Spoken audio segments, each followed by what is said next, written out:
Hello, hi, welcome back. Let's boot up Ocarina of Time here. I want to keep that illusion that I'm playing this on an actual N64, even though it very clearly is not the case. But I keep forgetting to actually hit the button and actually load up the game. Because I load this up before the stream just to double check stuff, which is unfortunately something you just have to do. So let's go weak boy. Here we go. So I kind of tweeted this. Oh, I'm in the forest temple. Interesting. I didn't think I would still be here. I guess that happens with Young Link as well. I've just never tested it. Okay, well that's a little bit awkward because that is awkward. That's really annoying actually. Because even though I got to this point... is he back? Oh my god, and he's the wrong way round. Do I have any teleporter spells to get me out of here? Because this is a little bit awkward because I actually very much did not want to do the forest temple straight away. The way I had it in my head... what do we have here? Song of Storms, Song of Time. I don't think Song of Time is going to warp me anywhere. I think the only warps are these ones. Am I going to have to just do the forest temple straight away? So here's how I had it in my head, right? So the plan was that because the early parts of the stream is usually when it's quite quiet, I didn't want to spend a load of time on the forest temple because that's probably the more interesting part. So I was like, right, what I can do is I can get Eponia and do all of that business first. So then I can walk back to the forest temple and do the forest temple when we're a little bit further in. Because I don't want to do the forest... I'm explaining this too much. I'm going to stick to that plan. Although I don't remember how to... I think the trick was don't roll. I think the trick to this guy was just don't roll. Just go side to side. And to side. There we go. Oh, all of these are good. Oh, I can just skip them, can't I? Okay, good. Let's blow you up. Thank you very much. So yes, I'm going to stick with that plan. It's going to be an interesting one. I said this in the last stream. But as it currently stands, in the first two streams, I knew exactly how much we would get done. And now that we're an adult, I don't know how much we're going to get done. If I'm able to get one dungeon done every single stream, I consider that a huge success, if I'm going to be totally honest. That seems like a really good thing to me. But I have this feeling that that's not exactly how it's going to go. Right, so I need to get out of here. So hopefully this puts me in the forest. Yes, good. Okay, great. And then I need to leave here and then go to the ranch. How do I get out of this place? I remember. Okay, cool. Yeah, so the plan, if I'm able to do one temple apart, that's huge. It's way slower than I did the first part of the game, but considering how much tougher these are going to be, I would kind of take that. That means that I kind of do have to have 6 streams to do it. I have a feeling that's not going to be the case, but there's so much in-between stuff that you kind of have to do.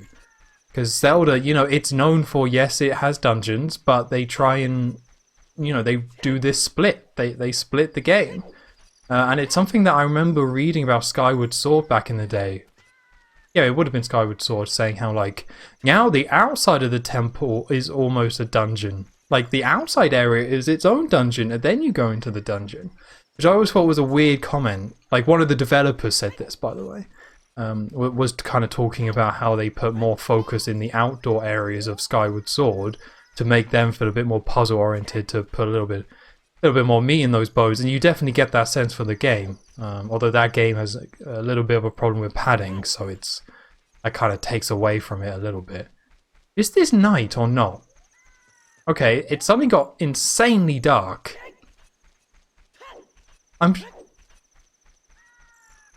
Let's go into the ranch.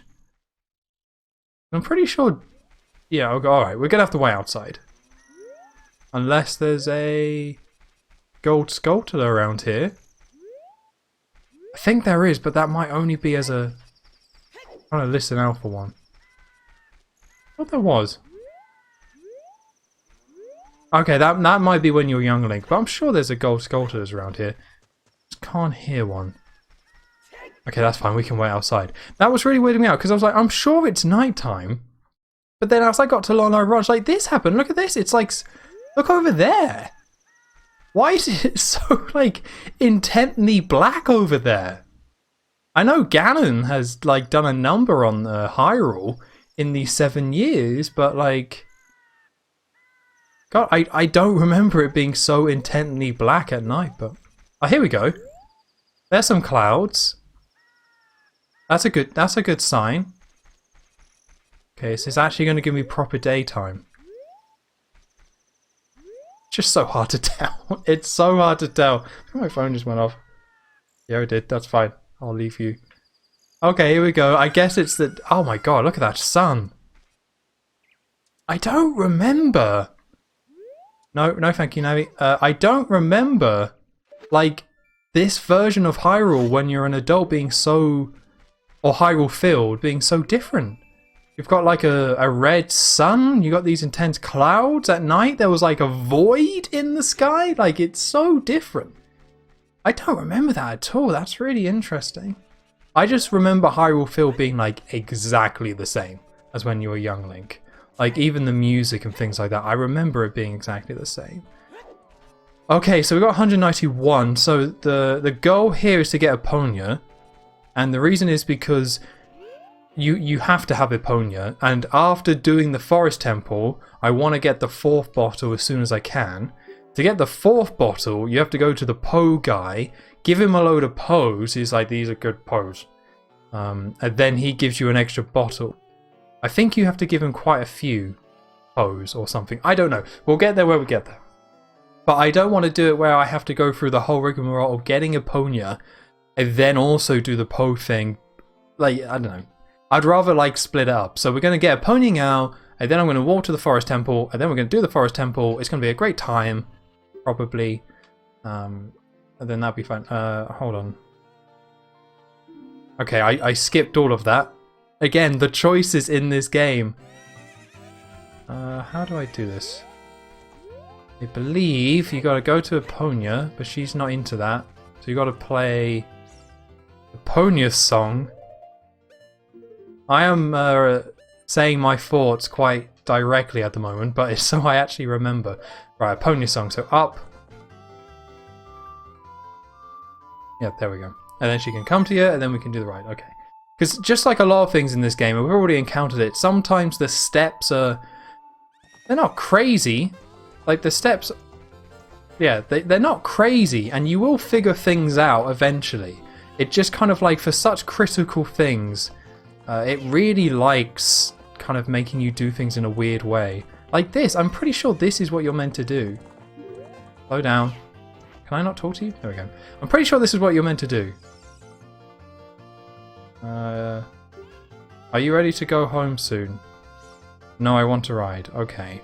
Your time's out, I'll kick you out. Right. So there's something to do with like Eponia, like you have to race this guy.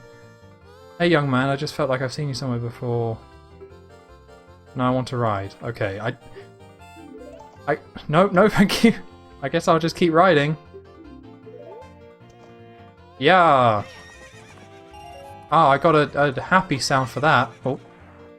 The power steering on this horse, not so much. Maybe now he'll want to race us. Again, I don't quite remember, or I can't really guess how you're meant to figure this out.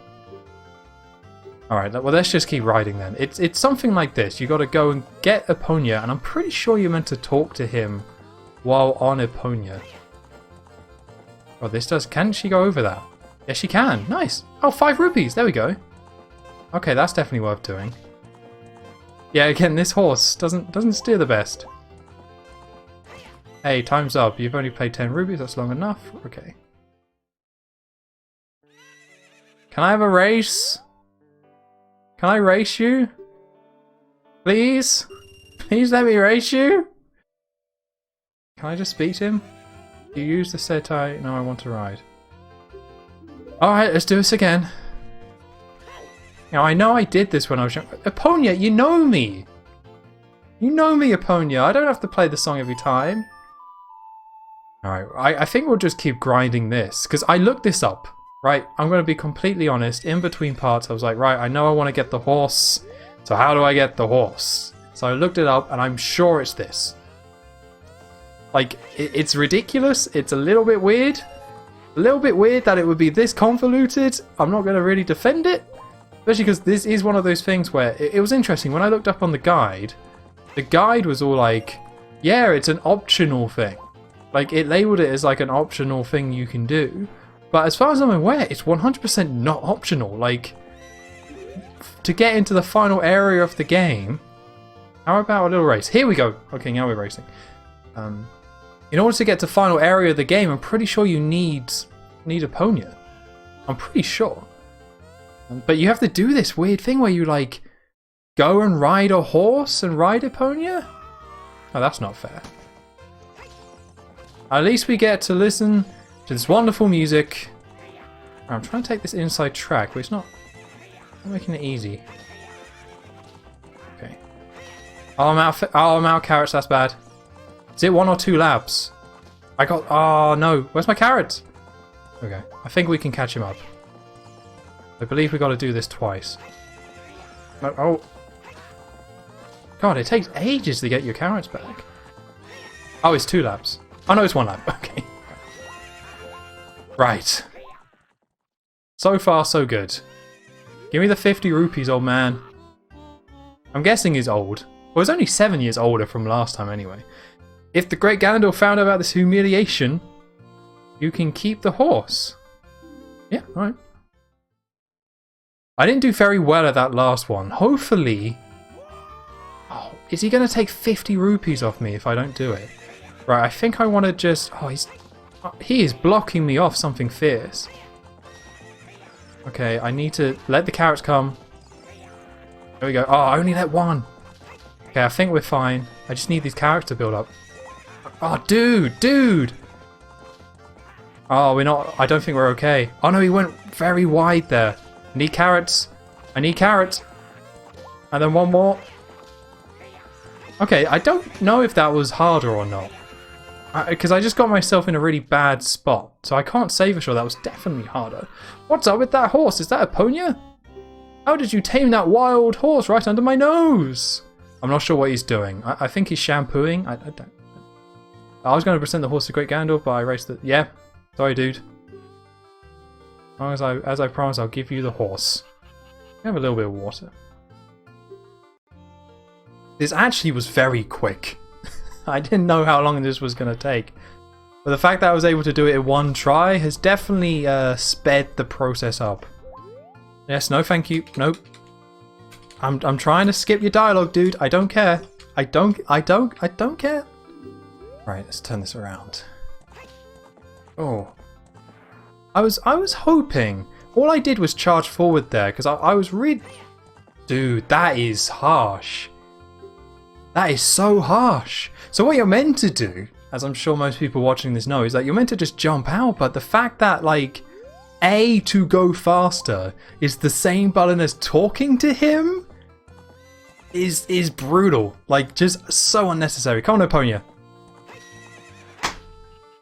You know what? I don't think I want the horse anymore. I think you can keep this rubbish horse. Give her to Ganondorf. I don't... She's rubbish. She keeps skidding. Right, here we go. Max speed. I guess that's wrong then. Huh? What? I was going max speed. I think this horse is just rubbish. I think he gave me the wrong horse. Just got... Okay, alright. Try this again. I'm pretty sure this is what you're meant to do. Tap A. Why did that... Okay, alright.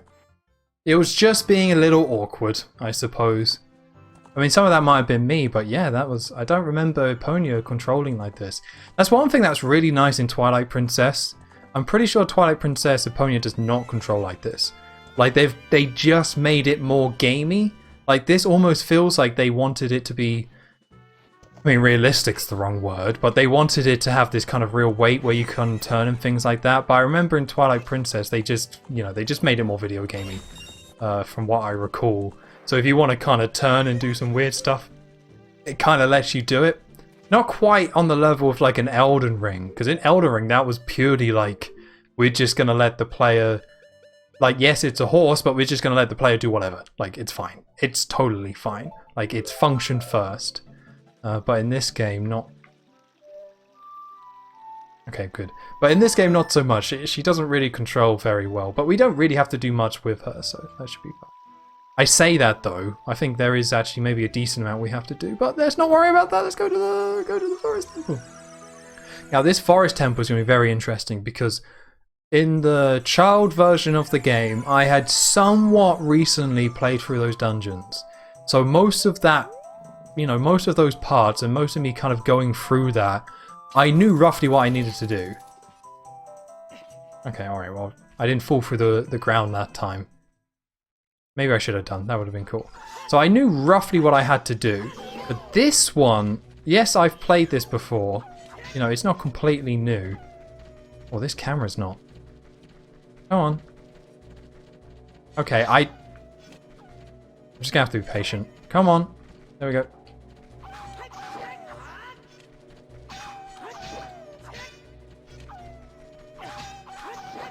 Oh, that's one.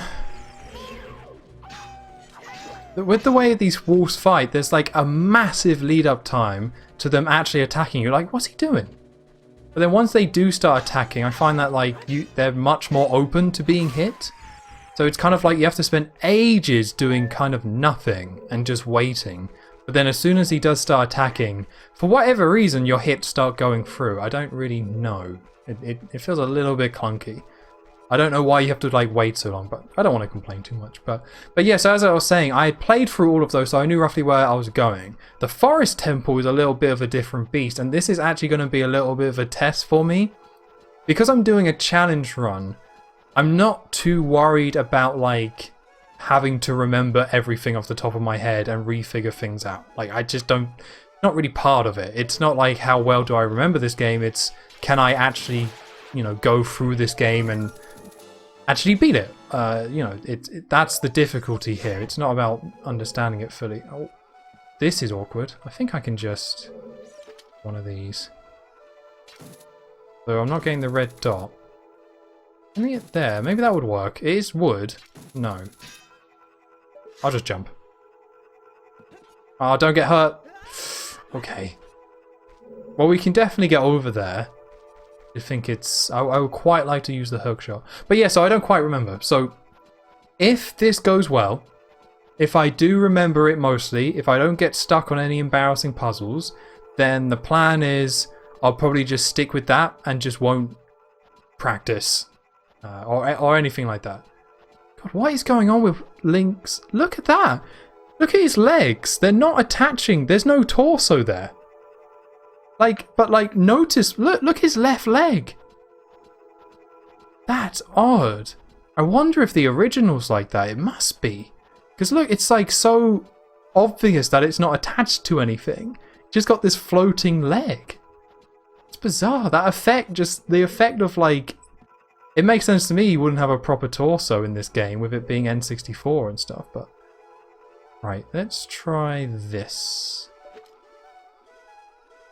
Oh.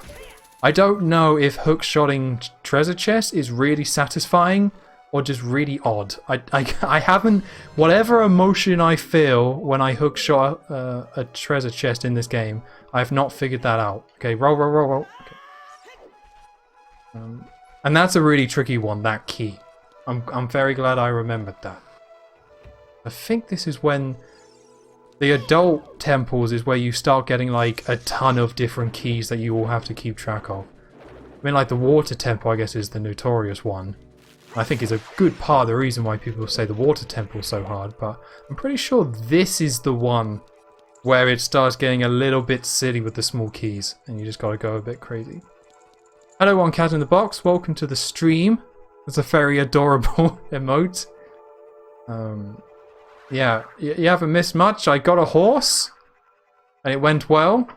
So now I'm actually jumping into the forest temple, which I'm a little bit worried about because again, I don't really know this temple off the back of my head. Back of my head? Is that the phrase? I don't think it is. I don't know this super well, so we'll have to see how it goes. but my impression with Ocarina of Time is that most of these dungeons are more exaggerated in my head, and that I think a lot of this is harder in my head than they actually are. So hopefully that's fine. Like, hopefully we're gonna be okay, because I can't imagine the forest temple is going to be the hardest one. So if I can get through this, I'm just trying to get my bearings. So we got this main room. I remember the boss is down there. We have to go and kill the pose, but to kill the pose we need the bow and arrow. I can't hit that eye to open that, and I can't go through that door. I do have a small key.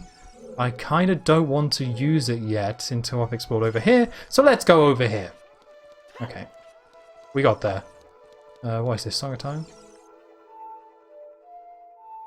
So following on from the last stream, so in the last stream I was kind of like, hey, I'm going to try and use the Joy-Cons, because I was having problems with the Pro controller using the C-Stick, and I was like, hey, maybe the Joy-Cons are better, but they disconnected like 3 times. So I'm now back to the Pro controller. Still have not been able to purchase a N64 Switch controller. I have a feeling I'm not going to be able to get one during this playthrough, which would be a bit of a bummer, but, you know, what are you going to do? If I can't get one, I can't get one. A streamer I used to watch did marbles, and I won a free sub the first time watching her stream in a year and a half. Weird coincidence, but might as well use them, right? Yeah. Marbles? Interesting. I'm not too sure what doing marble means.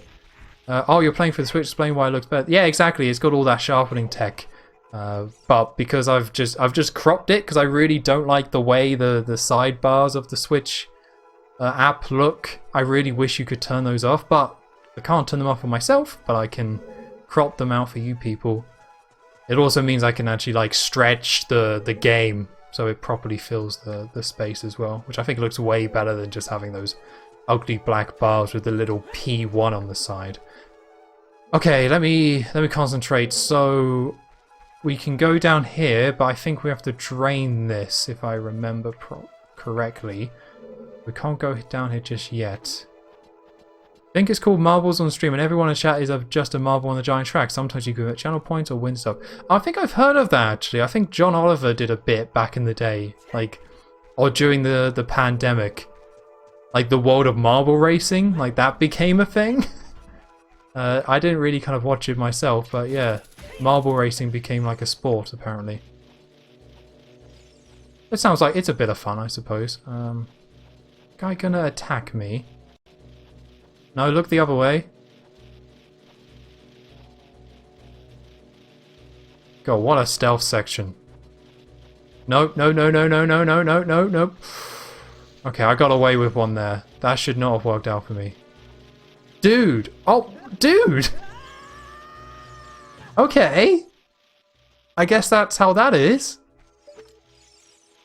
Alright, well, let's kill you. I think I can kill you. Oh, that guy is in such an awkward place. If I had the slingshot, this wouldn't be a problem. He's even returned to where he was. Oh, no, didn't want to do that.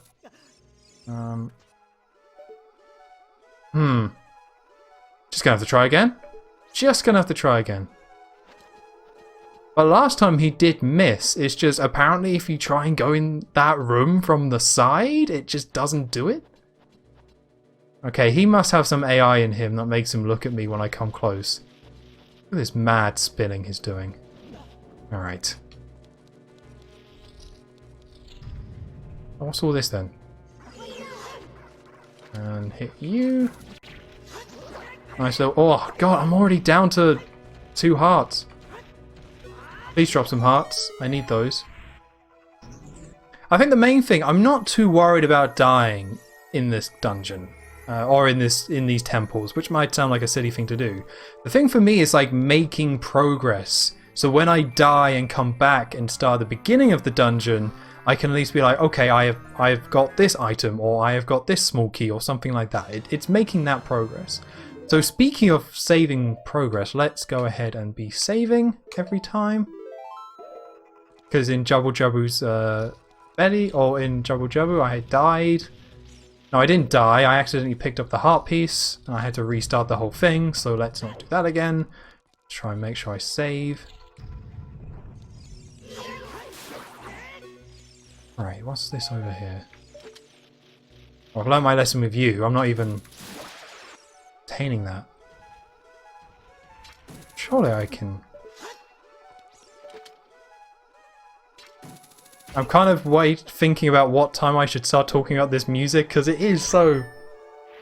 It's such a unique track. I do really like it. Like, it gives it such a weird vibe, which is something I've said a lot on streams, to be honest. I need to get some new words to describe things, but I feel like this music, like, if you change this music to something very different, it would... Like, this is just one of those tracks where the song gives the whole place an entirely different feel. But it just feels so, like... I think what I like about it is that it feels so unique compared to other Zelda songs. Don't get hurt, don't get hurt. Thank you. Oh. Is this guy going to drop health? I am bleeding hearts here. I might have to go back to the first room just to get some more hearts. Yeah, let's do that. I'm pretty sure the pots in this first room give us some hearts, and I'm definitely going to need it. But yeah, again, it feels very unique for a Zelda song. Like, there are atmospheric Zelda tracks for sure, but this one, like, it's atmospheric and creepy and weird, but it stands out. Like, it's not a track that kind of fades into the background. It's like the dun dun dun is surprisingly in your face. Like, it's kind of hard not to pay attention to it, which I like. I'm going to be interested playing through. Oh, not you again. It's going to be very interesting playing through these adult ones again. I don't remember them super well compared to the child ones. So I'm interested to see which ones I end up liking and disliking. I feel like the Spirit Temple I'm going to end up disliking. I'm not sure if I ever really liked the Spirit Temple. It's just I remember it being such a pain to do. Just so very tedious and also being quite difficult and things like that. And while Twin Vona are a pretty cool boss, I remember not really liking it. Liking the actual... I like the characters, but I remember the boss fight not being too great. I think I can drop down. And this is something that's going to be interesting, if I can remember where all the heart pieces are. Right, 2 small keys. Good. Hearts! Oh, something's going to appear. Let's just block. I don't know why Link... Look at that, look at his hand. He's like grasping his fist as he goes. Like when he stops, he opens, and then he closes. Open, close. I wonder if he was meant to be holding his sword there. I wonder if it's this animation. No, he never opens his hand. That's interesting. And this is another one of these holes. I like these holes. I pointed them out in Deku Tree. As well, the Deku Tree has a ton of holes like this where it's just like voids to nowhere with no explanation. Like no real attempt to connect it to anything else. There's just a void. Very unsettling, which is very on brand for this dungeon. But then, to be honest, what adult Link dungeon isn't unsettling? Actually, what, like, are there any dungeons in this game that aren't unsettling? I honestly don't think there are. Kill you. Man, this enemy respawn is pretty brutal. I don't remember the enemy spawning so much. Alright, well now that door's shut. What does that mean? Wait, why is that is this where the... Hold on. Did I come out of a different... Yes, okay, I came out of a different door. Right. It's all coming together in my head. So we went in that way. We came out that way. Oh, that means there was probably more to explore in that room. So it wasn't enemies respawning. Right. Okay, back we go. Yeah, I'm very paranoid about missing something. As I said, I'm pretty sure this is the dungeon where they start getting very mean about the small keys and they just start throwing a ton of them at you. So I don't really want to miss a single one. Although I think the one that I miss normally is the one in the very first room, which I already have, so that should be fine. I don't think there's any weirdness that goes on in this dungeon in terms of those puzzles and things like that. There's like flipping the room, but I think that's fine, I guess. We'll see. It's kind of like I said, if this goes badly, I have my practice save file and I will basically start practicing these dungeons ahead of the stream. Just to make sure they go a bit smoothly. I like the idea of just like refiguring out this dungeon. It's something I always really like about a Zelda game, and to me is very important about Zelda games. Where, you know, puzzles can be cool, but a good puzzle to me is one that's fun to figure out. And that's something that I think Zelda gets really right, or most of the time gets right anyway. That the process of figuring out where to go and what to do is fun. And that's not something every game gets. And sometimes, you know, it can get frustrating or it can be overly simple. But Zelda, I feel like, has that really nice kind of middle ground where it's like, they make you think, and you've got to kind of look around and kind of know what you're doing. That's unfortunate. But they're not like frustrating for the most part. It's just a really nice balance with its puzzles. And that's something why I don't get with walkthroughs and things like that. Do I need the Scarecrow song? I don't think I do. That's really making me think I need the Scarecrow song, but I'm pretty sure the Scarecrow song is only required in the Fire Temple. There we go. It's going to be a small key? I think it's going to be rubies. Okay. Excellent. Excellent. This was worth it. Definitely worth it. Well, we're grabbing you. I'm not worrying too much about collecting too many of these things because I know there's so many that are so far out of the way. Right, Navi, I need you to... That's not helping. So that's a locked door. Have a little look around here. Because normally when Navi does that, it means you can play the Scarecrow song and it can go up. So we were up there. That is a locked door though. Alright. I've got a key. Let's go and explore that room that was locked. I think I've got my head around this a little bit better now. Feeling confident. It's just this opening room has like, what, 1, 2, 3, 4, 5, 6, technically 7 openings? Which is pretty cool. It does mean you have this really nice hub area. Did we go up here? I didn't even know this was open. I thought this door was shut. Over there. Oh, there's another one. Bloody hell, these things are everywhere. I always wondered what that process is if you, like, forget one of these gold sculptures.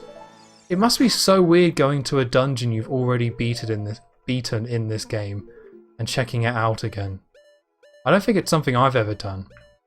Right, so we've got that. Then that goes there, then those rooms there. Then we've already checked out those rooms. Okay. I don't think I need to think about this too much. I think I just need to let the game guide me and see how we go. Nope. Come on. Dude. Dude! Okay. Well, at least I've figured out that the Y button... I was instinctively tapping the Y button, but the Y button is just left on the C stick. So when I use the bow, I'm almost certainly going to map it to that. Alright. I remember these being tough even in the best of times. Okay, he's done this leap. I think slow and steady is the way here. I'm pretty sure if you lock onto one, the other one won't bother to attack you. So you don't actually have to fight both of these at the same time. Oh, that was nice. I'm happy with that. As long as the other one doesn't come back. I don't think he does. But these are skeleton enemies in a Nintendo game. They have a habit of just reviving themselves. Oh, I unblocked at just the wrong time. Right. But these feel like...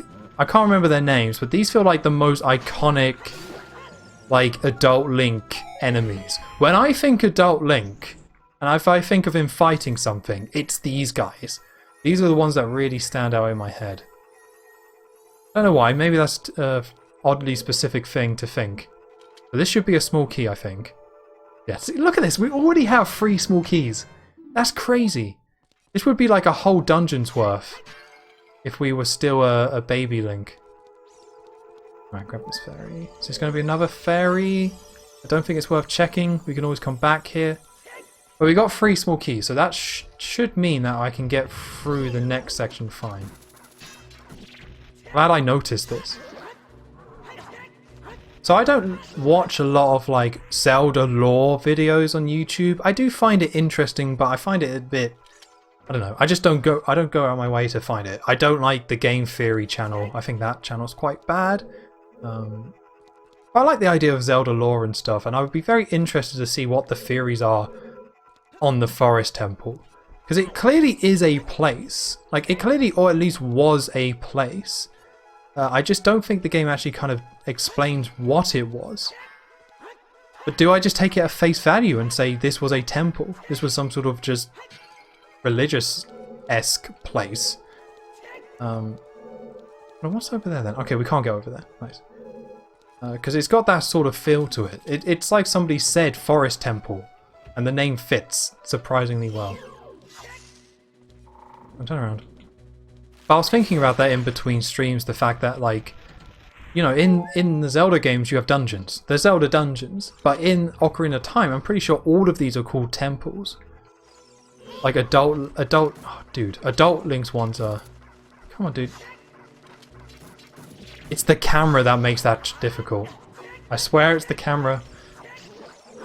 My thinking Game Theory has posted videos in years. Interesting. Somehow I've never been recommended a video in ages. I always find it a bit annoying. Yeah, it was a solid idea. The channel was a solid idea and he had some interesting ideas, but his voice is a bit grating.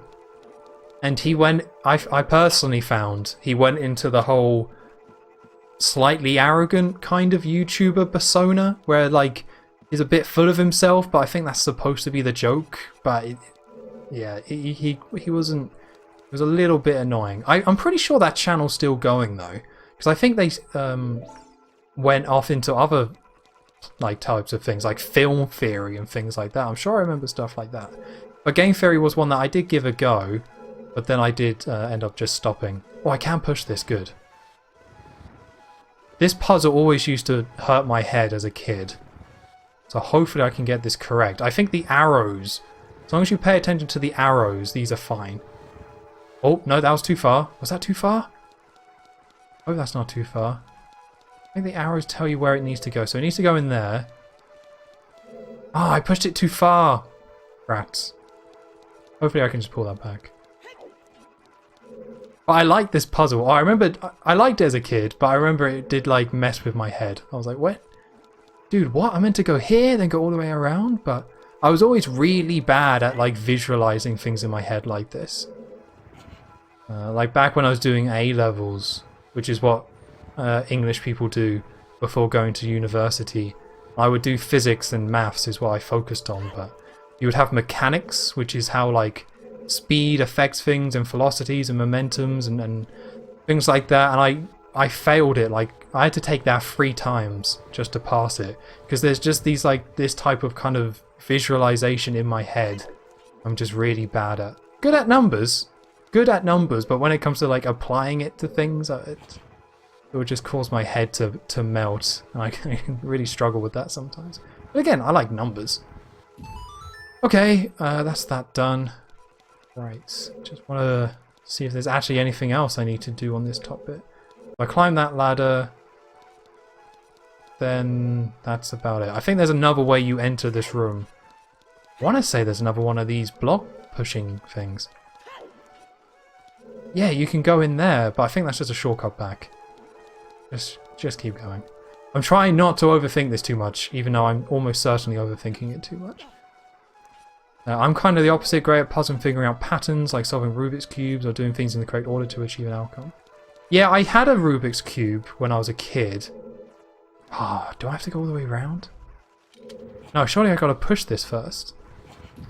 No, I can't, okay.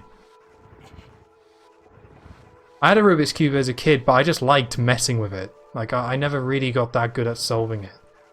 But my parents got me one, because it definitely did seem like something I would enjoy and be good at, but I never quite figured it out. Can I just climb up here? Okay, I can phase through here.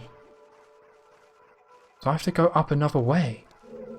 I think that's what it's telling me. Surely I can go up. Can I go up here?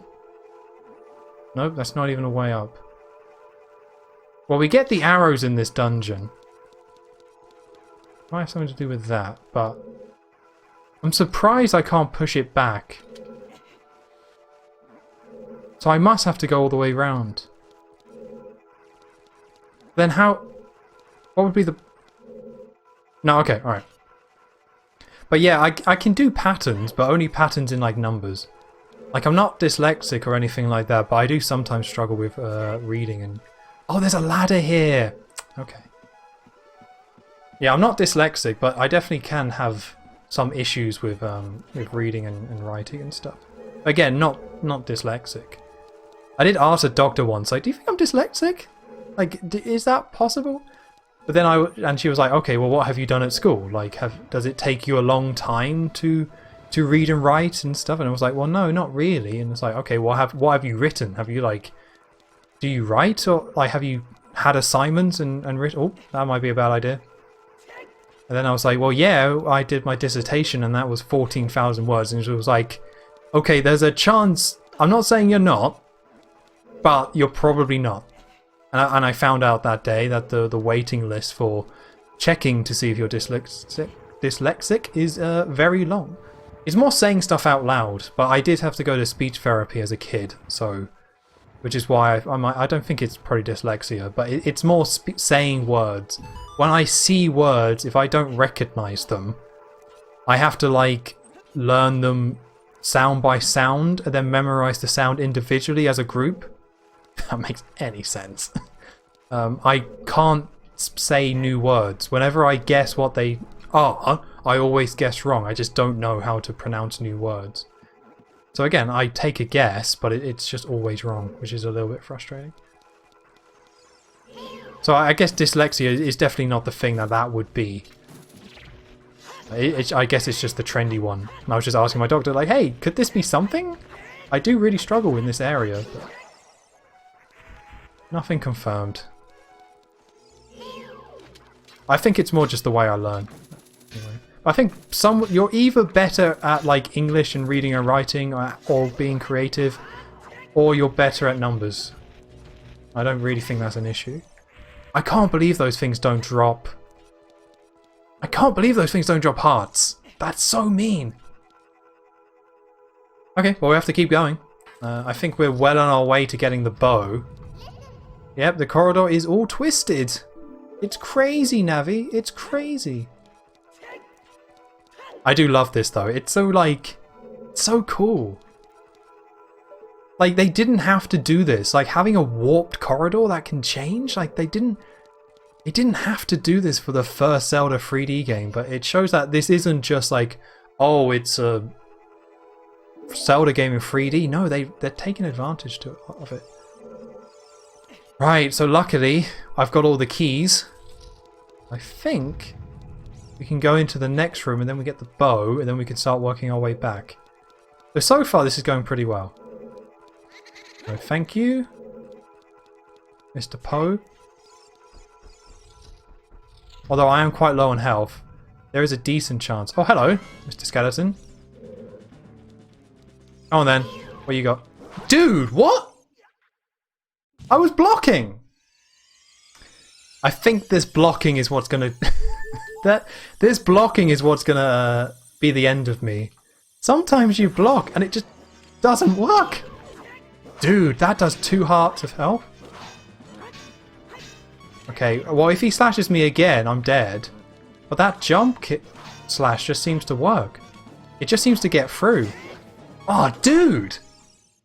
That's brutal! I guess I need to not try and block it, and I should just try and step back. Can I get a quick hit in? Yes, I can. He keeps doing it though. Okay, he's dead. Alright, he's dead. Wow. I had this against the lizard creatures as well. Like, oh, hello. Good, there's more of you. I had this against the lizard creatures as well. Like, your position is actually way more important. So I can't just stand here and block. I need to, like, move. It almost reminds me of, like, the old 2D Zelda games as well, where, like, there wasn't a dedicated... Dude, no. Oh my god. There wasn't a dedicated block button, but you had to like position your shield in the correct place to where the attack was coming.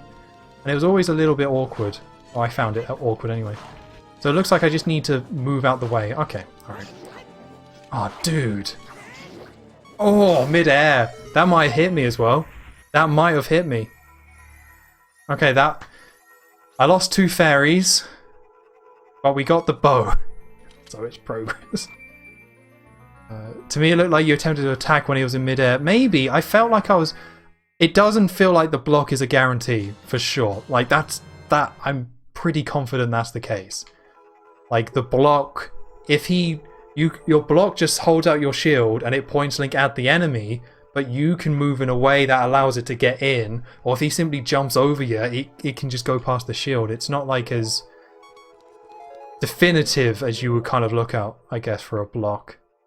Like, if this was, say, Dark Souls or Elden Ring, not to bring everything back to that game, like, I block all the time in that game. I spend most of my time in that game blocking. And it works for me.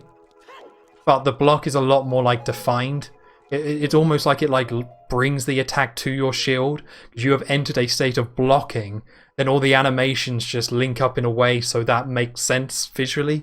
Because it's serving the purpose of blocking. But in this game, it's more like, no, the positioning of everything matters. And all you're doing is putting a shield in a certain position. That doesn't block the attack. It doesn't block the attack. I'm sorry to say. Right, which way? Have I gone the right way? I think I need to go back. And hit... I'm not sure what order they want me to do this in. Let's go back and get that Poe.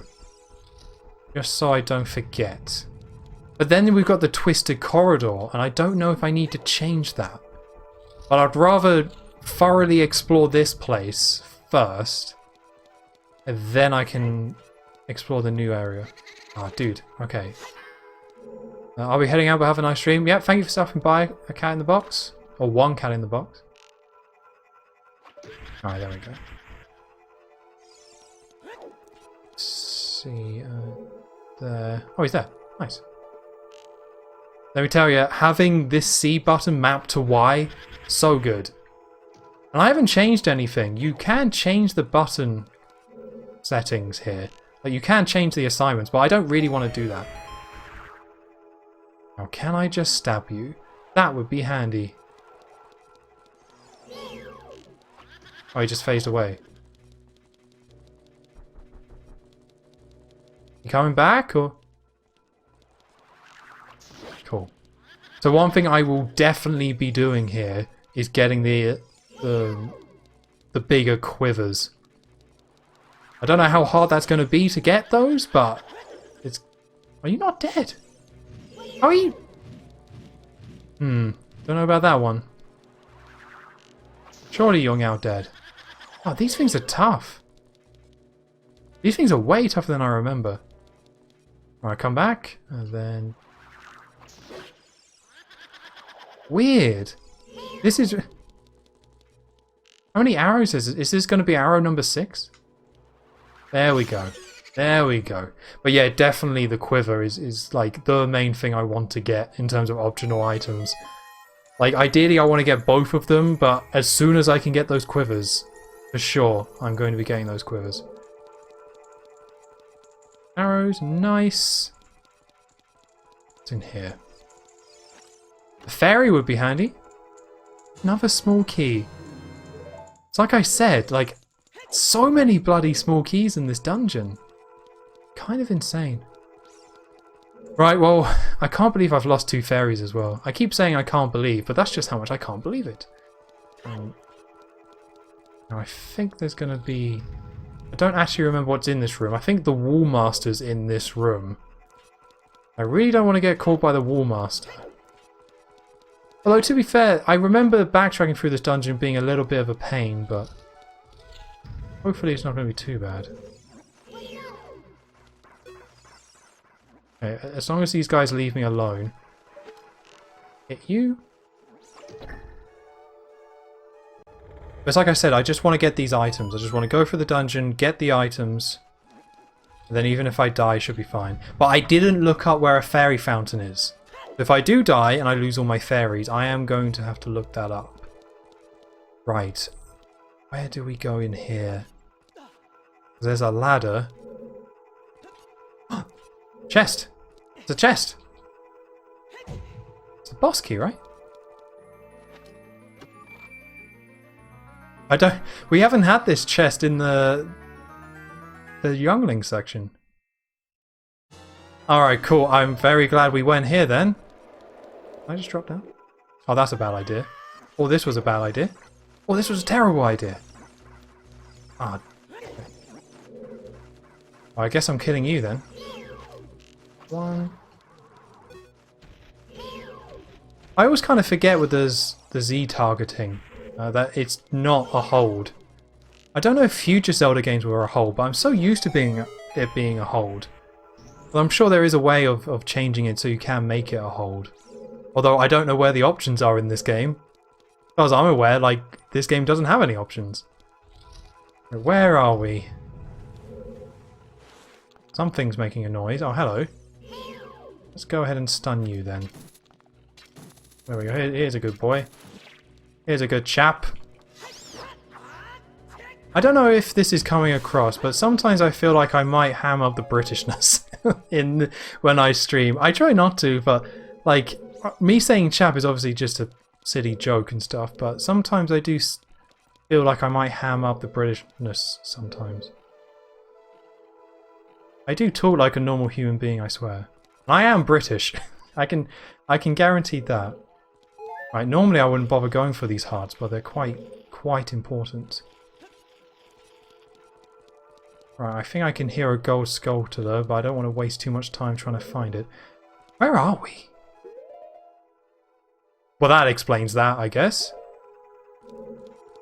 Don't lock behind me. It locked behind me. Excellent. Oh, wow. Okay.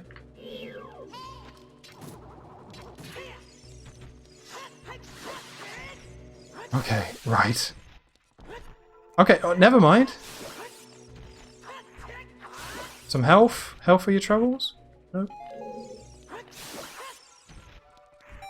Okay, so this is a little bit weird, this whole section. Is this going to be another small key? I bet it's another small key. What even happened there? That's an odd cutscene. That's small key number 5. God, these are so easy to miss. Like, you could so easily just... And I'm sure this is what happened when I was younger.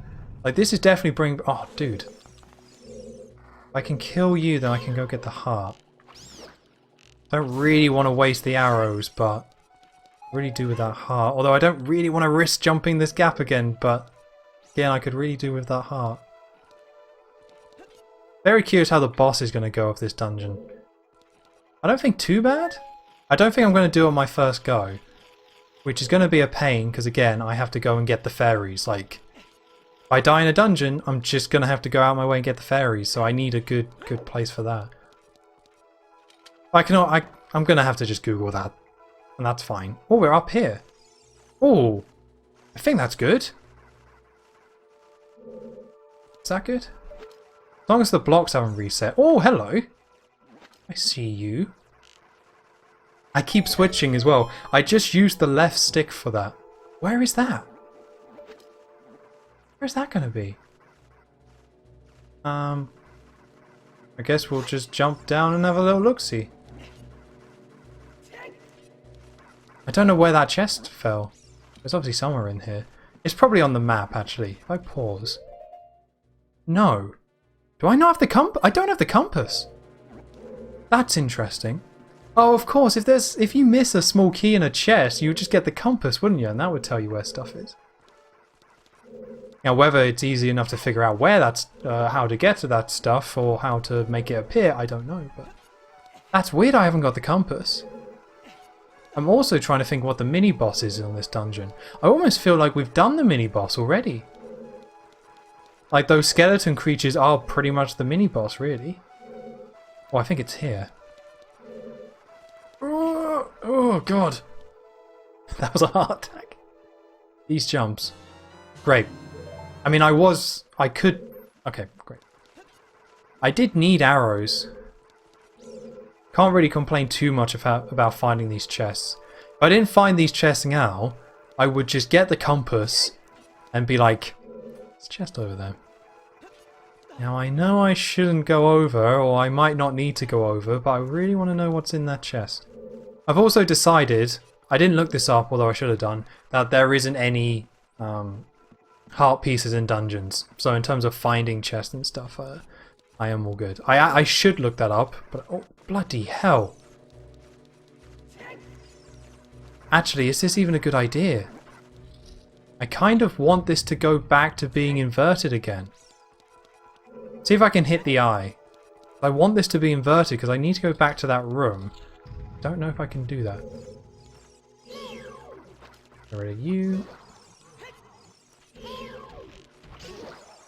I don't really like... Okay, I don't like fighting these enemies, but I do like their design philosophy. And I think a lot of Zelda games do this. It's not just these enemies, where like you enter a dungeon and there are enemies to fight and they're kind of annoying and you can defeat them, but you have to kind of defeat them in kind of an awkward way and things like that. But then you get the item of the dungeon and suddenly you have a much better way of beating them. I think that's so cool. Like design wise, it's something that I think Zelda has always done, and I think it's such a cool little way of doing things, where it's like, okay, we're not going to put enemies in that you can't kill, but we are going to put enemies in that you can have a much better time of fighting once you have the dungeon item. It means that when you have to go through like earlier parts of the dungeons and you're exploring, it's just like, it's just way better. Like, it's just so satisfying that your new item is just so helpful in that way. That suddenly these enemies that you were finding annoying, you can just now kill way easier. Right. Mr. Poe. That is so the boo noise, isn't it? Like, I know it probably isn't, but it really feels like that's the boo noise. It's just so close to it. No, I guess it's not the boo noise though, is it? Nope. No, it's not the boo noise. It's interesting that Nintendo had these like the idea of what ghost should sound like, and apparently it's that. I guess it's supposed to be laughter, right? Like it's supposed to be ghosts laughing, like hee hee hee hee, but like all ethereal and otherworldly. Where'd he go? Back down here. Don't give me any trouble, Mr. Ghost. Okay, well he's not going to give me trouble, but it's going to take a while. I have the lock-on resets. Not the great, but we'll go through this. So far, I think this is going okay. It's crazy that I already lost 2 fairies. But those hits were doing 2 hearts. Like, 2 hearts a hit. Now, I do remember reading that as you go, there are simply enemies down the road that will do, like... Hold on, let's try a jump slash first. That will kill you in 1 hit. Which makes sense. No, that didn't work. That didn't work. Back it up, back it up. I thought you could jump slash them though. I want to try it again. I feel like I just missed. Wait for you to come back. Jump slash. There we go. Yeah. Okay. I thought you could. Weird that wasn't working. Alright, so that's 2. Oh, this has got to be the compass. It's got to be. My Zelda senses are tingling. And they are telling me that this is the compass. A good time to have a little bit of... So, said that weird, but let's not worry about that. Nice. It does feel like I'm getting through this game quite quick. Like, when I looked it up and it was 26.5 hours, it was like... I'm actually really curious if I'm going to do it quicker than that. Because obviously that's a first time playthrough. That's somebody who doesn't know the game, playing through the game for the first time, and doing some of the side stuff. Where me... This isn't my first time playing the game, so even though I do have to figure some stuff out, this isn't my first time. Oh. Watch out for the shadows of monsters that hang from the ceiling. Good advice there, Navi. I want to go down there. Can't really see. Oh no, that's not anything. Not seeing any shadows. yet. Can't remember if they can grab you on ladders, but let's go through here. Hello, friends. Oh, it's so nice that I have these keys. Like, it's so nice. Like, I have not hit somewhere yet where I'm like, oh crap, I don't have the keys. We're very fortunate with that. Oh, is that... God, I don't remember this room. This is a bit freaky. Alright. Fine, we'll hang out in the freaky room. Is this a dead end? Yes, it is. Okay. We have to go back and then through. One thing I do like about this dungeon is that there's like a clear objective to it. Like you walk in, you see the 4 pose, and then it's all about, okay, I've got to like... Hold on. Nice. I've got to find these 4 pose. Because normally a dungeon is all about exploring, and this one is all about exploring, but it's kind of like exploring for the sake of exploring. Kind of, I guess. But it's always nice in Zelda games where, yeah, you have when you get that little bit more of a direction. Like the Yeti's place in Twilight Princess. I guess the Arbiter's Ground is very similar to this, where it's like, no, at the beginning you have these 3 beings and they bugger off. Then you've got to follow them. Right. So that hole in the ground should now be a hole in the ground. Good. Make sure there's no chests in here. Only 2 chests left in the whole dungeon. Bloody hell. I think we're doing quite well. I don't like the look of this floor. Weak boy, watch out. The ceiling is falling down. Goodness me. Gee. Alright. So, okay, right. Let's take here. I want to go and hit that switch. What's that do? Unlocks the door, but I want to get that chest. That thing is so going to hit me, isn't he? If I just go for the chest. I'm too paranoid to go around. I don't want to get squished. Oh, Link. Oh, nice. Okay. Cool. Well, for one of the last chests in the dungeon, that's unfortunately underwhelming. What the hell's going on here?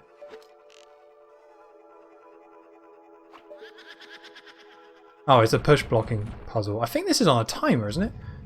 Yeah. Okay. We can do this. Wait, where does that one go? Oh, you're just a dummy block. I guess this is one thing. If you want to talk about Ocarina Time aging, the push... Like, there's a reason why this kind of became a... Not a meme, but almost like a thing with this game. Where it was kind of like, hey, it's Zelda games pushing block puzzles. Like, there's a reason why they had to kind of... Not aggressively, but they... For Breath of the Wild and stuff, they had to be like, don't worry guys, there's no... push blocking puzzles. Or pushing block puzzles. I guess it's this and lighting the torches. Like, Ocarina of Time is all about pushing blocks, lighting torches.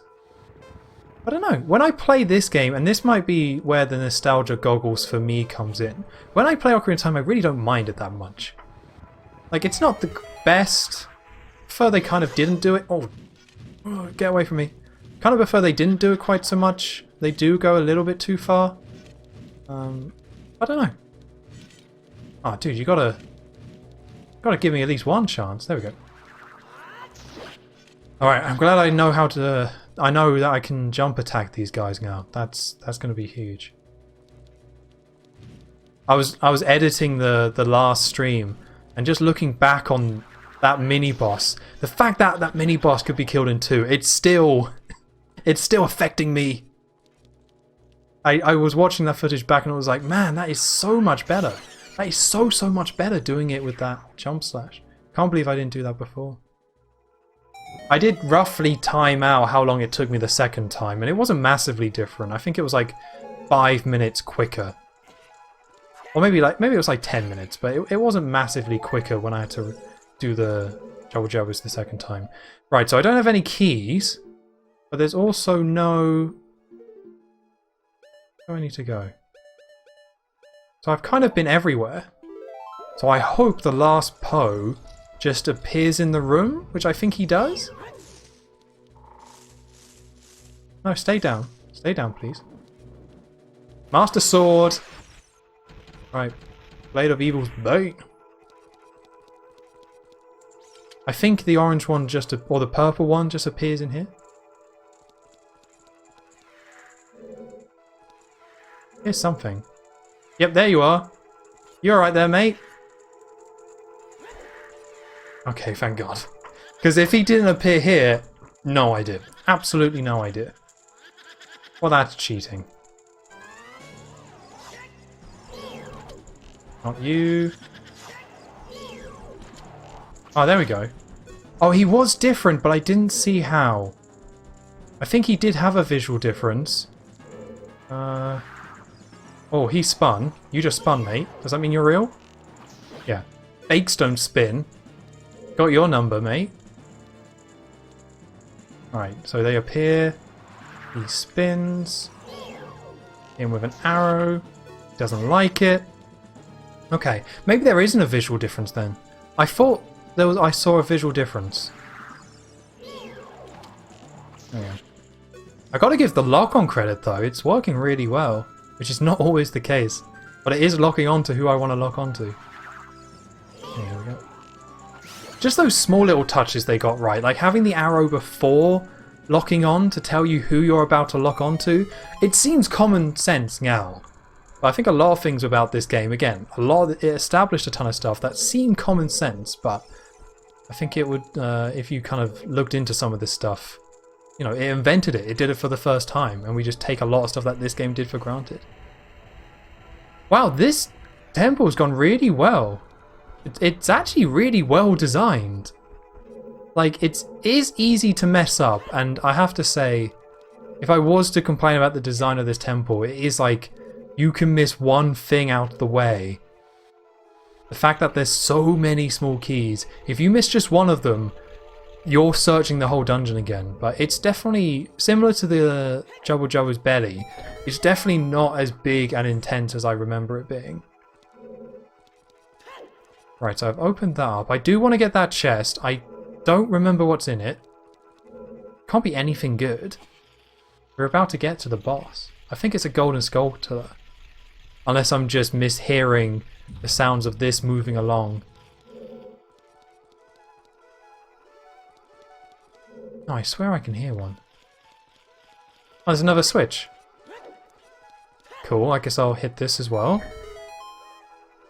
What are you gonna do? Right. Guess I'll just keep pushing this around. Conceptually, this is incredibly weird. This is what I was saying kind of in the last episode with Jubba Jubba's belly, where some of this stuff, like, conceptually, very odd. The idea of going into a room underneath a temple and physically pushing a block to turn everything around. Oh, hello. Are you the gatekeeper, are you? Oh, here's my pass. Thank you. I bet it's going to be arrows. Why? Why? Why? So many of these chests were just arrows. I mean, it is very easy to run out of arrows, but I'm not that fussed. Just put a couple of pots down. That would have done it. All right. Well, I think we've done everything. Like, I think we've smashed this. I honestly do. Now, I am worried about the boss, but let me try and remember what the boss is. The boss is, you got the paintings. Oh, bloody hell. Did I miss a switch? Oh, there's the switch. Okay. That's good news. So you got the paintings, and you got to shoot the paintings, and then you got to hit the light bulb back at him, and then you give him the old stabbaroo. I think just like all the other bosses, the camera is going to be my biggest enemy here. But do I go and get some fairies? I think we'll treat this as a test run. If I manage to do it, happy days. If not, then I'll go and properly equip myself out and get 2 more fairies. But but I don't know how much damage he's going to do. Oh, I love this room. These paintings are so creepy. It's perfect. Nope, don't want to do that. Okay, let's make sure I'm pressing Y, not the stick. Where are you? Where are you? I think you have to try and leave. Yep, there we go. I really like these, like, what do you call them? The rope and the pillars. Makes it feel like it's proper and, like, more official, I guess. Fancy, I guess is maybe the word. Oh no, it's the Ganondorf man. And he's smirking. And his smile is, oh well. Oh, there we go. I just hope there's not much luck in this fight. I think that's one thing I will say. I hope it's not like when you have to shoot him from the paintings. I'm a little bit worried it's going to be a little bit luck based. Like that I'm just going to guess the wrong one and then I'm screwed. So, is he just coming back from the same painting? Did I not just... okay. Oh, he found that particularly funny. Okay, now he's coming from here. I think I did that too early. There we go. Didn't like that. Didn't like that one.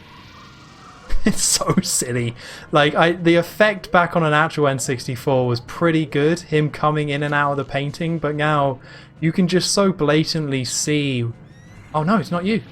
Who is it then? Oh no, roll, Link. Oh my god. Alright, I guess as long as I'm not in the middle, I'm fine? I guess that's the tactic. Are you going to be real? Please be real. Yes. Okay. I don't remember how you even get arrows in this fight. I think they just start magically appearing out of nowhere. If I run out of arrows, I'm kind of screwed. I think they do just magically appear. Oh, I'm getting some good luck here.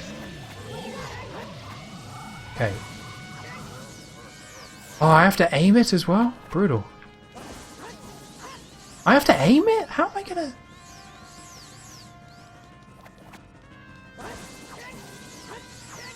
Why is that not hitting? Maybe I should just stand still. There we go. Jump attack, jump attack. Okay, nope, only got one in. He's not hitting these back, just very considerate of him. I do very much appreciate that. Dude, that angle is... Look at this camera! Alright, fair enough. Look at this bloody camera. Like, it looks epic. As a screenshot, this would be pretty cool.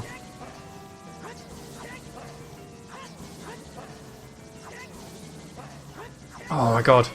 Dude, just go down! Just go down! Thank god. No, I messed it up. I messed up. He took a lot of hits there. I wonder if a jump attack is actually the wrong way to go. It's actually better to just do normal slashes. I feel like I got way more in than before. Okay. Ah, dude! Okay, it's only one heart. It's only one heart, though. We can deal with that. Please die, please die. Yes! Yes! Awesome! Awesome! Here we go. Very cool, way to go! Well, this calls for a celebration. I will. I hope that's the first time I've played that clip. I hope that doesn't get me copyright stricken. We'll see. We'll find out, won't we? My logic is that there's so much like distortion on it, and Al Gore is talking, and there's like... it'll be fine. I'm sure it'll be fine. Okay, that went really well. To be honest, I think I got a little bit lucky shooting him with the arrows, which is always appreciated. Why is my phone doing... What are you doing, phone? Dude, what is that all about? Okay.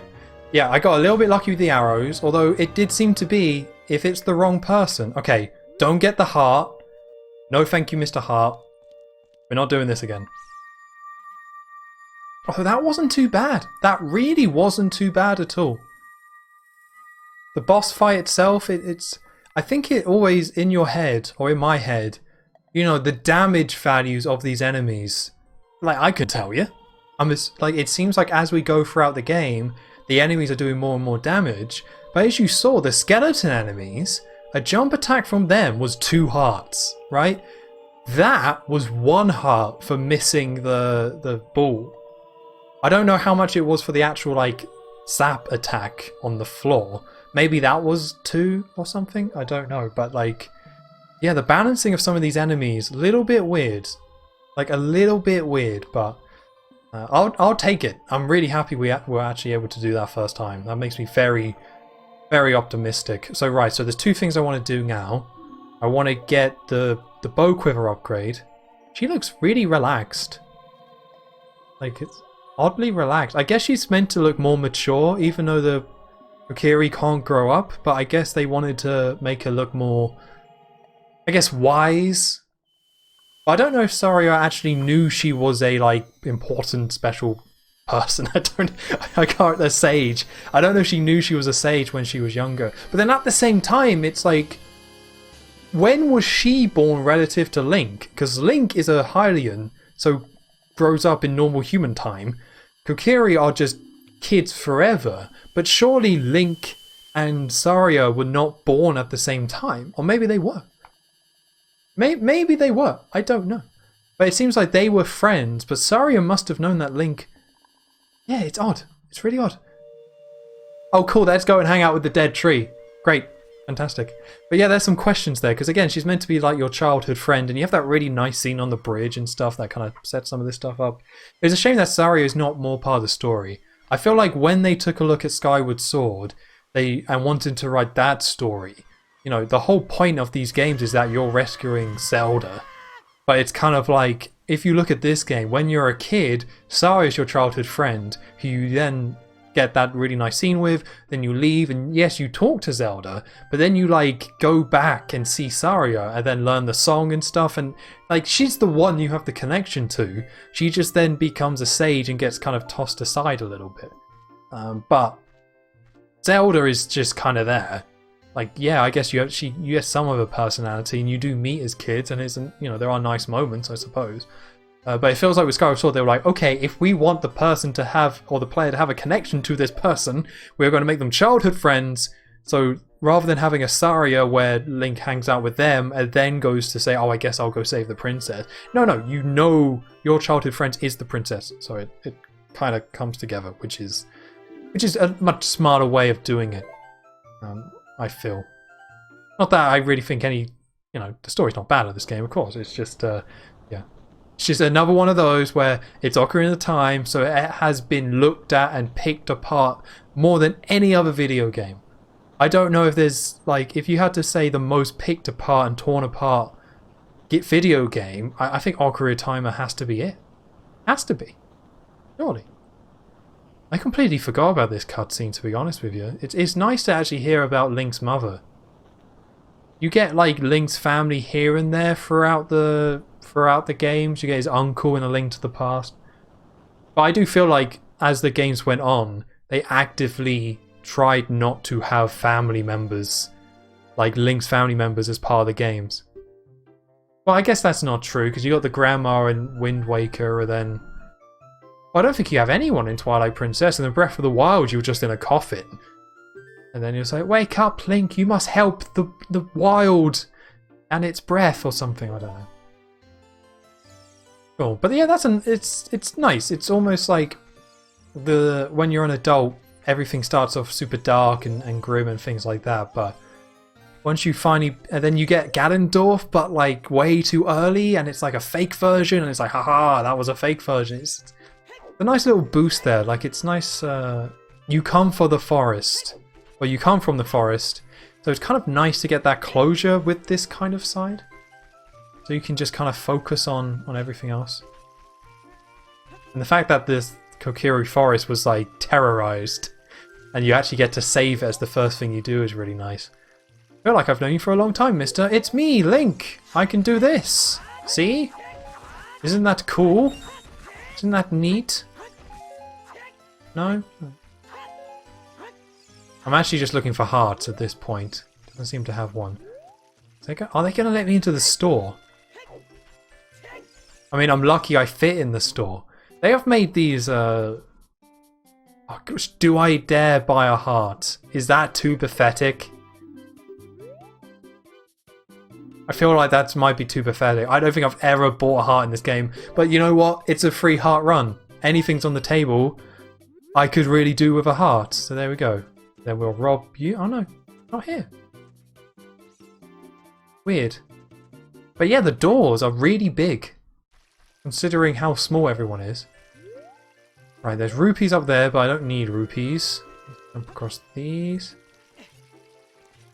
Oh, it's not giving me 5. Okay. But yeah, it would have been nice if they fleshed this out a little bit more. Like, when you enter this place and it's been ravaged, it's a really cool kind of moment. But you don't really get... Like, it would have been nice to find someone properly talk about it. Like, you got Mido. Mido tells you about it, but it'd be nice if you actually spoke to people saying, they came and destroyed our homes, it wasn't very good, and we didn't like our homes being destroyed.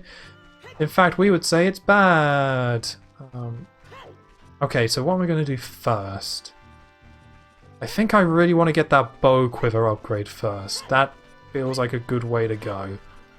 And I think it's over here.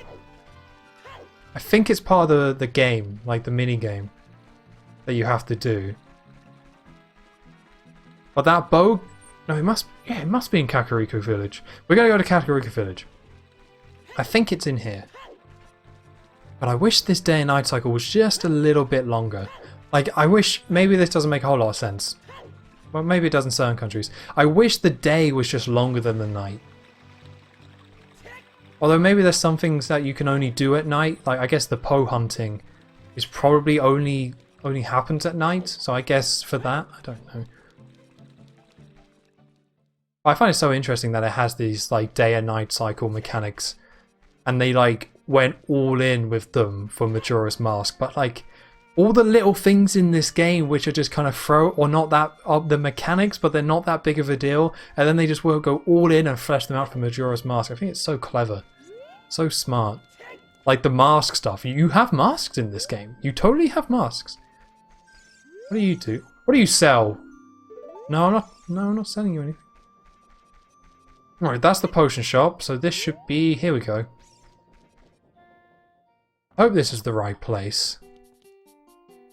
Nope, you're the bazaar. Alright, I'm going to have to look this up. Surely Market Town has been destroyed. Surely Market Town cannot be where I need to go. I know where that is. What was it? Bowling alley. Google bow upgrades. Here we go. Ocarina of Time upgrade. Again, normally I wouldn't so blatantly look stuff up, but it's a challenge run. The challenge isn't figuring out where the bow upgrade is, right? But yeah, if I was playing this normally, it totally wouldn't be there. Okay, here we go. Kakariko Shooting Gallery.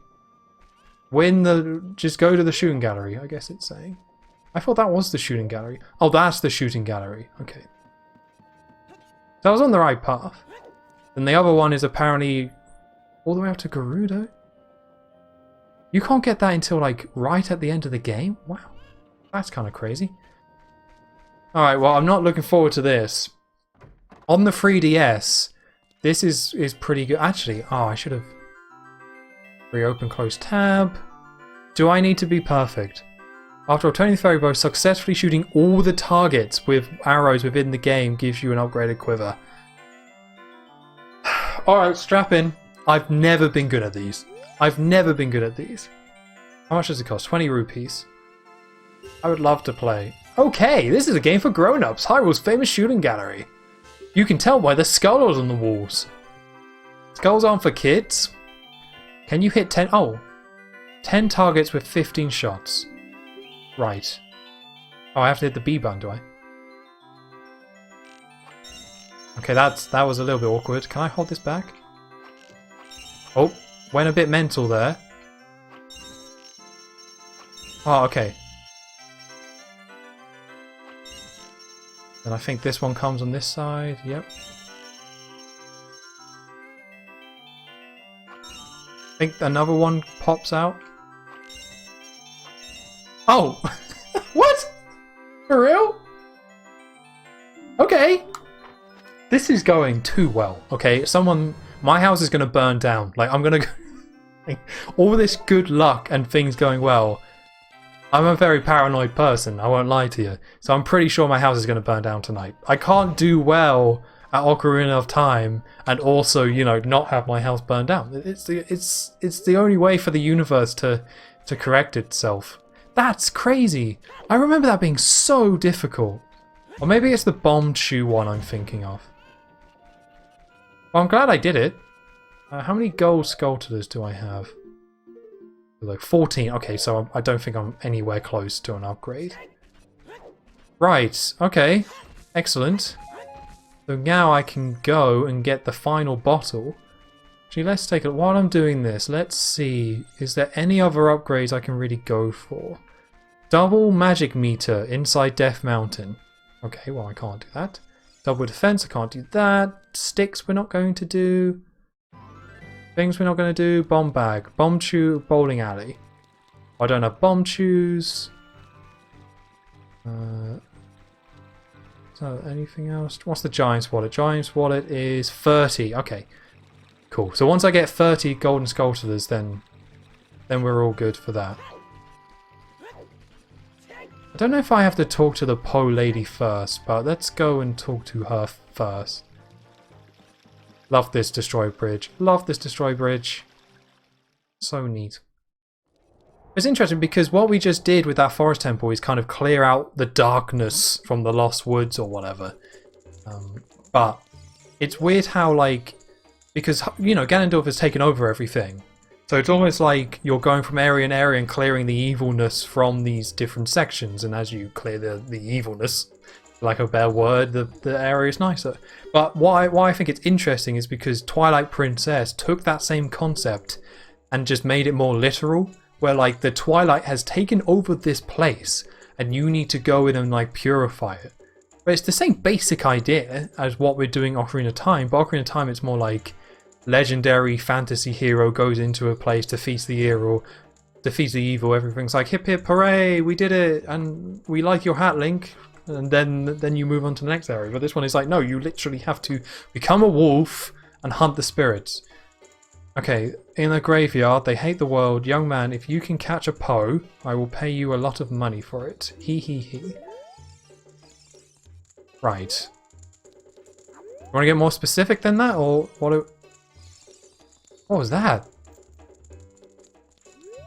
Let's try that again. And turn around. They were all like out of their cages. That's creepy.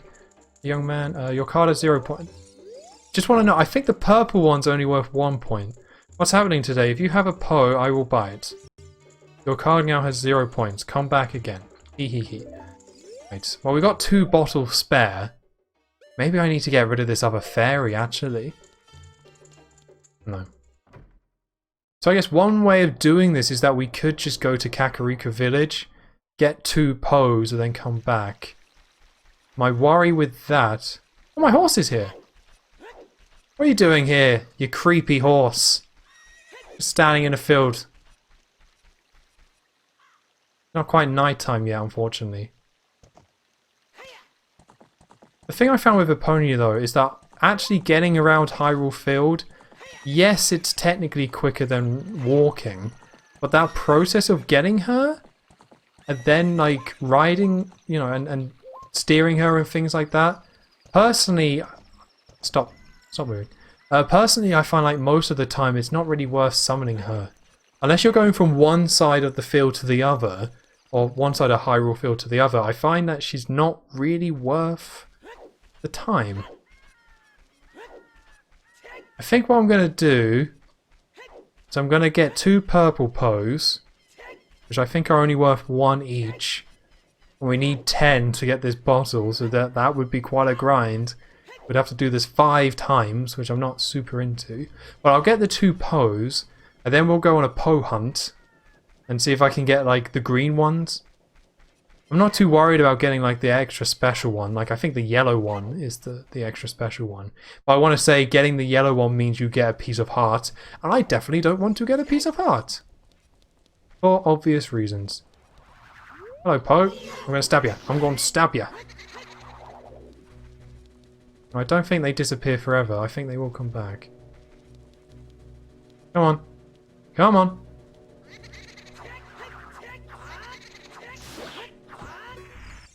Right. You defeated Poe. Do you want to catch in a bottle? I do. There's another one over there. Yeah, I'm pretty sure the rare ones don't appear in the graveyard. And you have to properly go on a hunt in Hyrule Field to do that. And hit it with arrows, and it's a whole thing. It's a whole thing I don't want to do. I guess is the important part of that statement. I guess while I'm doing this, I should be thinking about... Catch you. That's an awkward place. So I should be thinking about what we're supposed to do with Death Mountain. Oh, hello. Hello? Who are you? What? I didn't... What are you doing here? I'm gonna shoot you with an arrow, I'm afraid. I guess this is the composer guy. Why are you here? Cool. Gar, you killed me. I didn't... You're a ghost, dude. Let's not, you know, pick hairs. Did you try to play the Sun song? Like I told you before, with that song you can turn day to night, or night to day, whenever you want. When you're in darkness, that song should bring the sun's light to you. You should try it. No, I want to I want to... Okay, well I guess I can't set him for points. That's very disappointing. Alright, oh there's another one here. I'm just going to have to ditch the fairy. I think... I'm just going to have to ditch the fairy. There you go. Sorry, mate. I'm going to have to do a fairy run anyway. So if it just makes this a little less painful. Like, if I do end up only catching these 1 point lamos, losers, if you will, then if I only do it 2 per time... Oh, I messed that up. If I only do it 2 per time, that's going to take 5 trips. If I can do it with 3, then that takes 4 trips. Although if I can get one of the better ones on Eponia, then that shouldn't be too bad. I don't even know if I bother doing this. I'm pretty sure when I play through Ocarina of Time, I don't really like this kind of side quest, so I don't do it. Like, I normally in Zelda games do try and make sure I get all the bottles, because they're just so helpful to have. But with Ocarina of Time not being super tricky, fingers crossed, I'm pretty sure I normally just don't bother with this one, just because it's a little bit of a pain to get. Like, you have to grind, like, it just requires grinding. Like, throwing the cuckoos into the pen isn't too big of a deal, but with these Poes, yeah, you're just flat out grinding. And that's not particularly fun. So if I can avoid grinding in a game, I always do. Well, that's not strictly true. I don't mind grinding in an RPG. I'm actually someone who... Octopath Traveler, I think, is a fantastic game, and that has a lot of grinding in it. I don't mind grinding in it, but there is good and bad grinding. Some people would say all grinding is just bad grinding, but all grinding is bad grinding. But I would say there is good grinding and bad grinding. Actually, let's go... Yeah, let's go drop these off, and then we'll go on a Poe hunt. Oh, this Eponia just controls so badly in this game. This is a case of it just not aging well. Just doesn't control good. Come on, let me off. Yeah, they've tried too hard to make it somewhat feel like a real horse. Not that it does feel like a real horse, but they've just gone too far in that direction. Or maybe it's just a case of they wanted to feel balanced. Like, yes, you're on a horse and you can go much quicker, but you want there to be some sort of payoff. Right, I think this will give me 3. You not want my pose? Alright, let's do this the hard way then. I don't know why it has to be this way. Here we go, here's a Poe. What a Poe, I did! Point, please. This is a normal Po. Here, your 10 rupees. How many points? If it's 2 points... What do you mean 0 points? What? 0 points? I just gave you a really good Po. That was a hell of a Po. Let's try this again. I guess we don't get points of normal Pos. We just get 10 rupees. Rupees. Here are your 10 rupees. Take them. Hee hee. They're not worth anything. Well, that's exceedingly disappointing. But they're not worth anything? Alright, we're going on a proper Po hunt then. Here we go! Here we go! Hopefully we don't just get 1 point per pop. I thought the purple one still counted. Right, where am I going to find some Pos? Pretty sure you can just ride around and they eventually appear. Pos.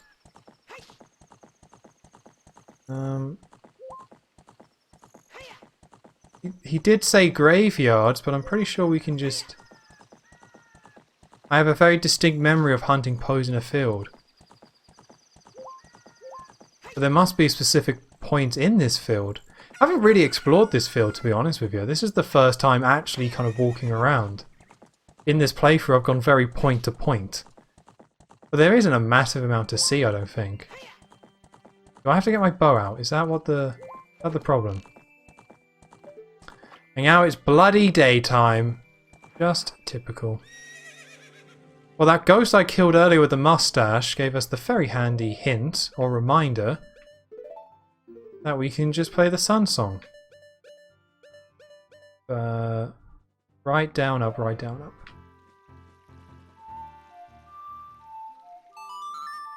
Okay, I think it might warp us back to the castle entrance, which I hope it doesn't do. Hope it just... No, I don't want day! Oh, there it goes. Right.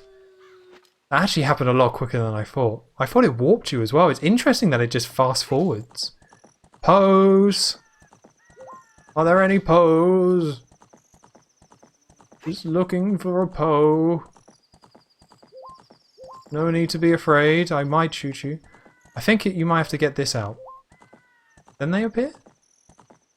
Oh, that skybox is looking a little worse for wear.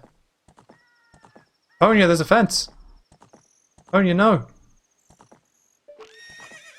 No, didn't want to do that. Might have to load this up. I'm sure that all you had to do was ride around. And that was enough. But they're not playing ball. It'd be nice if they played ball. Ah, here we go. Hello. Don't mind me. Am I standing up on this horse? Ponya, go! Ponya, you fool! I think I was standing up on the horse. Well, something wasn't right. Okay, well, we found one. And we found out that you can't lock onto them. Which is a bit of a pain. Pose. Come on. Is this really it? Is this really what you have to do? Nope, I didn't want to do that. Is there a Po over here? No, just dead trees. And now it's dawn again. This might take some time. Like sun song. This isn't even taking into account the fact that I can run out of arrows. So many things that can go like... So many things you have to manage here. Kind of crazy. Right. It's night again. Here we go. Po hunt. We're going to catch some Pos. I'm ready. I need those Pos. Oh.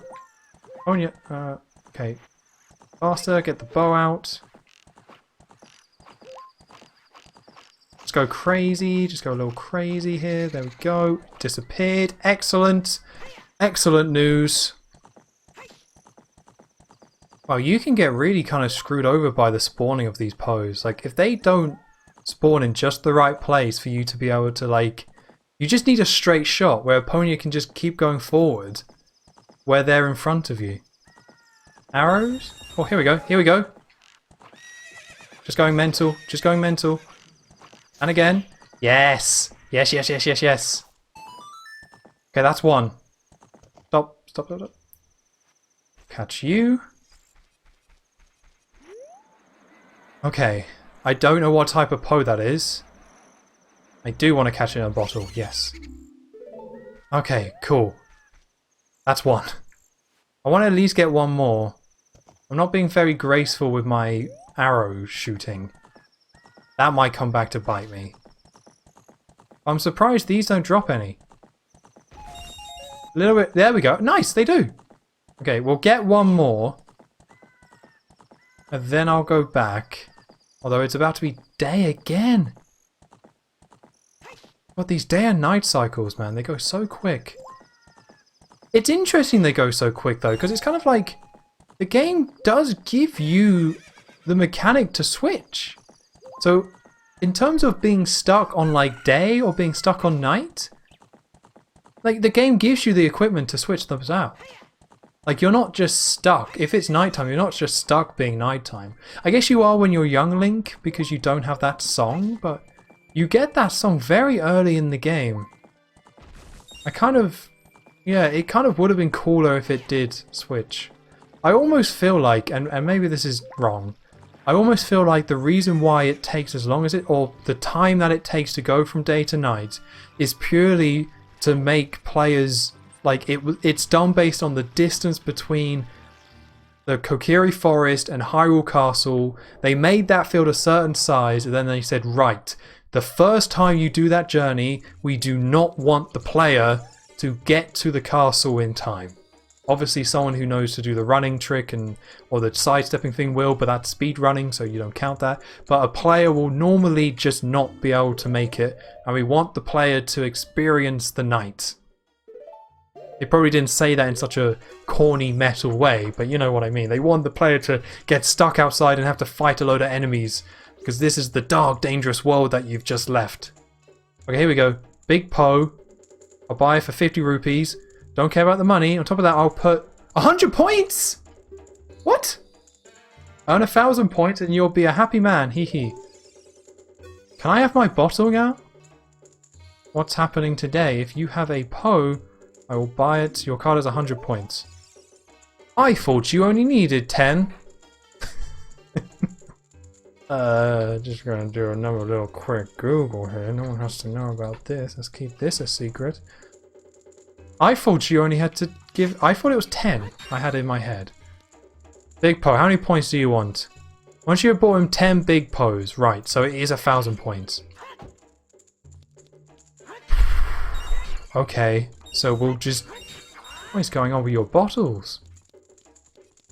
Freaking out a bit. Seems a little bit mean that these don't give you, like, arrows. Like, they knew the player was going to need a ton of arrows.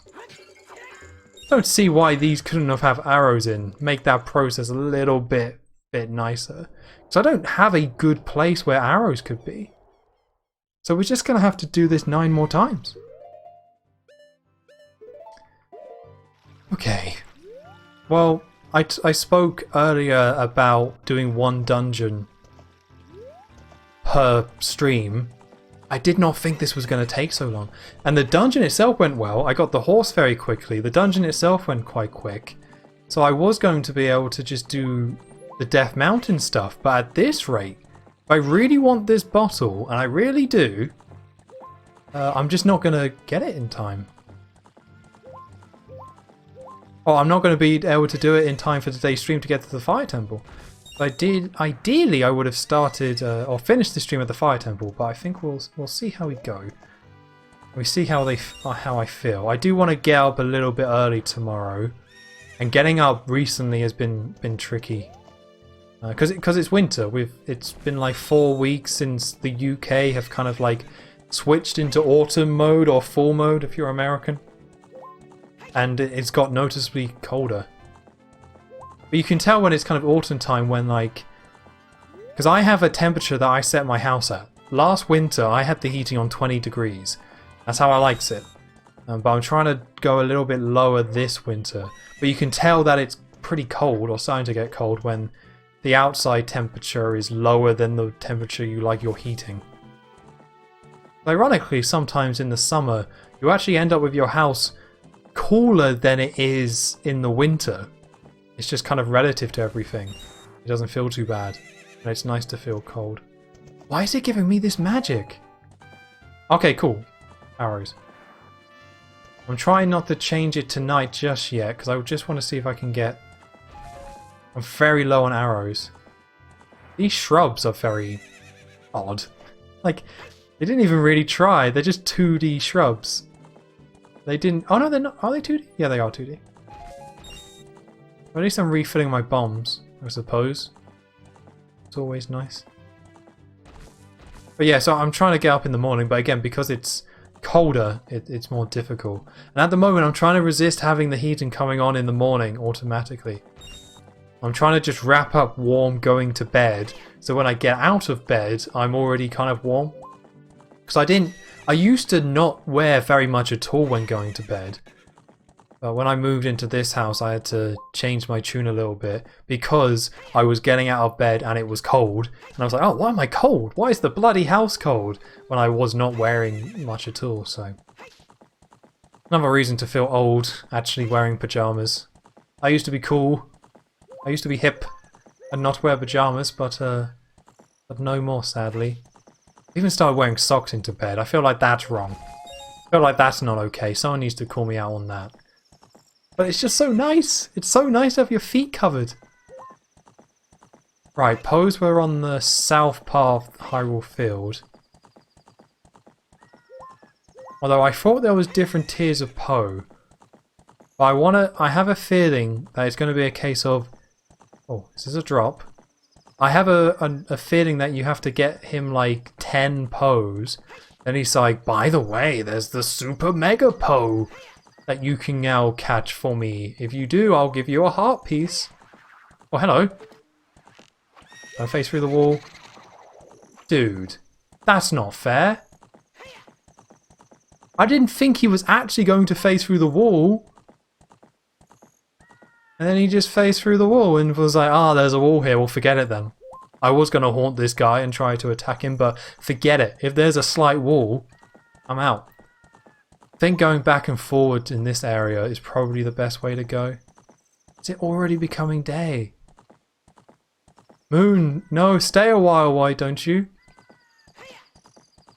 Well, it's definitely the south side of Hyrule. I can say that for sure. In the north part, I don't think I've seen a single Poe. It's crazy how difficult this is, though. I have to say, this is crazy that this is this difficult just to get a bottle. This might be like the hardest thing we have to do.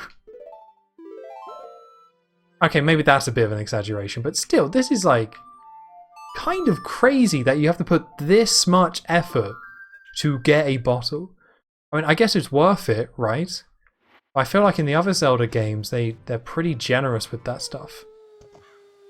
Right, I want to turn around, go back this way. Hopefully one appears. I'm not sure if going faster is a good idea or not. Like, is going faster going to get me to the Poe quicker? Or is it a case of I should go slower? I think going quicker. I want to go slower so I got a better run up. It's going to appear in front of me, and I want a nice straight path. Because apparently if he hits a wall, he's like, oh, forget it. Apparently they don't like walls. Also, it seems like they are spawning in specific spots, but those spots change. Because if this was the last time I was doing this, one of these Poes would have appeared by now. That has not happened.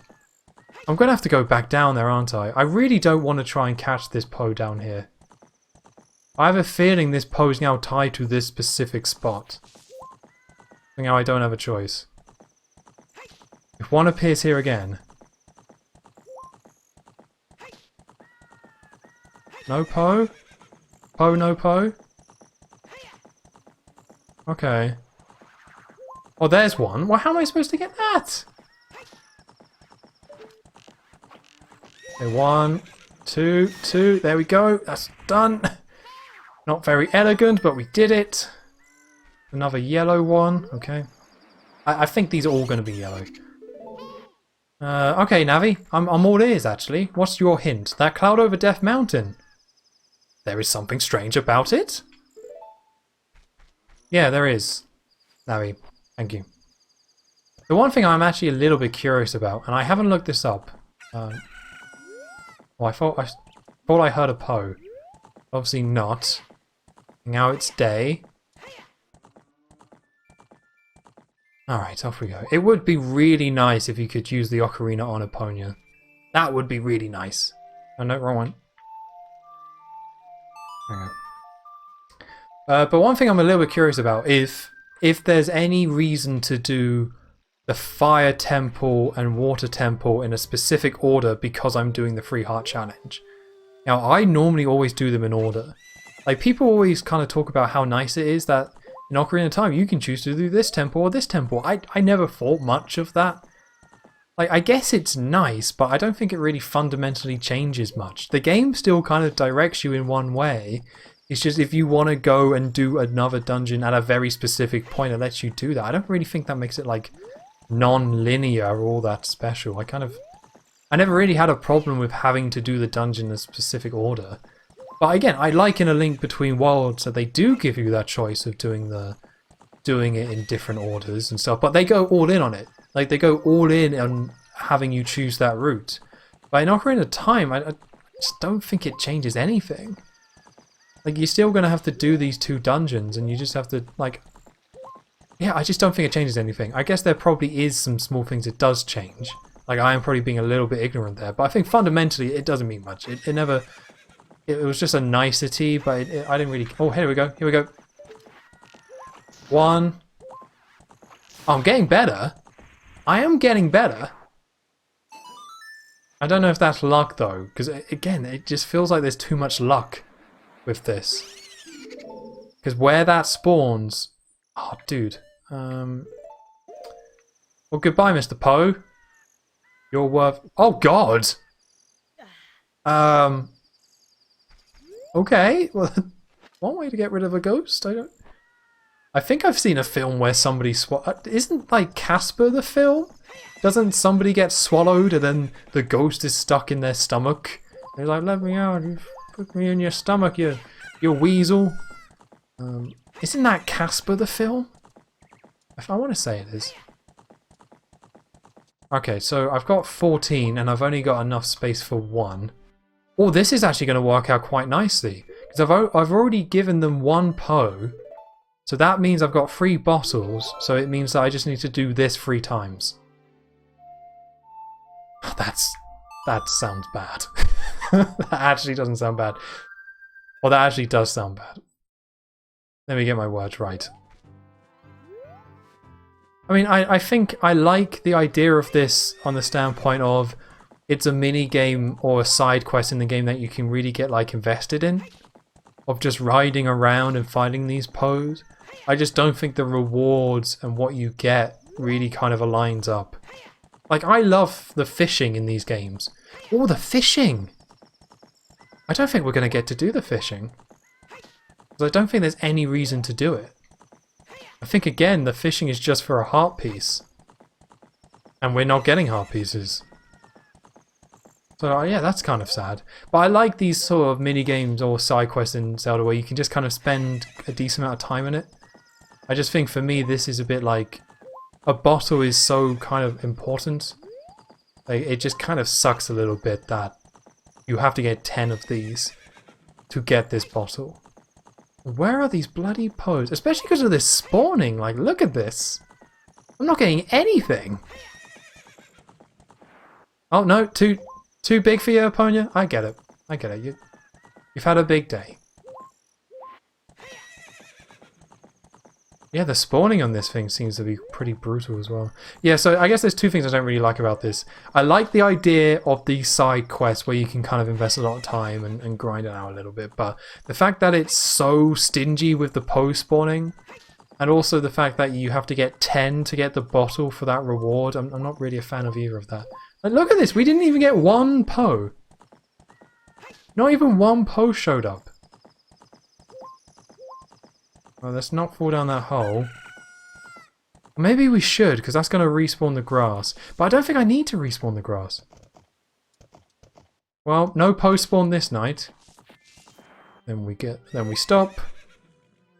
Then we stop. And we get off. Play a little song.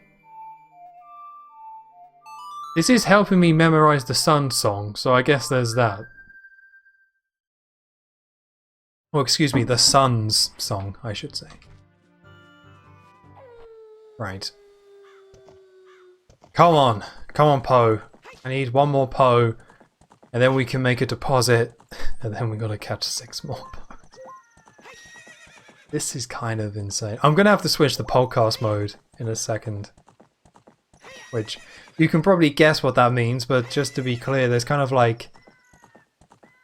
I think most streamers and content creators and Let's Players or whatever are kind of like this, but in my head I have it where there are times where I am directly talking about the game and reacting to the game, speaking about the game and kind of talking about what I'm doing and things like that, and my commentary is purely based on what is happening on screen, and that's kind of it. Which I quite like doing that, but not every game is kind of like that, or there's times in games where you just have this like massive downtime where if I was to talk about what's going on, it would just kind of get really repetitive, or I would just simply run out of things to say. I'm kind of surprised I got this long. So sometimes you just go into podcast mode, which is where you just talk about a random topic, and it doesn't... Oh, here we go. It's one. Oh, you can lock onto them. Interesting. No, not faster. Stop. If one of these disappears on me, I would be very upset. But yeah, sometimes you just kind of go off and start talking about other things. And that can be really fun. I definitely do like that. It's been quite interesting that I haven't really had to do that so much on this Let's Play. Not Let's Play, bloody hell. What's this, 2011? In this playthrough on stream. I think it just speaks to how much I really like Zelda, to be honest. Like, I've spoken about almost every Zelda game. Apart from Zelda 2. We could talk some Zelda 2. I don't really want to talk some Zelda 2, but I've been able to just talk about other Zelda games. I just really love this franchise. Which brings me on to the question in terms of like, would I actually rank this as like my favourite franchise? And I've never thought of Zelda as my favourite gaming franchise. But then I simply couldn't tell you one I like more. I guess just kind of looking at my shelf, like maybe there's ones that I'll have like a more personal connection to, but even then I feel like I have a personal connection to Zelda because I've been playing it all my life, right? And I've always got the Nintendo consoles and I've always enjoyed playing them. So I guess if I oh, don't drink it, Link. I know you drink ghosts, don't do it. So I guess it's a tricky one for me. I don't know if I would pick... I just can't think of another franchise I like more than Zelda. I guess if I'm looking at my shelf, you've obviously got Mario, but I would definitely say I like Zelda more than Mario. Seeing Banjo-Kazooie there, but...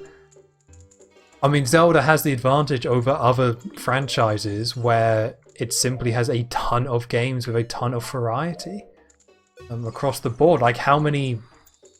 You know, Zelda's been going on since 1986. So a franchise like Banjo-Kazooie, I can say, yes, I love that franchise. But in terms of being able to play regular like ones in the series, and when you've got games like Banjo Pilot and Nuts and Bolts kind of strapped on to the first two, it does kind of make it a little bit awkward. So you can say something like, hey, Banjo-Kazooie is like my favourite game. I'll be like, fair enough, it's a good choice. Great game. But in terms of being your favourite series, like, it's kind of not really a fair contest. Because really you're just talking about Banjo-Kazooie and Tooie, and you might be like, Grunty's Revenge is a nice side game, and Banjo Pilot is fine, and Nuts and Bolts I don't think is that bad, maybe. Like, maybe that's your opinion. But to say that, like, it's your favourite franchise, it's kind of, it's not in the same league. So then you have to look at stuff like Mario, I guess GTA, but I never really liked GTA. I think even Ratchet and Clank you could kind of put in that category. When I was younger, I always loved the Rayman series, and I always would say that was one of my favourite franchises, but even that has been done a little bit dirty in recent years. Like, it's just... When you look at the franchise as a whole, yes, it's got a decent amount of entries. You've got Rayman 1, 2, 3, Raving Rabbits, I guess, and then you've got the Hoodlum's Revenge. Don't forget Hoodlum's Revenge. And then you've got Origins and Legends. So I guess 1 to 3, and then Origins and Legends are your mainline franchise or games. So back on the PS2, when Rayman games were still being made, I was like, yeah, great franchise, and it kind of stood on its own. But nowadays, it's just like 5 mainline titles in a franchise is tiny. It's absolutely tiny. So it's just kind of, it's not fair. Like, it's definitely not fair, but it does mean, as much as I kind of love Rayman, I don't really like the first one that much, outside of the first couple of worlds. Second one I don't really play much, and it's actually surprisingly difficult to find a good way of playing that game.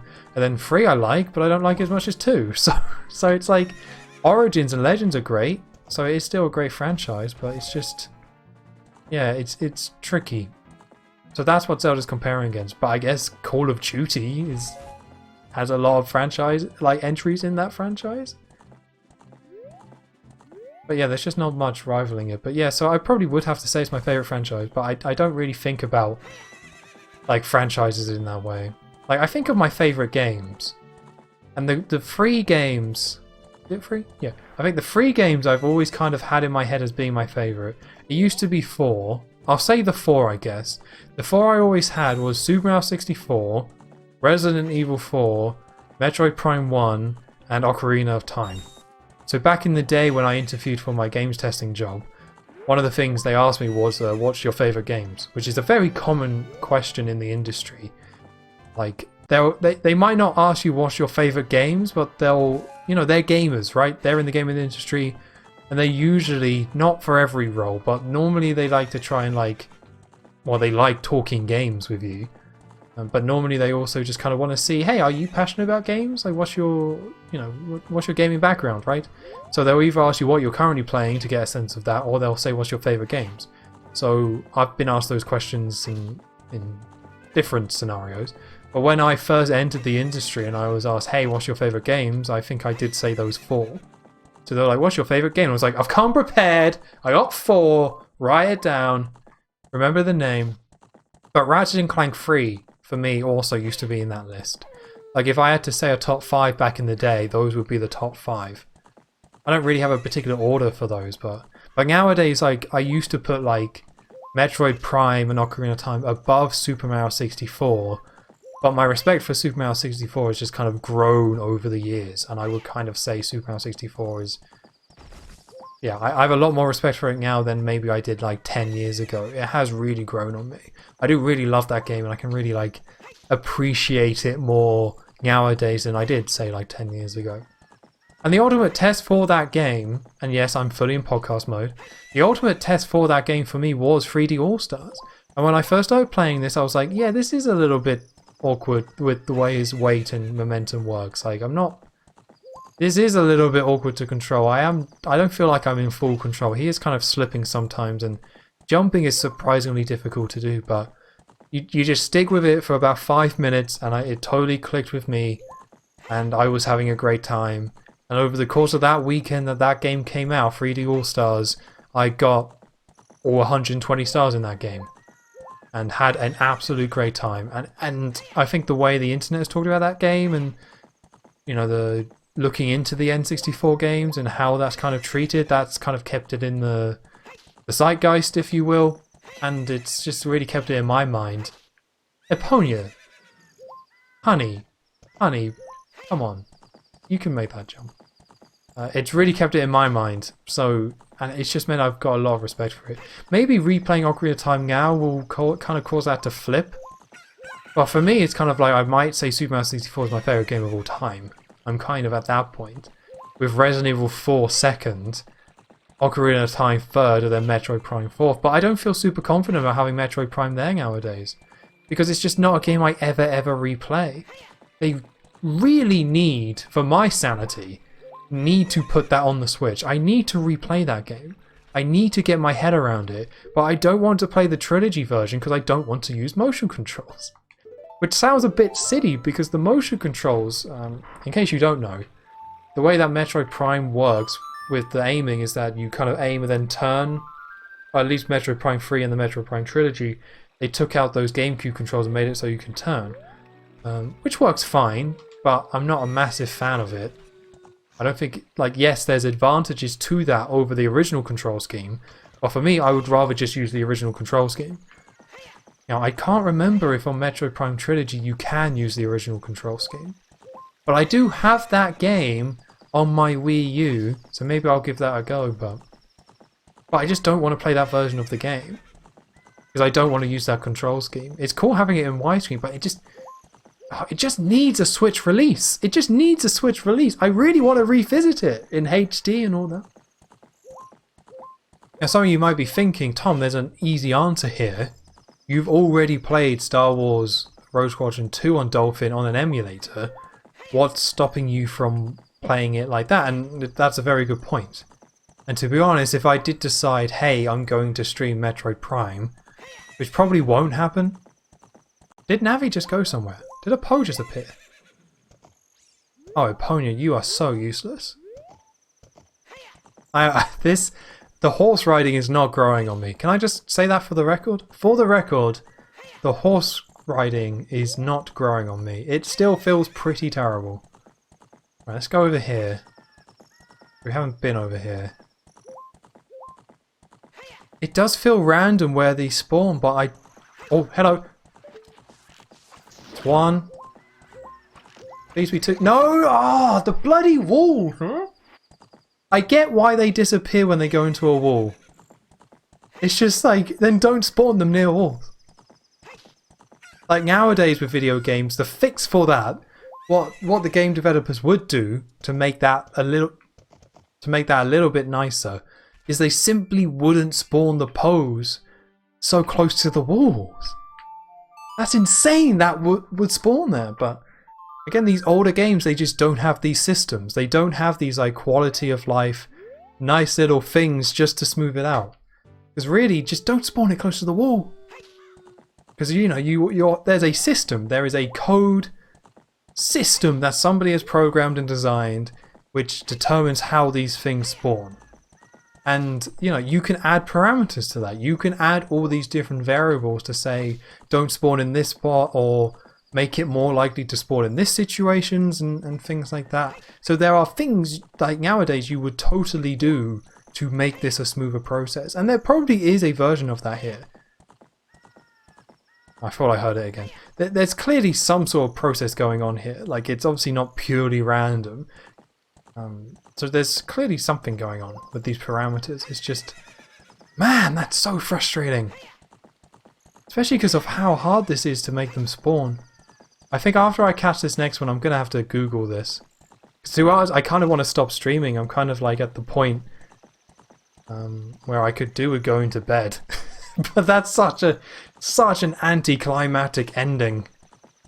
Like, wow, that would be so anticlimactic to end, but like, I'm just looking at the clock and it's like, I've only done 4. I have to do 6 more. And wow, look at this spawning. Look how insanely bad this spawning is. But there must be a nicer way of doing it. Must be. There must be like a method where like somebody has said, hey, if you just go between these 2 trees back and forth, you're guaranteed a Poe to spawn. And then you can shoot the Poe. Then you go between the trees and you'll get more Poes and it's Poe City and it's a good time. Because look at this, you can go a whole night whole night cycle without getting a single one. Okay, I'm gonna have to look this up. Getting a little bit too frustrating now. Right, Zelda Ocarina Time, Poe hunting, hot fresh tips. Poe location. Here we go, big Poe guide. Here we go. We're getting the deets now. Map of the Poes. What? Oh, bugger off. I don't know which ones I've got. Okay, so the Poes spawn in specific locations, apparently. Is this guy fighting them during the day? Does it not even have to be at night?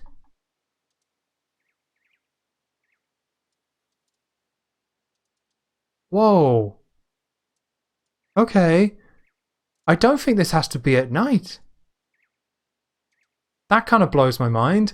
Right, so they're apparently in specific locations, which would explain a lot, to be honest. Because I was just like looking for them. So let's go through these then, actually. Hopefully I can get this all now that I know where they are. So apparently there's only 10. I swear this was random. I legitimate, like, obviously I'm wrong, but I swear this was random where they spawn. So I guess when I was getting... No, because that doesn't make sense. Because this map is showing one of them not being near that wall where it spawned. Obviously I just had one spawn near the wall. Okay, it's saying one's here. Nope, Eponia, you're being a little picky. Being a little picky there, Eponia.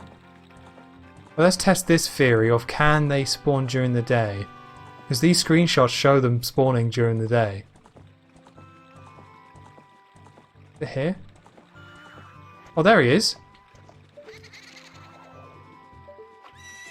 What am I supposed to do with that? Now, apparently if you stop, they will respawn. Well, that's clearly not the case. Oh, there he is. Oh yeah, they do respawn. But they go in a different angle. Oh, and he just disappeared again. How do I not shoot an arrow, please? What is going on? So there is a Poe here. Just gotta hang out here a bit more. Alright. So I don't want to look that way. But he can spawn to the left here. Although he's not respawning.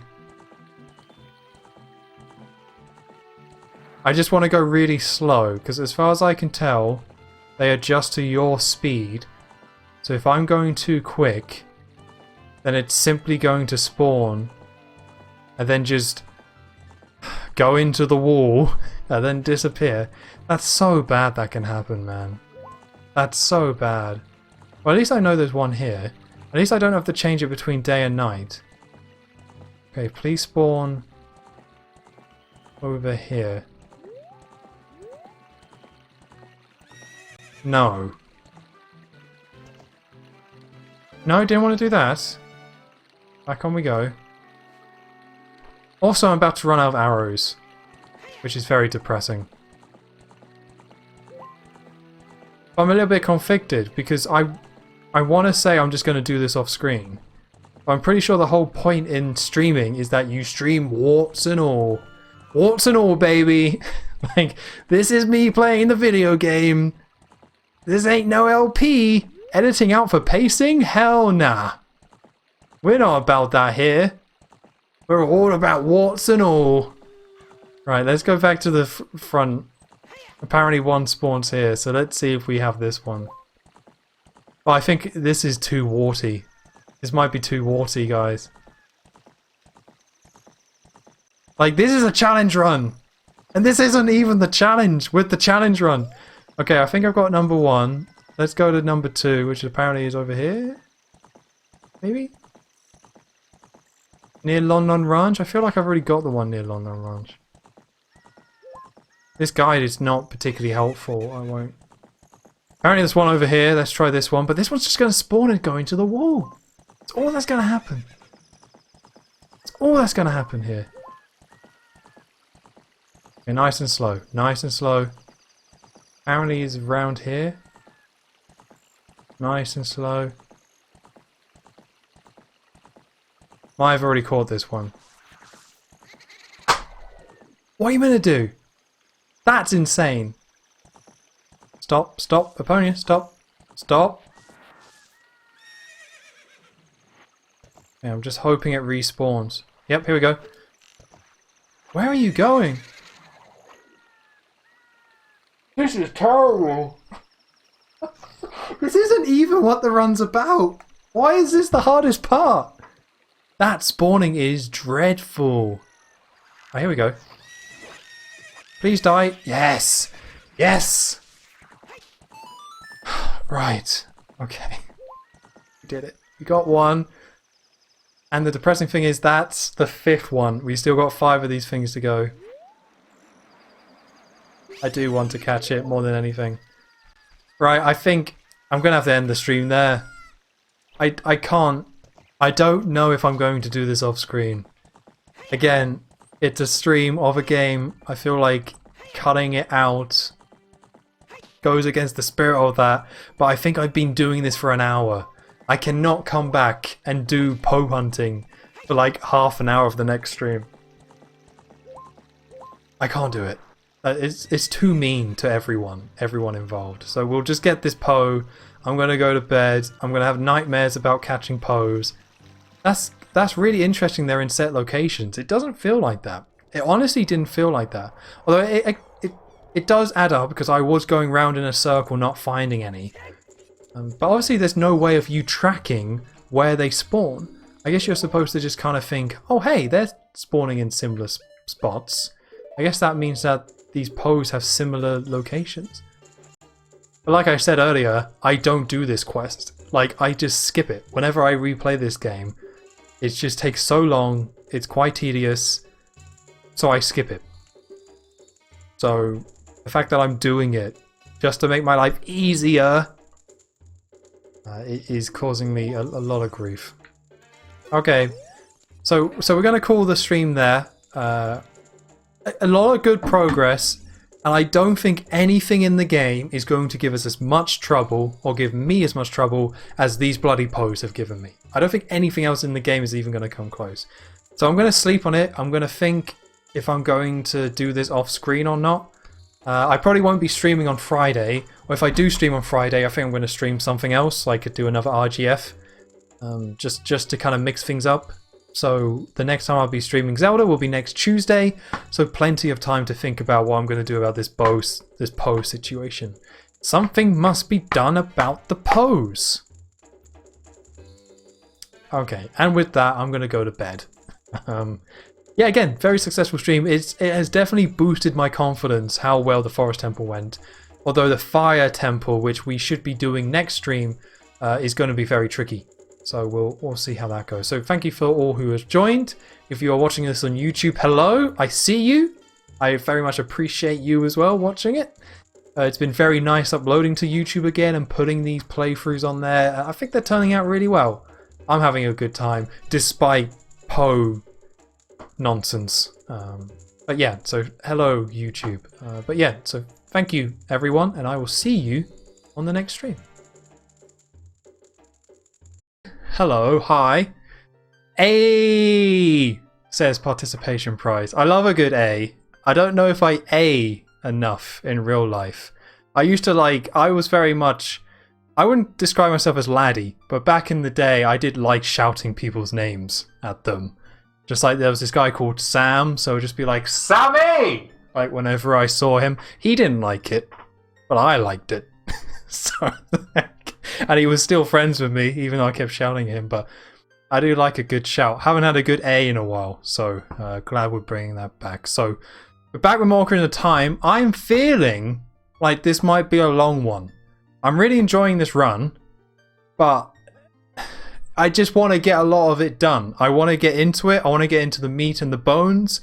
I think today is likely going to be my first death. Is a little clickbaity, the title I put for this stream, but I think it's going to be legitimately true. I think this is the stream where I'm going to struggle. And I've also got a lot to do. I've made a list. I made a list of things to do. What do the 3 zeros mean? That's a great question. I actually didn't know this. I looked this up. So the 3 zeros is how many times you've died on that save file. So now technically you can get around that. If you die and then reload the save without saving, then it won't save the death. So like if you restart the console, then it won't count. But in theory, that's how many times you've died. The fact that it's 3 zeros seems very generous. I don't know who's dying 100 times Ocarina of Time, but yeah, I actually only recently learned that myself. So let's get into this, because I have my little laundry list of things to do. Right, first things first, Pose is the first thing on my shopping list. So last stream, I ended it by starting that post side quest, which I knew nothing about. I thought it was going to be a nice, simple side quest where I'll jump on my horse, go around the field, shoot a few arrows, get a few pose, and then I could do the borrow quest like that. I thought that was going to be easy. I knew it, well, maybe not easy, but I thought it was going to be simple, even if it took a lot of time. Turns out there's only 10 pose you can collect. They only spawn in specific points. The spawning is really inconsistent and weird. If you get one and then leave, or if you see one, you have to leave Hyrule Field to then get it to spawn again. And even when it does spawn again, it might just go into a wall and disappear instantly. It was a whole thing, but basically I did it all. So to start, I'm going to show me getting rid of these last two. This was really a nightmare. Like, this was awful. This might be one of the worst, if not the worst, side quests in any Zelda game, potentially. I'm sure there is one that I'm forgetting out there, because I know Zelda's had some pretty nasty side quests. I'm sure Wind Waker, with all the going on the sea, has some pretty bad side quests there, but for me, this was just painful. Like, even with a guide, like, I struggled. Hello, One Cat in the Box, hot take. Thank you, just kidding, it's a little tough. Yeah, it's one of those where it's like, yeah, you can just get screwed over by bad luck. Because when I watched a guide of it, he did it like all in one perfectly. I'm sure there was editing involved. But he came at it from a certain angle, did it at a certain speed, waited, and then the Poe would spawn like right in front of him, and then he would shoot with a load of arrows and get it. Made it look really simple of the guides I was looking at, but it just doesn't work like that. It just doesn't work. I would replicate the exact same movement, it wouldn't spawn. I would turn the camera slightly, and then it would spawn in a wall and disappear, and I was like, okay, now I have to... Yeah, so it wasn't great. It's doable though. It's definitely doable, but there's a very good reason why I don't redo that side quest. Because all you get is a bottle, which normally in a casual playthrough of Ocarina of Time, I don't think you need this 4th bottle. I think 3 is more than enough, and you can get those really easily. This one just kind of isn't worth the time. But because it's a free hut run, because an extra fairy almost certainly could mean me doing a section and not doing a section, it's like I couldn't not do it. And I was rewatching that stream from last week as well, just double checking it, and it was like I said, as soon as I got the arrows, as soon as I got that arrow upgrade, I said my house is going to burn down because there's no way I can do this well consistently in a video game live on stream without karma coming to bite me. And I didn't put it together that my karmic payment, as it were, was that Poe quest, because that did take an hour. But it's done. I don't need to talk about it anymore. I'm over it. I'm a grown boy. That was fun while it lasted, but now it's done. So I'm going to cross that off my list. We're going to treat this like a shopping list. I think that's okay. Get rid of pose. So next up, I actually want to transform into young Link and do a few things there.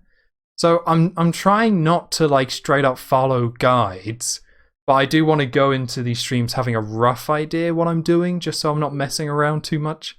As you know from the Poe hunting last week, that doesn't always go to plan, and I didn't look up how to do the Poe hunting, and it really screwed me over. Took an hour to do something quite simple, but never mind. So there's a few things I want to do as young Link, and also we get this song, so I can actually teleport here.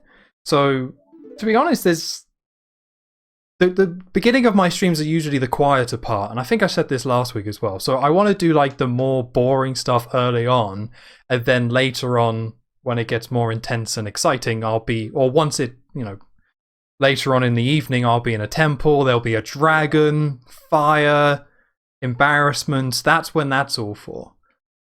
Right, so it's going to be a nice and easy one to remember. Okay, so up, right, up, left. Oh no, left, right. Don't know if I should write that down. I have this piece of paper. Maybe I'm just an old man and just old-fashioned, but just a pen and a piece of paper is just the most useful thing in the world. I'm writing that down. Screw it. I'm writing it down. I know I don't need to. Left, right, up, left, and then what? No, did I even write that down? Right? Right, up? Maybe? That doesn't look right. I didn't even pay attention to any of that, but Here we go. I love a good piece of paper. I don't know. Like, I have my phone with me at all times. I just find myself very naturally writing stuff down and finding that, like, just way better. Just way, way better than actually making notes elsewhere. Yep. Let me just skip this. So how's everyone doing today? Again, I'm feeling good. I've been feeling good in general over the last 2 weeks. It was one of those where I think I got sick and then it took me a while to get over that, and it was quite a tricky cold. Like, it was just a cold, but it was a tricky one. But it's almost one of those where, like, when you go down quite low and sink and have a really kind of tough time, not a super tough time, but have a little bit of a tough time, you, like, rebound. So I've had the last 2 weeks feeling, like, super energetic and feeling good in general, which is super nice. But yeah, it's been very different.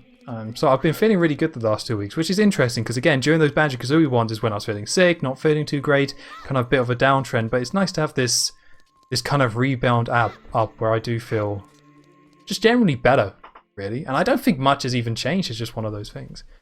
Oh, it's weird seeing a dog. After, like, spending a lot of time with Adult Link, it's odd coming out of this place and being like, people doing things? Breathing? Is that allowed? Is that okay? Right, so I've got on my list Scarecrow Song, fairies, and by what I mean by fairies, I mean I need to go and get some fairies because I think currently, yep, I've got 4 bottles, no fairies in. That's cool, that's fine. I'm sure that'll go well for me. But I've also got Bomb Chew and then Bomb Bag. So I think there's 2 different things. So while I'm already here, let's try the Bomb Chew one. Basically, I don't know if I need this, because the thing I'm looking for here is a Bomb Bag upgrade, and I don't know if I'm really going to need it, because there's 2 of them. There's one here, and there's one we can get in the Goron place, but I definitely don't want to be in the situation where I can't... I run out of bombs. That sounds like it would suck. Okay, but... Oh. Great start. This is exactly what I was worried about. So whenever you come here, the prize you get is random. Unfortunately. So if I just hammer this here...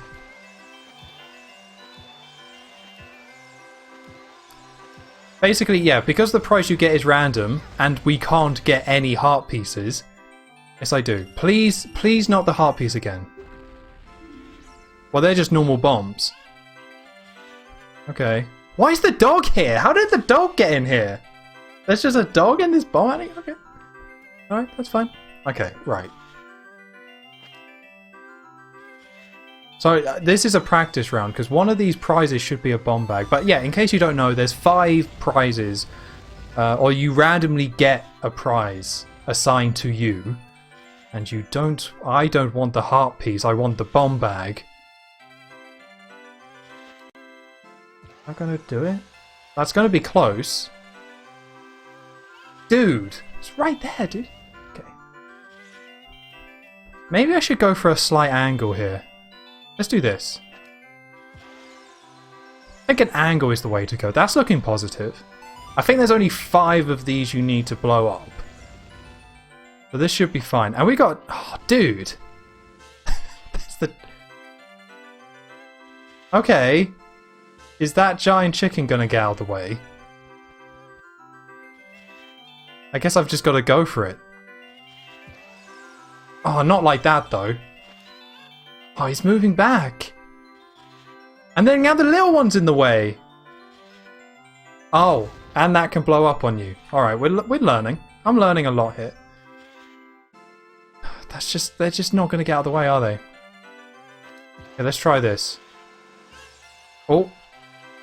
Oh my god. I won? Wow. I mean, it's not what I want. She's just about to give me some normal bombs. Yeah, it's not what I want, but good to know I can do it. Not impossible. That was actually quite easy. In my head, I thought there was, like, not the heart piece. Okay, here we go. For realsies this time. We practiced. I practiced. I know I can do it. So now I just gotta actually do it. This dog, man, it's creeping me out. I don't know if dogs of this breed in real life can be that brown. It's like a chocolate brown dog. I don't know about that one. I might have got this out a little bit early. Oh, that's going to miss. Is it going to miss? Yes, it missed. Okay. Dog, you got to get out of the way. Right, slightly. Okay, that looks like that should do it. This music is just like, oh, dude, that is messed up. That should have hit. Maybe I should try this. No, should I try? Let's try the side. Hopefully that hits. There we go. Okay. But this music, I don't mind it so far, but there is definitely like, it can make you go insane. It's so like cheerful and like repetitive. I think I can go for this. Don't move forward, don't move forward. Move back, move back. Ah, oh, dude. It was like listening to what I was saying.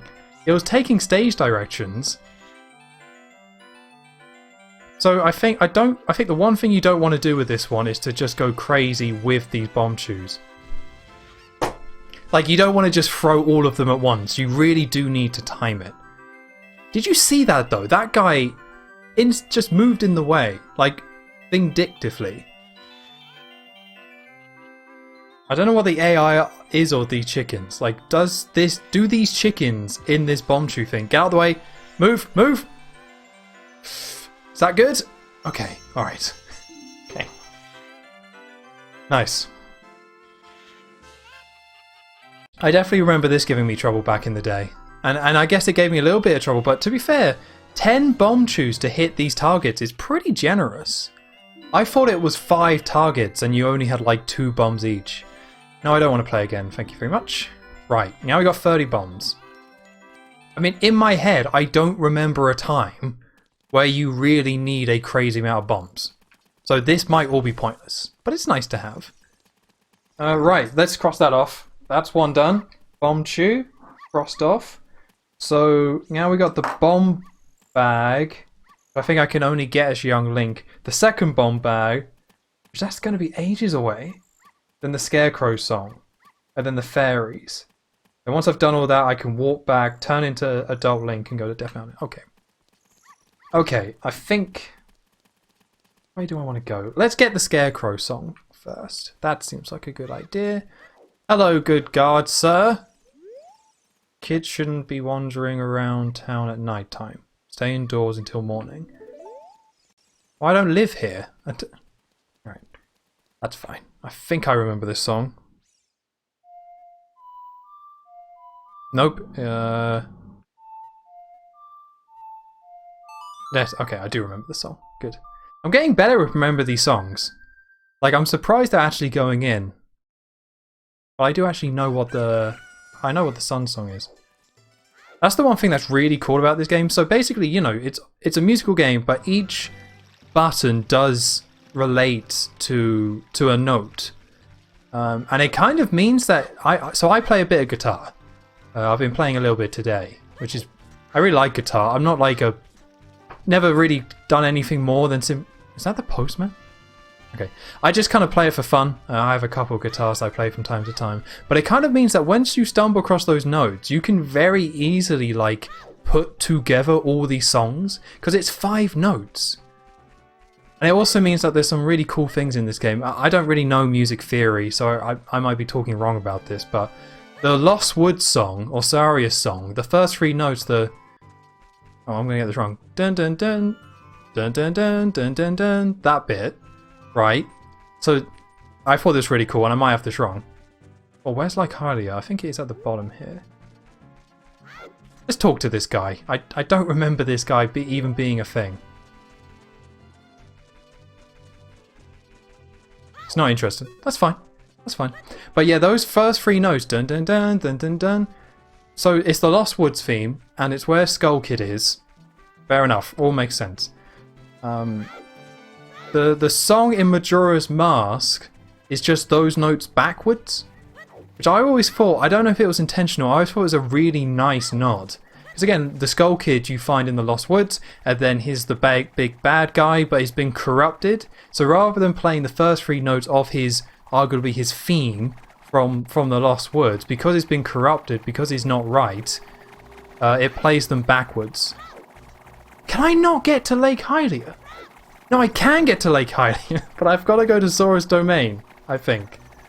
Yes. Alright, well, we've gone the wrong way. We can do one of these.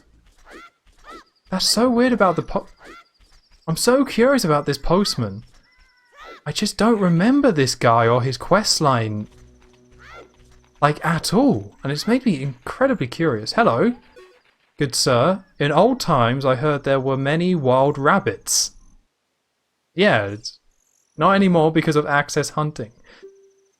Okay, this is a bit grim. I want to become a rabbit. Listen to the wind with those ears. Hop across the ground with those... Oh, this has got to be part of the trading quest. Even if I can... Yeah, here's the part of the trading quest. I still haven't decided if I'm doing that. Like, I definitely won't be doing that this part. Or this stream. I don't know how long that really takes. Like, if I dedicate my time... You know, if I dedicate one stream just to doing that, is that going to take the whole stream? Like, I can't imagine it would. But I'm just going to have to pick a time and just go for it, I think. It's if it makes that big of a difference. I'm not that convinced the big Goron sword would actually make that much of a difference. But I think speedrunners do use the thing. Or use a version of it. Like, there was always that thing with Ganondorf, or Ganon, the final fight in this game, where, you know, as a kid, would always get the big Goron sword, and then be like, yeah, I'm the most powerful guy. Let's fight Ganon. And then you would, like, hit Ganon over and over and over again. But then it turns out the game actually has, like, something in it where it says you can only beat him with the Master Sword. So you can do, like, I think all the damage you need to do against Ganondorf with the big Goron sword, but then you have to switch over to the Master Sword to deliver the final blow. Which is, like, makes sense, right? But I remember as a kid, like that, not really understanding that too much. Or not straight away, anyway. And I remember just wailing on Ganondorf with the big Goron sword, being like, why isn't this working? It's, like, the best sword in the game, but it can't even kill the main bad guy? What's up with that? But I do think I'm going to need it, but I don't think I'll need it for this part. It's just those bosses, really, I think. It's just making sure I'm doing the bosses in as few cycles as I can. Which I've already shown just how important that is, like in Jabu's belly. Like, by doing, like, not enough damage to the main mini-boss, or to the mini-boss, I had to do the thing 4 times, where if I actually was using jump slashes, then it could only take me, or only took me 2 times, or 2 cycles. So I'm definitely a little bit worried that if I don't know my cycles, if I'm not using the correct, you know, methods, then that could really mess me up. Or it just means if the boss fights go on for longer, and with only 3 hearts, if a boss fight goes on for longer than it should, that can cause major problems. Especially because I'm going to be relying on fairies as well. Come on, chicken. I don't even know if you need this chicken for this section. There's just something about it where I just like grabbing this chicken and doing this section with it. But I think you actually only need it. You know what? Screw you, chicken. You're staying here. I don't think I need you. It's a shame we don't have all the warp songs left. But the reason why I'm doing all this stuff now is because I'm just a bit worried about the fire temple, and the more upgrades and things I can pick up and sort out now, the more I can just kind of focus on the fire temple for the rest of the time. Okay, so those are butterflies. Here we go. Okay, so this has got to be it. This is either going to send me to Lake Hylia or it's going to send me to the Lost Woods. Let's find out where. Please don't send me to the Lost Woods. That would be kind of a pain. Okay. Okay, that's fine. Back we go. I guess I gotta go inside. I was just trying to avoid having to play the song again. I never quite understood why in this game you play the song, but then the waterfall, for some reason, like, you have to play it every time. It's just a... I don't know if that's like a trick of time travel, I don't quite remember. But I don't think it can be. Nope, that's the wrong one.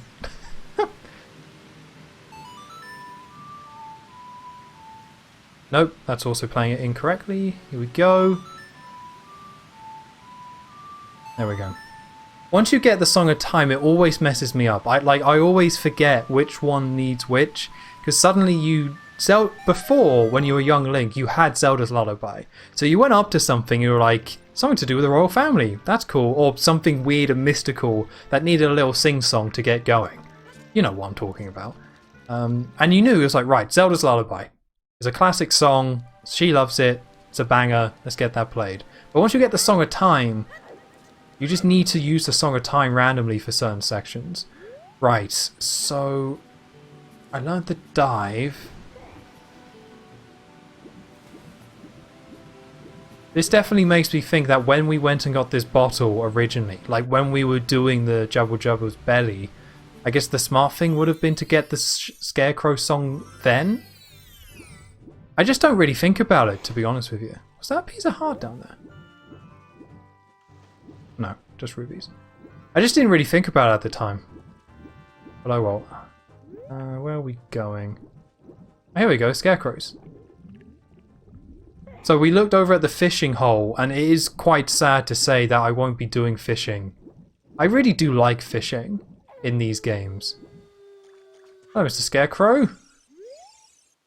I am Bono. He's Bono. Scarecrow music. I heard a song once and I never forget it, baby. Alright. Very weird thing to say. Chicken Wing and Baloney. Thank you for the follow. Thank you for stopping by. If you're in the chat, hello. I appreciate you. Or if you prefer to lurk, I don't blame you. I prefer to lurk myself. My name is Pierre, the Wandering Scarecrow. Okay. Actually, I wish I could do... I'm kind of stuck. Howdy. Yes, howdy. Oh, hold on. Right. Let's make up a song. Should also write it down. How about a couple of lefts, couple of downs, 4 lefts. No. Fantastic tune. It touches my heart. I might have done too many. I'm gonna have to write that down. Right. Left, left, down, down. Oh no! I didn't write it down. Okay, cool. I didn't write that down. Would you like to hear a song? I just made up a song. But I have not done this quest in so long. It's like in so long. Okay, well let's not use that song because that is dreadful. Okay, play your song. Right. Left, left, up, up, left, left. Stop. Fantastic tune, it touches my heart. Left, left, up, up, left, left. Come up with a nice song, come back and let me hear it. Okay, so... I might have to just look this up, how to do this. Whoa, you have an ocarina? Here we go. Left, left, up, up, left, left. Oh well, I don't remember that song, baby. Why, that's why I can't tell you, good golly. Right, I'm looking this up. These bloody scarecrows, they're menaces. If it was up to me, I would get some fire arrows, get some deco sticks, burn them to the ground. but we need them. This is what I was saying before on Scarecrow song. This is what I was saying before, like, Ocarina of Time just has these really weird quests where, like, you know what you need to do, but the exact steps of how to do it is just always weird. Memorize the notes. It must be 8 notes. Wait, what? As a child, talk to Halia. He'll tell you never forget the stream. Put the test and play Ocarina. Oh, why does it have to be 8 notes? Nobody told me it had to be 8 notes. Okay, alright. Here we go. 8 notes. Left, left, down, down, left, left, down, down. Hell of a song, right? Remember that. I don't mean I can only remember 8 notes, it just cuts me right there thing out. Okay. Okay, alright. Well, that's that done. It was just left, left. I've got to write that down. Please entertain yourselves. Right, okay. We're done the Scarecrow song. that's that done. So now we can go and get some fairies and do the extra bomb bag bit in Goron City. To be honest, I should have done it while I was there. Like, a lot of this is just cleanup of stuff I could have done back when I was a kid originally, but hey ho, here we go. Oh, actually, can I even... Just even gonna let me through? I think I might have to go back and teleport and then go round and... Ah! Ladders. So thanks for joining us, Chicken Wing and Baloney. I'm assuming you know this game quite well, potentially? Or at least a Zelda fan in some fashion. Although, to be fair, who isn't a Zelda fan? It's probably a better question, but... I think normally, when I'm streaming a game, the people who stop by are fans of the game, which is always nice. I'm a fan of these games. That's why I stream them. God, I do not like these giant things being present. They really do creep me out. Let's do some hopping. There we go. I was saying before, or in the last streams, how like, when you go back to the N64 games that when I go back to N64 games that I played as a kid, they always feel so much smaller than they did in my head. And I was getting that with Ocarina of Time. Like, when I was playing through these first ones, especially as Young Link, I was like, wow, these feel way smaller than they used to when I was younger. But now that I'm having to do these quests, travelling across Hyrule, suddenly they're starting to feel pretty big again. Like, the fact that I have to do this stuff, it's starting to feel like, oh yeah, actually Hyrule can feel really big. But how big or small something can kind of feel, it really is just how dense it is in a lot of ways. It's why people talk about open world games and things like that. Nobody really talks about how big they are. Or maybe they do a little bit, but it's never the focus, it's the density. People always talk about the density of activities in an open world game and how they kind of use the space. So people didn't praise Elden Ring and Breath of the Wild for being like as big as they were. I would say, because people used to talk about how big games were, like open world games. Like during the PS2, I think I remember when San Andreas came out and people were like, dude, there's like 3 islands? It's crazy! I remember people definitely talking about the GTA games and how big they were in early 360. People definitely talked about like, whoa, Oblivion, you can... What was it? You could fit like 3 Morrowinds in the Oblivion map? It was something like that. People used to kind of talk like that. I think it was like you could fit 3 San Andreas into the Red Dead map. Like, people used to talk in those terms. But I think the game that blew that out of the water and said, okay, we're just not going to talk about this anymore. It's either Just Cause 2 or Oblivion. Those were the 2 that made people kind of like, okay, yes, you can make really big maps. We're proud of you. You did it. But people just, I think after that point, especially with Skyrim, just stopped caring in terms of the size of the map. Like, yes, you need a big open world for this to kind of work and to feel like a big open world, but people want stuff to do. So even though I guess game maps are still getting bigger to a certain extent, the focus is just kind of really shifted. I feel like Horizon, the new Horizon Forbidden West has kind of tested the waters in terms of what people want out of open world games and stuff. The fact that Elden Ring and that came out so close together, and I don't know, I don't want to play Horizon Forbidden West because it just looks like more of the first one to me, but a nice version. And I haven't really heard that amazing things about it, but it does feel like every now and then when trends change, you get a game that comes out that sticks to the old trends and sticks to how it used to be. And because of that, it just feels old and out of date. And personally, I feel like that's kind of what happened with Horizon. That is the game that came out and kind of proved to people, hey, people don't want these type of games. Or not, they don't want an open world styled this way. They just want an open world where they can go and do stuff, and there's a very dense amount of stuff to do, but you can just go and do it and figure out yourself, which is very cool. Very much appreciate that. Right, where are you? I'm looking for... Oh god, he's massive, isn't he? No, this might not go well. I think a direct hit.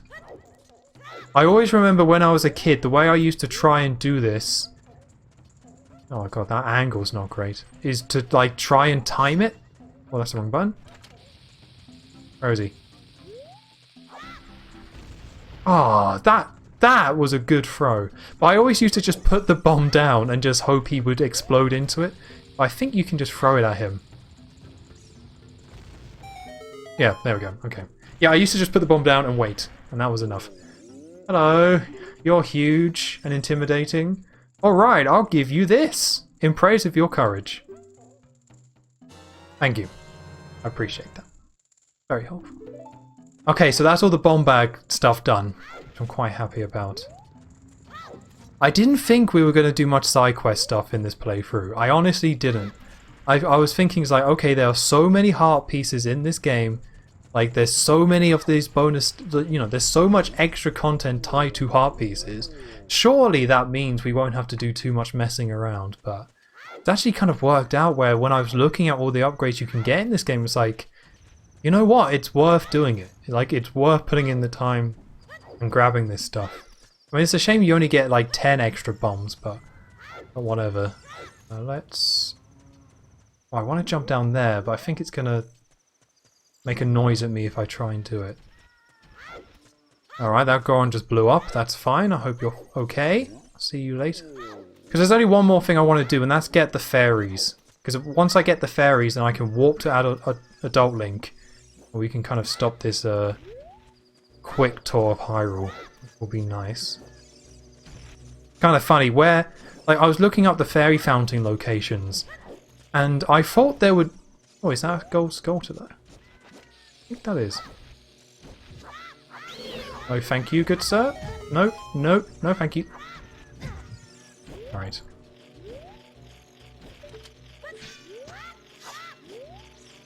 I'm really paranoid about this guy. Let's kill him. There we go. Why did I boomerang on that one? It's gonna be awkward.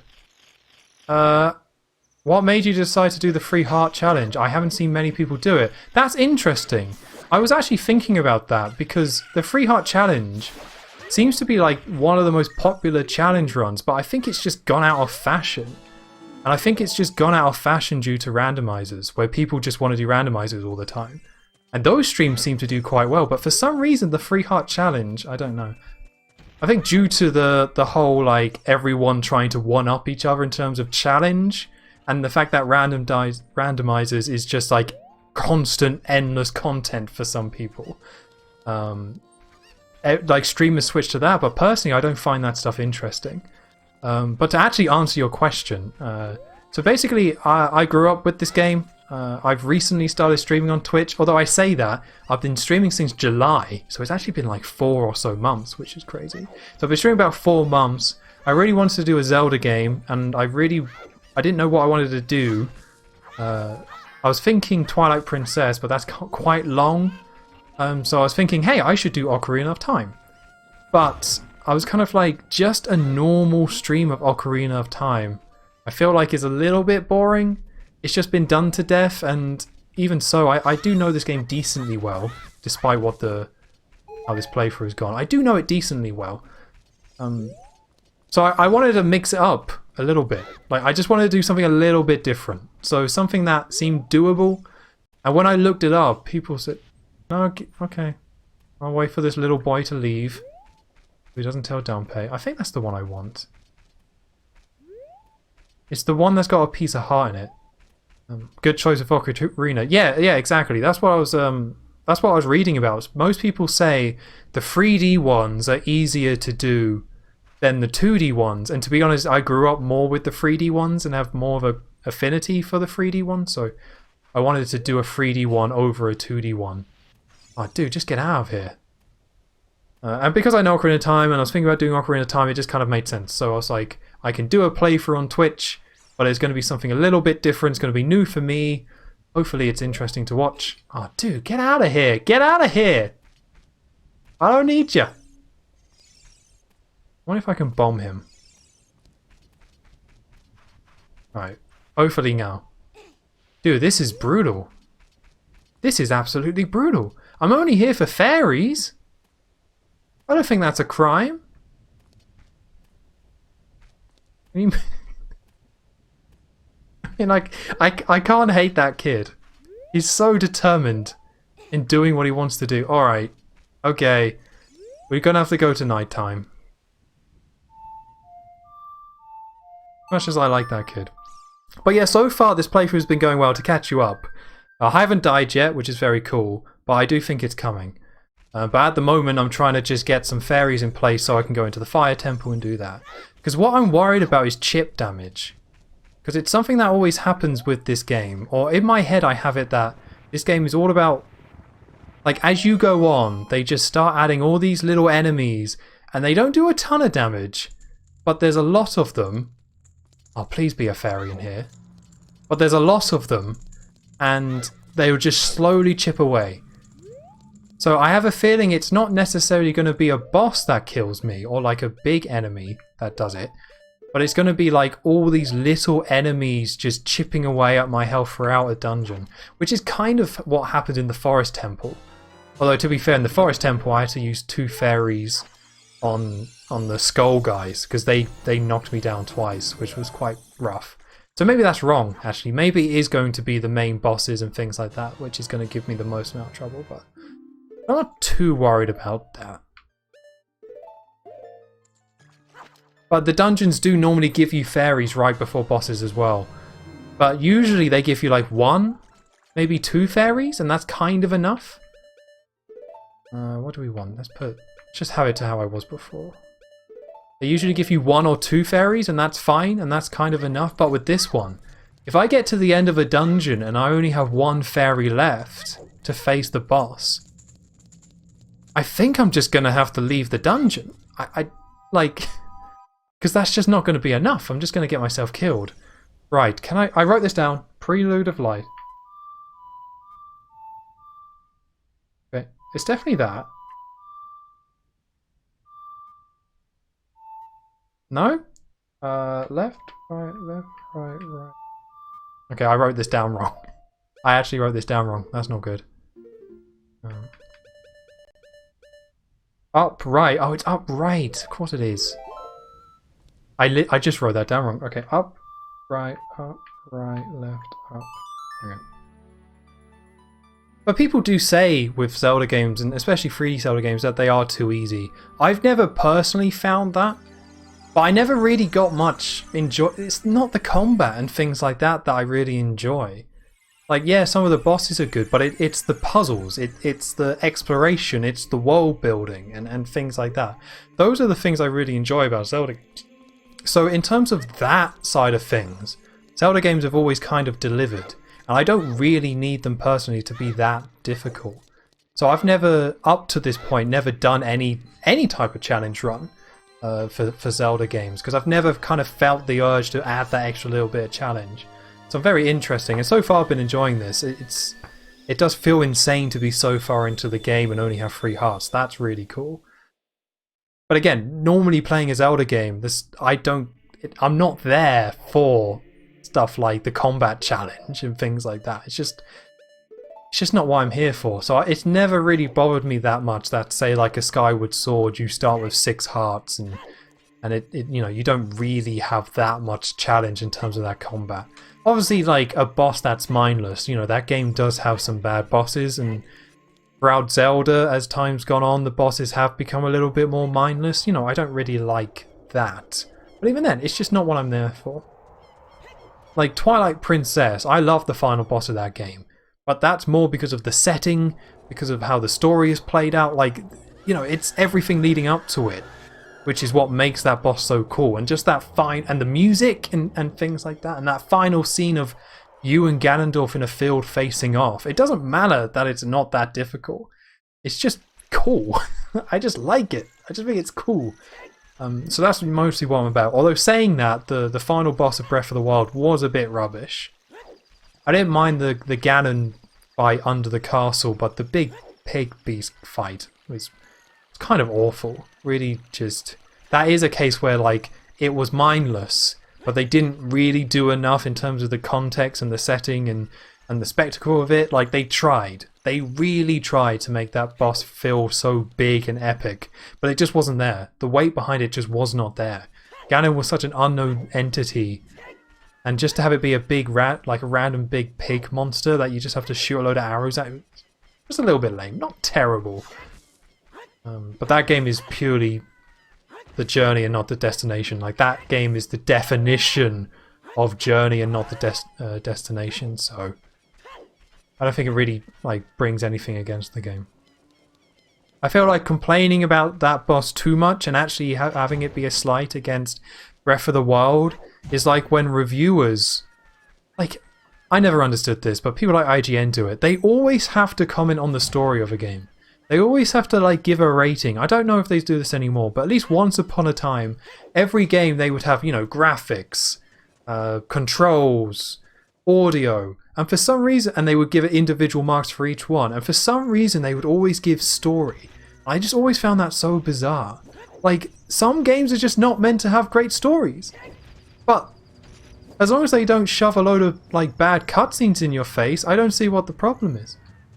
But it just seems very odd to judge every game by its story. Like now, like when they were using that system, when Tetris came out, which is a fantastic game, some people would even call it like the perfect video game. When Tetris came out, IGN or GameSpot or whoever would have like got their review system, said, right, story, like 0, I guess, because it doesn't exist, because it's bloody Tetris.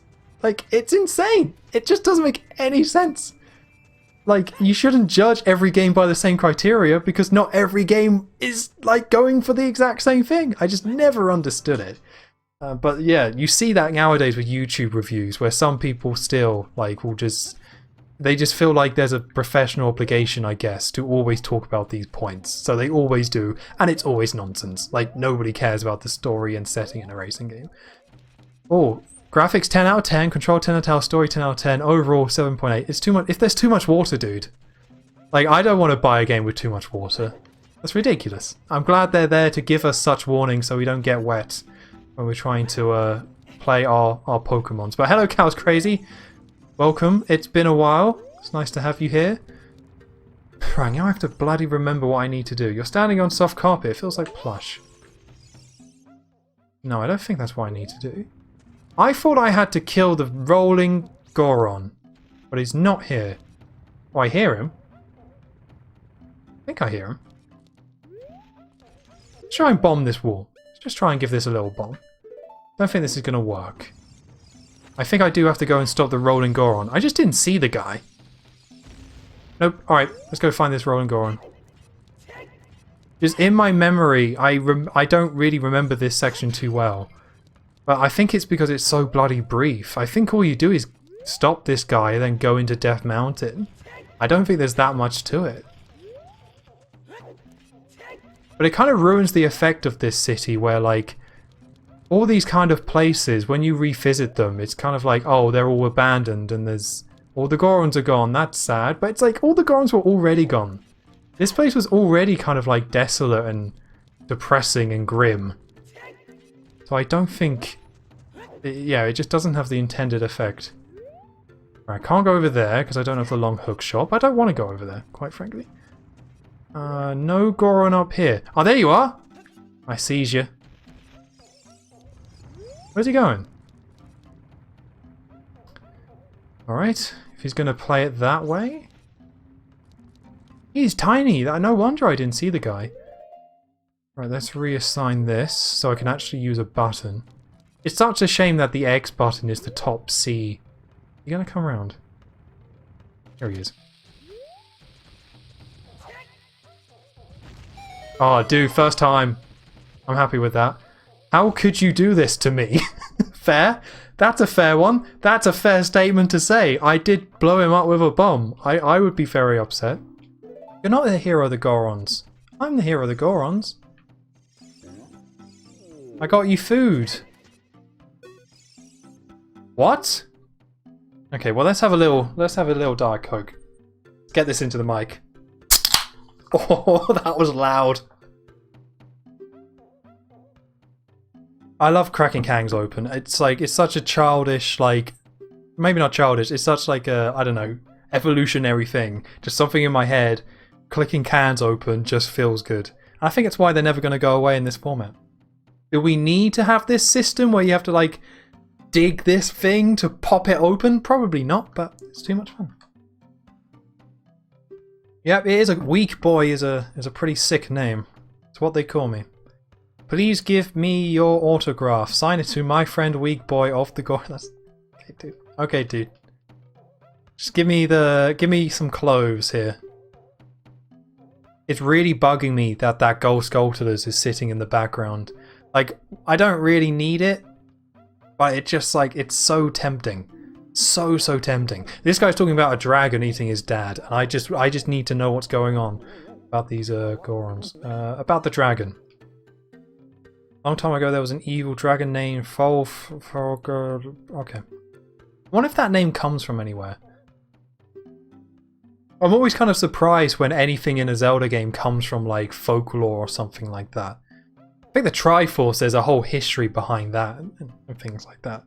Like, I think there's a very interesting story behind why they used the Triforce. Like, Miyamoto didn't just come up with that. I think he saw it somewhere. About the Gorons. But then there's like, they do use religious imagery because, well, like the original shield in the first Legend of Zelda was meant to be the Christian symbol. Although nowadays, with it being a red cross, you're not allowed to do that because the Red Cross charity in America sues everyone who does. Which is why when you play games and there's a little green cross and they all use green, it's because of the Red Cross is very, very protective over that symbol, the Red Cross. So nowadays, I guess you couldn't really do an old classic Link one. Shield. Sweet. It's such a little thing, these tunics, but it just feels so cool to equip them. Right, I don't think I can get that, but I'm not going to go for it, so that's fine. But the one thing I like about these tunics is that you equip them and it's such a cool moment, like, yeah, I'm somebody else! Sweet! But then it's like, later in the game, it always feels cool to go back to the original green Link. You're like, yeah, I'm Green Link. I remember this guy. This is classic. Just saying there are fashion trends in this game, I guess. Right, let's take his money. Why not a blue cross? Oh, wait, never mind. Yep. People have come. If somebody comes along and, like, takes green cross, we're all screwed. We're all screwed. It's over. The cross will be done. There's nothing we can do. Oh, I could grab this. These statues always look more like monkeys to me than rock people. Like, they look like something from Planet of the Apes, not like a rock dude. I don't know why specifically. I think it's because they've made their arms look so much longer. They're like fat and round and then they've got these like long arms. I think that's what it is. But anyway. This was such a cool moment as well. Like, actually going to Death Mountain. You see Death Mountain all the time when they talk about it. And you feel like you've already gone into it. With the Dodongo's Cavern, you already feel like, yeah, I know Death Mountain, don't worry about it. But to actually go into a lava crater... Ah, so cool. So cool. Right, I'm going to need a hook shot for this. I don't think this is a big area, so hopefully we're okay. I'm just going to explore a little bit. Just the volcano is just such a cool trope. Right, I think that's where the fairy fountain is. I think we need to go over there. But yeah, I'm just a sucker for the volcano one. Like, in 2D games, not so much, because it didn't really mean much going into a volcano, but once 3D gaming came around and they were like volcano stuff. Love that volcano in Super Mario 64. Another really cool moment with a volcano. Like, there's just something about going inside a volcano that just feels cool. It doesn't make any sense. It doesn't make any sense that you can do that, but yeah, always neat. It is something that grows over time, a true friendship. A friendship in the heart that becomes even stronger over time. You can't say over time, that's... Gotta work on that, dude. Gotta work on your writing. The passion of friendship will soon blossom into a righteous power, and through it, you will know which way to go. This song is dedicated to that power of the heart. Listen to the... I'm not gonna try and say that. I'm just gonna have some more Diet Coke. I don't think you really need this one though, right? Like, I think the only... well, there is a piece of heart in Death Mountain. I think in general, you don't really need to come back here. Unless you forget the fairy fountain or forget the piece of heart. Although actually, no, isn't there like a plant you can grow here? God, these camera angles. There's something.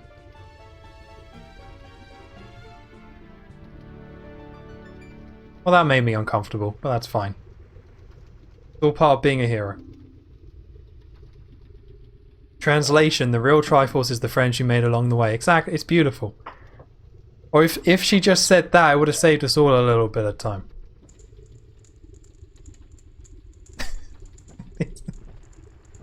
These cutscenes aren't bad, but there is some silly editing in here. They really want to make it feel dramatic. And it works, it's just a little bit silly. Now, I'm taking a look at that lava, because in Banjo-Kazooie I took a look at the lava, and what they did is one solid texture, and that like kind of moved up and down like a carpet, but it looks like they've gone for a moving texture, but they're trying to make it look like flowing lava, rather than like static bubbling lava. I think Banjo-Kazooie had better lava. Look forward to my Watch Mojo video, Top 10 Lava in Video Games. That's coming very soon, so get excited about that. And yeah, that's a little preview. Banjo-Kazooie, better lava than Ocarina of Time. You've heard it here. Alright, let's go into this racist place. Probably should have used the ladder. You know what? I'm going back up. I can't go into this dungeon with only 2 hearts. That's insane.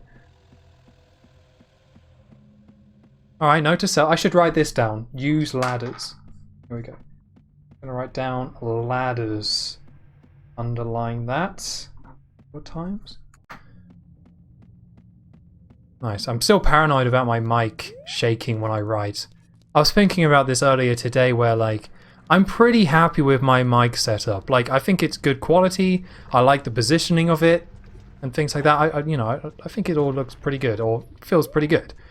It's just one day or at one month when I decide I have enough money, I'm just going to be like, right, I'm replacing this whole arm. I'm going to replace the mic. I'm going to get a proper like shock absorber. I mean, I haven't done it due to money because it's going to be quite expensive.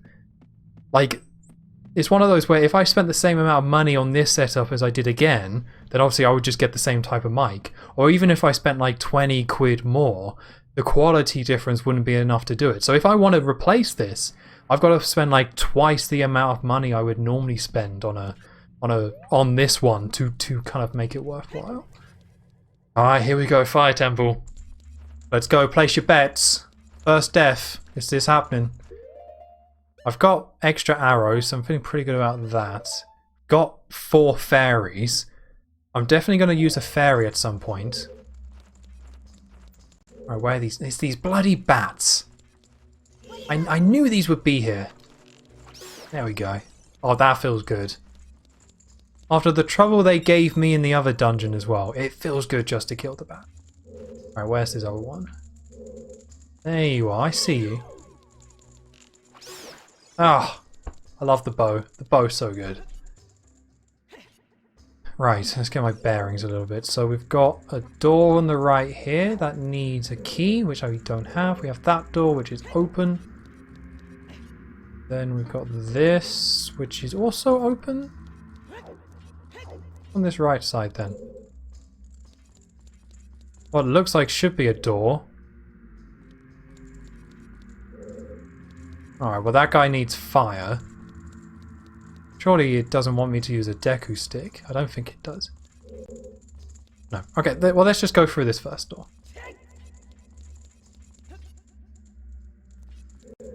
I always like these beginning bits of Zelda dungeons before you get the big pan. Like you always get a big pan when you enter a dungeon, but it's always cool when they like delay it. So you don't get it as soon as you enter the dungeon. You enter the dungeon and then you have to walk a little bit into an open area. And then suddenly you get this nice big pan and it's very cool. Right, well you're extremely helpful. Keep up the good work. Oh no wait, this is a Japanese game. You gotta talk to him twice. No. Something you always gotta remember with Japanese games, if you can talk to people, for some reason there's a trend. Kingdom Hearts is the one that made me notice it, but there's kind of more of an expectation in Eastern developed games that you kind of try things more than once. I don't have any evidence to book that up, but Who's there? That's me. I don't know how he recognized me. I'm wearing different clothes and I'm 7 years older, but don't worry about it. And I've got a new sword and a fresh new attitude. Ganondorf is causing trouble on Death Mountain again. He's revived the evil ancient dragon. Goodness. A nice big pan is good for making pancakes. Well, that's true. So it's in the name. That is why pancakes are called pancakes, right? Let's ask the dumb question. Because they're cakes you make in a pan. I might sound very stupid saying that out loud, but I'm not sure if ever in my life I have said that out loud. So I need to say it just to make sure I get that cleared up. What if I get on the Great British Bake Off and they're like, haha, pancakes, and I'm like, yeah, they're made in a pan, and then they swear at me and kick me off, the first person to have that happen to. It could happen. It could happen. What is he talking about? The prisoner cells are in the opposite direction. I'm counting on you, weak boy.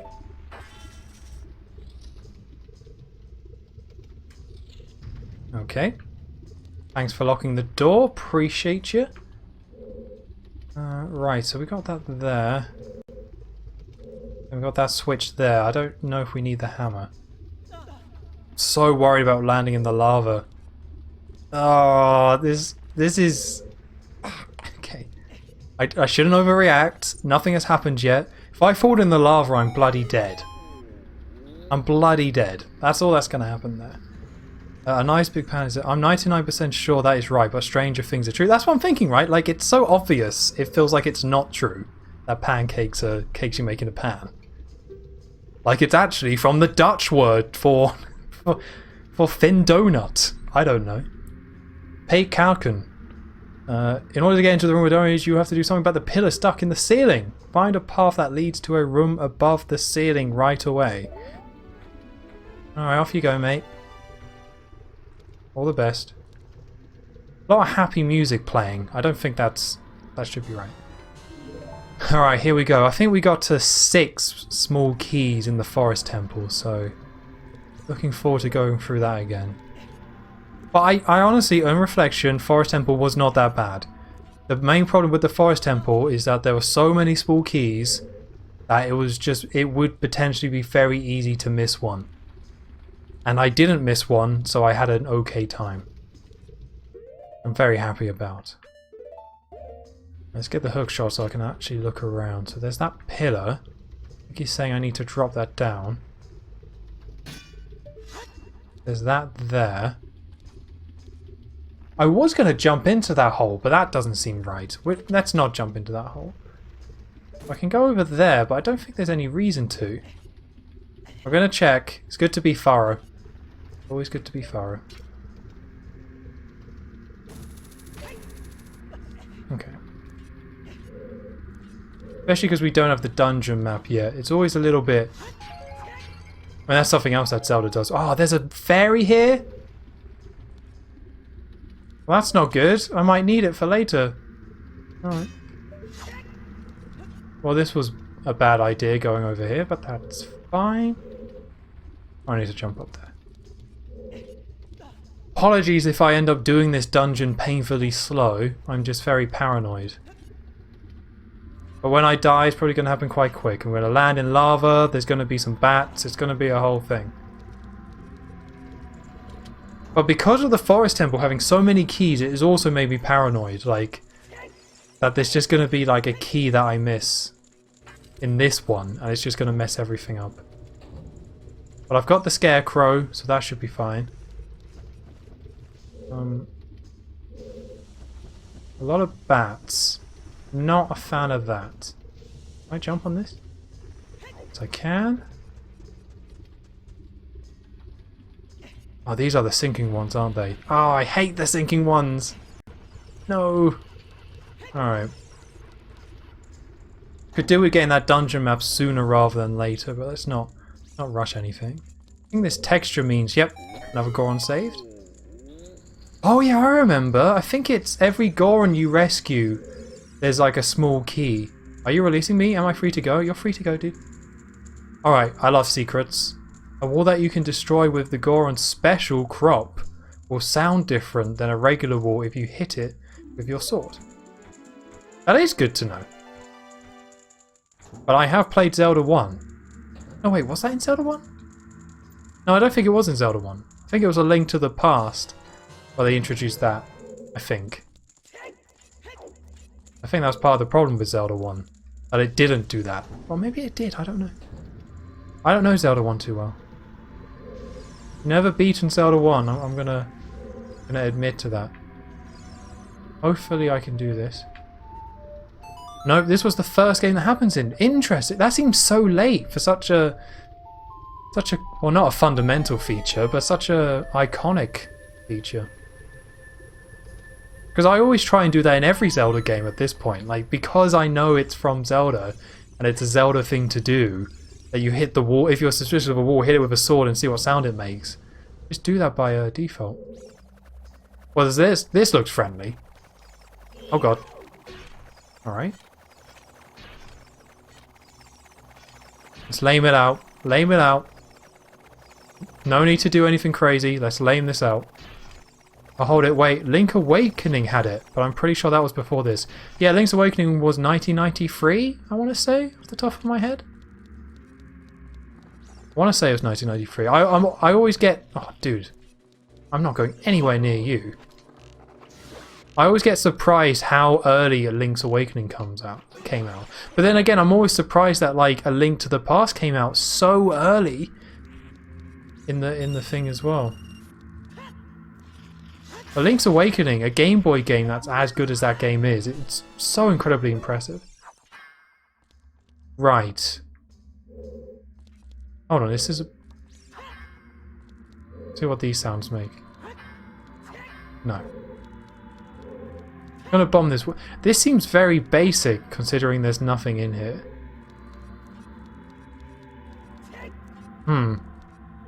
Okay. I'm gonna leave. Maybe here. No, alright. I'll just have to make a note of it. Something's not right about this room. Seems weird they would have a room like this. Unless it's just a tutorial room. That feels like that could be a tutorial room to me.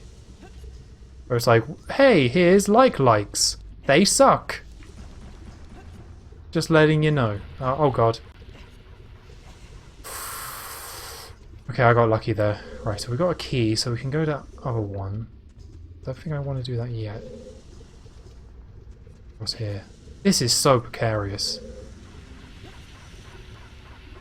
It's gonna keep blocking. I can make that. Whoa, whoa, whoa, whoa, okay. That was unexpected. Well, at least I can't be set on fire by the bats. That's always a positive. Oh, dude, Link! Wait, the fire doesn't hurt me? Huh. Fire? The fire doesn't hurt me? What's that about? I just want to see what's up there, really.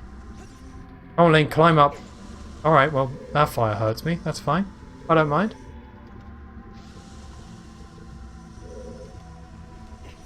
Alright, we're taking this nice and slow.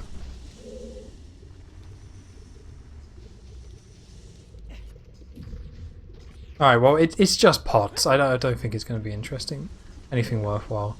Probably just fairies or something like that. But if it's not going to be a small key, then I don't care. Okay, so we got a key. We have not been to this right side of the room.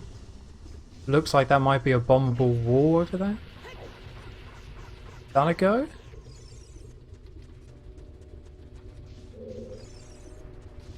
Let's see if I can...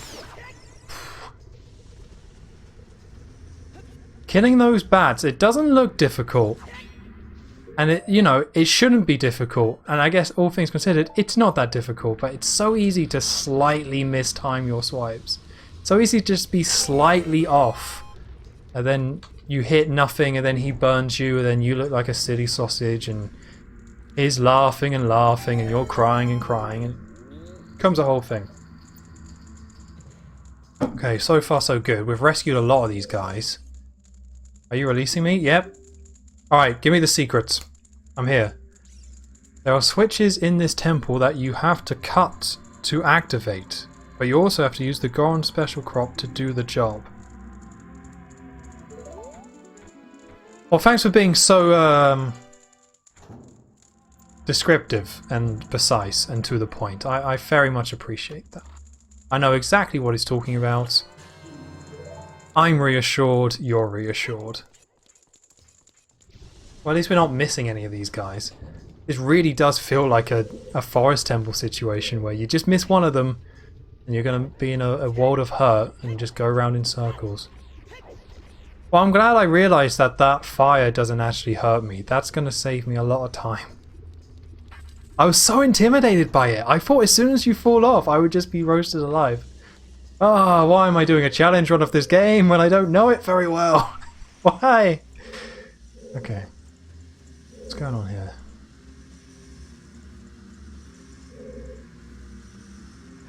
Bomb? Bomb for your troubles? I think it is a bomb we need to put in there.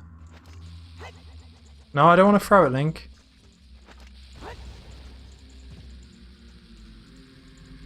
Alright, I guess we'll start climbing. I swear it was a bomb. Alright. Oh, we have to push that block. It's one of these. Oh, is Link actually going to stay attached? Yes. Good.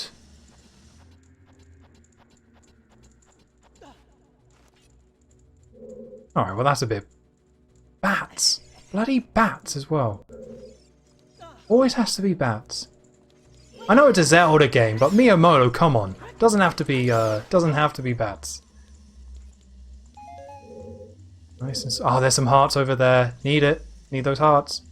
So you should attempt a randomizer. Maybe not. I don't think I should. I think I was saying before you got here, Kals, it's like, yeah, randomizers are cool, but they personally don't appeal to me too much.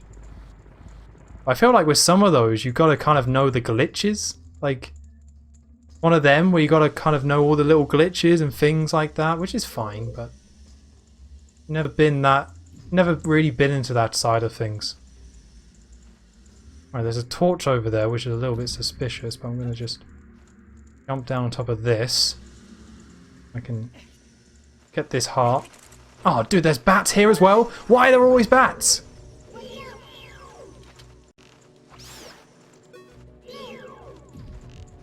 There we go. Alright, net positive. It was still a net positive. I think I can jump from the cube from here. I'm trying to think what the mini-boss of this temple is. I couldn't tell you, to be honest. Great! Great! Fantastic! Great. Great. Okay, alright, we had the 2 keys. I feel like we got to be close to the dungeon map at the very least.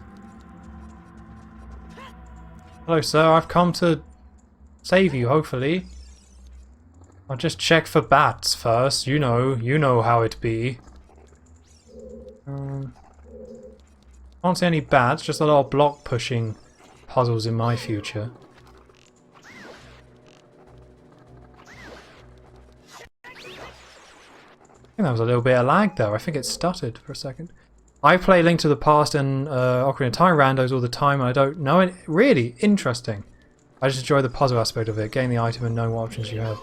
Yeah, it's like there's like so much replayability. If you want to take those games and make them more interesting, yeah, like it's near infinite. Those randomizers do kind of make a massive difference. I just don't replay games enough. I think that's ultimately what it comes down to. Why is that clock ticking? I don't even know what that was for. Okay, let's wait. See what comes back. Okay, that fire's there.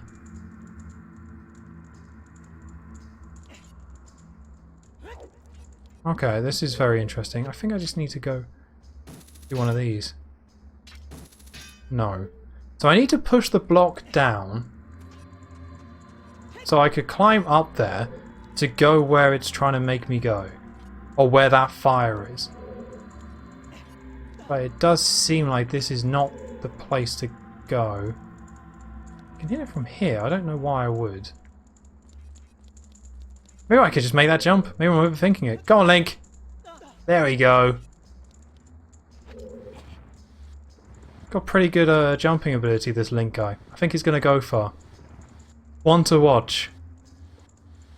If he's not on any 30 under 30s list, someone should put him on there. I think he's deserved it. I used to replay games all the time. There are so many games these days, very little time to play a game over again because you're on the news. Well, that's very true. It depends if you get yourself lost into one of these like MMOs or Overwatch or something. Like if you get yourself lost in one of those, then it's game over really. Then it becomes no longer just about replaying games or playing the new ones. Oh, this isn't going to work, is it? Oh, I think I just need to use a bomb. Yeah, I just need to use a bomb, don't I? Well, that camera angle is surprisingly helpful. I'm feeling pretty confident about that. Alright, not so confident anymore. Let's try that again.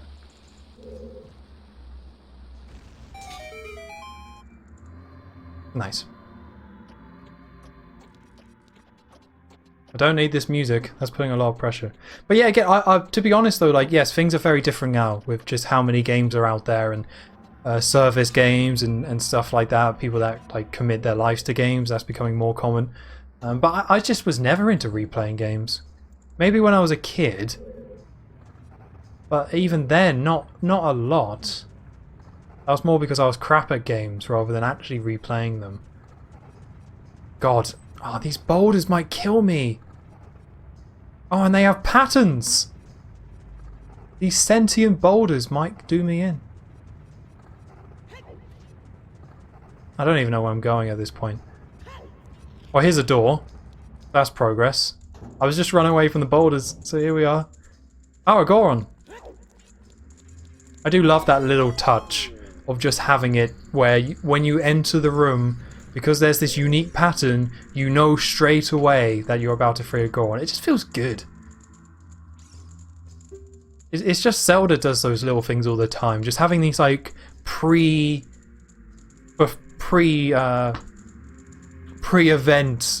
what's the word? I guess foreshadowing, but that's not quite what I'm thinking about. Like these precursors, like you know something good is going to happen because something is triggered that makes you think that good thing's going to happen. Just even basic things like getting things out of chests, they just have all these little things just to make it a little bit more exciting. Not crazy more exciting, and not in your face, just all these little things. It's very cool. I like it. I like it a lot. Alright, back to this Banjo-Kazooie maze, I guess. So we rescued one. Don't go... These boulders have a very good chance of doing me in. Right, so there's that there. But I'm not ready to go through it yet. I still don't have the dungeon map. Ocarina of Time loves making me feel paranoid about the dungeon, about the map. I'm missing it. Like, future Zelda games from this point, it feels way more structured in terms of when you get that map.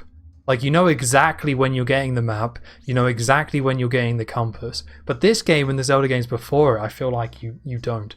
In this temple, there are doors that fall down when you try to open them. When one of these doors start to fall, move. If you use a sample of the Goron special crop, you can break it. So just bomb everything. What I'm getting from this guy. Appreciate you. Appreciate that. Alright, another small key. I think that's our 5th small key. Surely there can't be too many of these to find now. Alright, I want to continue around this loop. These boulders just look absolutely ridiculous. There's a part of me, just with the way they move in such a like specific sentient pattern, it does kind of feel like once upon a time, or when they first made this dungeon, they probably originally had it that these would be Gorons. That these would just be big Gorons rolling around in these specific patterns. Is the door there? Yes, the door's here actually.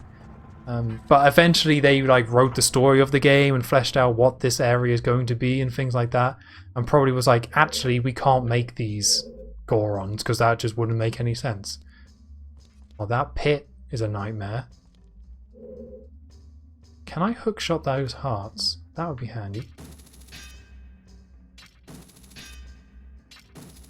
Well, I don't know what sound it should make when it hits a heart, but it's not that. I can tell you that for free. Alright, I don't even want those hearts anyway. I don't need them. I got 4 fairies. I'm feeling good. I don't have a dungeon map, but I'm still feeling pretty good. Oh man, this platforming. Oh, is this the race? No. Yes? No? I feel like there's a section where you got to run quick. Oh, this has got to be it. But there's a... Yeah, this is it. Oh, this doesn't make me feel comfortable. Alright, well there's a door up there we can't get. I'm pretty sure there's another skull. Yep. Thanks, Miyamoto. I know that was you. I'm starting to get a bit lost. I actually do legitimately need the dungeon map very soon. I actually don't... Oh, there's a chest there. Alright. We can come back for it. Assuming this doesn't loop us round. Oh no, we're just up here. I want to go get that chest. Take a little peek. Let's go back. Have a little peek. See how we get that chest.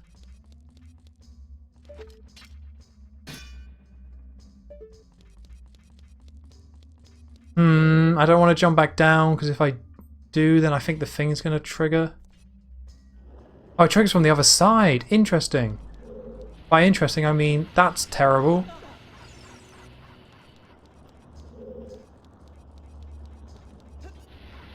Oh, dude. Oh, dude.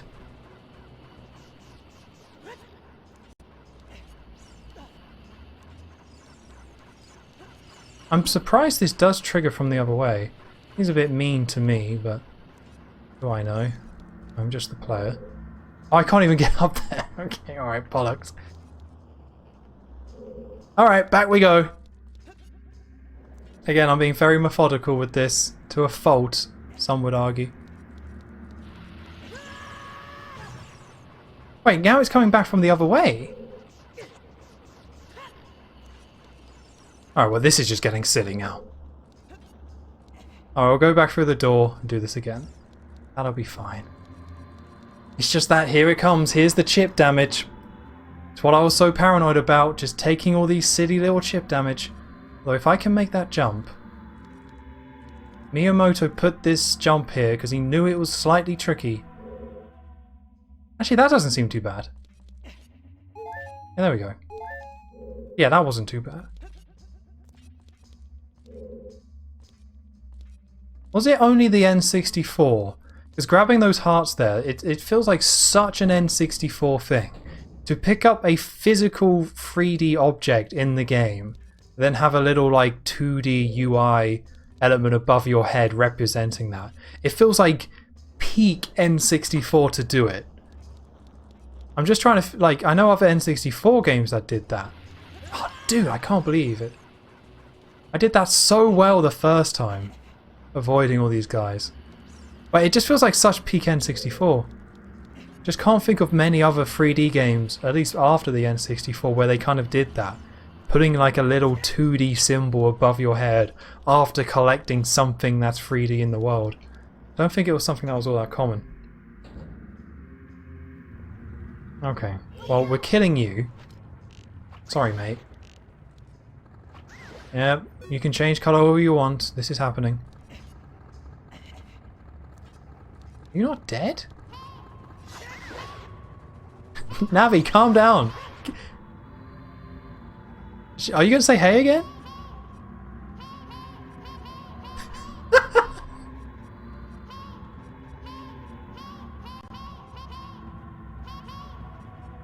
Now I know there's something she's very concerned about, and I can see what it is. But like... Alright. This is just mean. This is just mean at some point. I hear Goron voices down below. Do you? I hear other voices. Interestingly. I don't hear any Gorons. I hear someone shouting, hey. That definitely ain't no Goron. Right. So I can go down there. There's a switch over there. I would quite like to hit that switch. I'm going to go do that.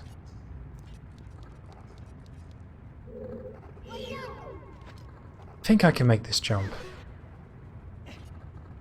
Ah! Well, that's upsetting. So you can't... Ah, dude. I had that in the back of my mind. I thought in the back of my mind, can those boulders touch me? But I was like, no, that'll be stupid. Can you even imagine if they had it that those boulders could touch you? Ha ha ha ha. Miyamoto wouldn't do that to me. Miyamoto would do that to me. Because he hates me. Right. Back around we go. Kind of hoping we wouldn't get stuck in this loop of having to do this over and over again. Now I'm paranoid. Can I want to test something? Don't think this is going to do anything. Okay, yeah, I didn't think so. It's just I think down below is somewhere. Just don't know where. It's amazing how a bomb blows up perfectly square box too. It's helpful, isn't it? It's very helpful. Yes, yes, very dramatic. I'm spooked. Link's spooked, I'm spooked, we're all spooked. Then I think cut this corner. Yep. Still have no idea how to get to that big chest. I do feel like this is going to be the dungeon where I just kind of miss stuff. I don't really mind too much as long as I get to the end of it, beat the dragon and get the hell out of here. What I really care about. It's just all the... Okay, so I've really got to just time it. I guess that's what it all comes down to. So when I make these... You alright, Navi? I can't believe she does it again. Navi, you gotta look in the mirror, Navi, and think, who am I really saying hey to? Who do I really want to hear these heys? Is it Link? Or is it my father? Oh, he's probably got dad issues. Right, what does this switch do? Yay! Where's that? Okay, wait for the boulders to go, jump across. Bit of slashing. Where does the idea of a fire slug come from? Like, it's such a trope, and there's a Pokemon, there's Slugma, it's in this one, in Zelda, it's in like numerous Zelda games actually. It seems like it's a thing, the idea of like fire slugs. But I don't know where it came from. I'm pretty sure fire slugs aren't real. Maybe they are. I don't want to be too confident about that, saying like, oh yeah, fire slugs aren't a thing, what are you, an idiot? And then suddenly like there's a picture of this like slug on fire with sunglasses in Hawaii, and I'm like, damn it. But it's like, it seems like it's a trope that these slugs that just love fire. So it must come from somewhere. It can't just be one guy at Nintendo being like, hey, fire slugs are... If you find a place that you can't see on the map, that you can see on the map, can't you try playing Ocarina? Okay, I think he's talking about the Scarecrow song, which I think I already saw. I don't want to do that yet. When something like that happens a lot of game, I just assume it's Japanese mythological. Yeah, it probably is, to be honest with you. That would certainly make the most sense. It's like those creepy like duck things, like those things with the duck faces. Like, I think Skull Kid has a bit of a duck face. Just for some reason, they're like, yeah, duck faces. It's a thing. Don't worry about it. Well, I guess imps with duck faces is more what I'm thinking of. I think he was talking about going up there. I don't think I need to. Okay, Navi. Alright, we're doing it. Okay, we'll make you happy. I know people take the piss out of Navi and her haze and stuff, but I don't know, I kind of love it. It goes back around, right? It goes in cycles. Sometimes everyone hates Navi, sometimes it's like, ah, whatever. Dumb Navi. There's hay. Alright, so we got another key. Actually, this is like 2 keys now. I'm not too sure where they go. So hopefully this guy gives me a handy hint. Is it just going to be like Goron special crops are nice? I like them. Somewhere in this temple, you're sure to meet up with some creatures that dance as they attack. Arrows won't hurt them. Looks like you might need some of the Goron special crop. Yeah. Okay. So if I see something, bomb it. Got it. I'm not going to write it down. Maybe I should. But he has given me the very helpful advice of bomb things. Very helpful. I have definitely missed this dungeon map for sure. Oh, surely okay, no, I don't think I need to go back. I think I need to keep going this way. I don't know where I'm going to go this way, but I'm pretty sure. Oh, I have to do the block again? I get that. Let's go this way. Now, I'm assuming this is some sort of very clever shortcut that I'm now just ignoring. But I've got 2 small keys, and I don't really know where to put them, so I think I'm going to give a little bit of the Ocarina a go. Try and use the scarecrow thing, and then go from there. Because I think that's what I need to do. Oh, hello. Can you move? Dude, that is not a lot of space. I'm getting really low on arrows, and there doesn't seem to be anything that's actually dropping arrows. Oh, I didn't get the Scarecrow song, did I? Bollocks. I didn't get the Scarecrow song. I think I'm going to have to leave the dungeon then. I didn't get it. I did the first part, but I never went back. Okay, well that's not...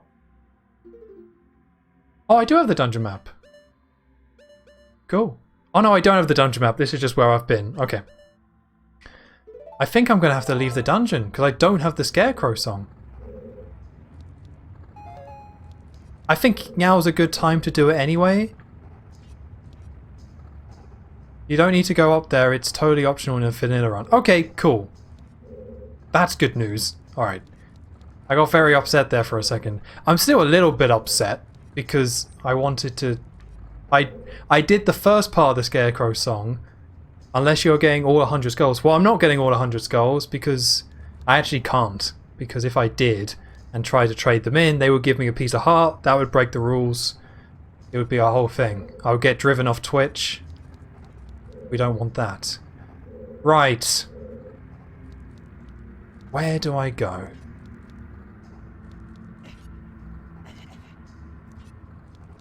I want to go back to that room where that big chest is, because that's going to be some... Oh, this is that room. I haven't quite been able to figure out how to get there yet. I would quite like to do that. Probably if these slugs keep respawning. Right, let's jump back down. Not into that, hopefully. So over here... Okay, so over here was just a Goron. I have a feeling there's maybe a wall I need to bomb. Not that one.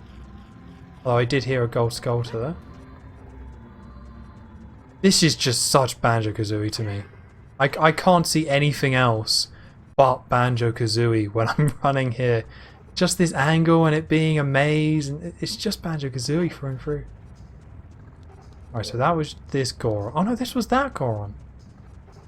But there's so many Gorons. Nope, no thank you, Boulder. Nope. No. Alright.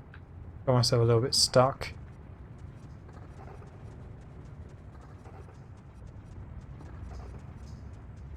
My brain tells me there's a wall I can bomb somewhere here, but I think that's wrong. I think my brain doesn't know what it's on about.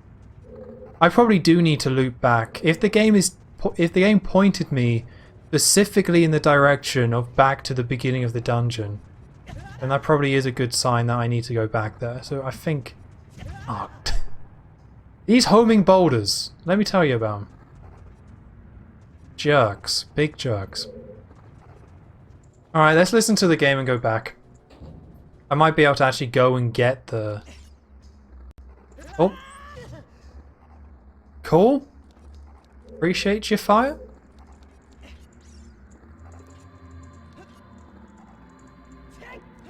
Worst case, I think I can go back to the beginning of the very beginning and maybe get some hearts. So I'm running quite low. Although I think maybe it's one of these hints that they kept telling me. Because I got a load of hints of those Gorons, and I think I need to take one of those to heart. I think that's just one of those I just need to do something for. It's got to be that room. There was that one room where I went in and there was nothing in it and then I left. And that doesn't make me feel good.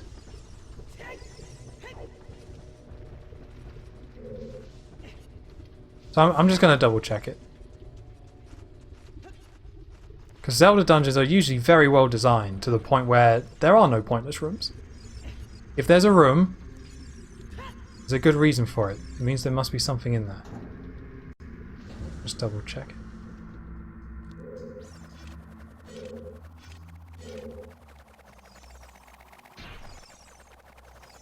Worst case, I just go crazy with bombs. I mean, that's plan B. Maybe that should be plan A, because every single Goron's like, have you heard about these bombs? They're pretty good. Maybe give bombs a go. You never know what might happen. Are you up?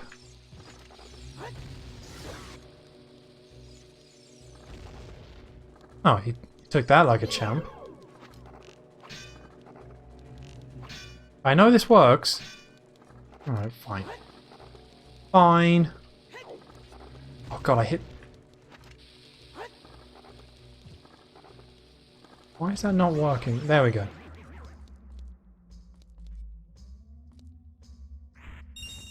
I'm expecting like a chest to spawn here. That's why I'm very confused.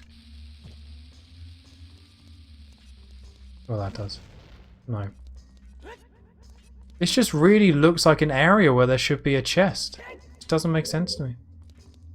This room just doesn't make sense to me. Okay. Guess there's nothing in... I just can't see anything in here. But why would you have a room that's pointless? Surely Miyamoto, I know you're watching. Why would you have a room that's pointless? Look at all these walls.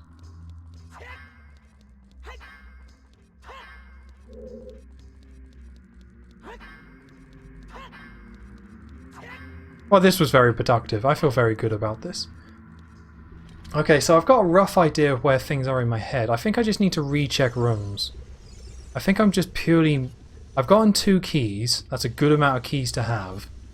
I think I'm just missing one thing, which is what's causing these issues. Alright, Link. Doing some fancy footwork there. Not appreciated, mate. Go back to the beginning here. Just the fact that the game looped me around. I want to kind of trust that design. Nope.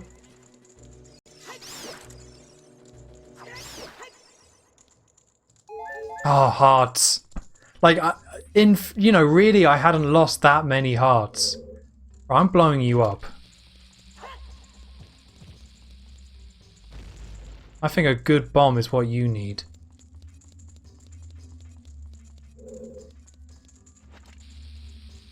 Here's some special crop. No, alright, fine.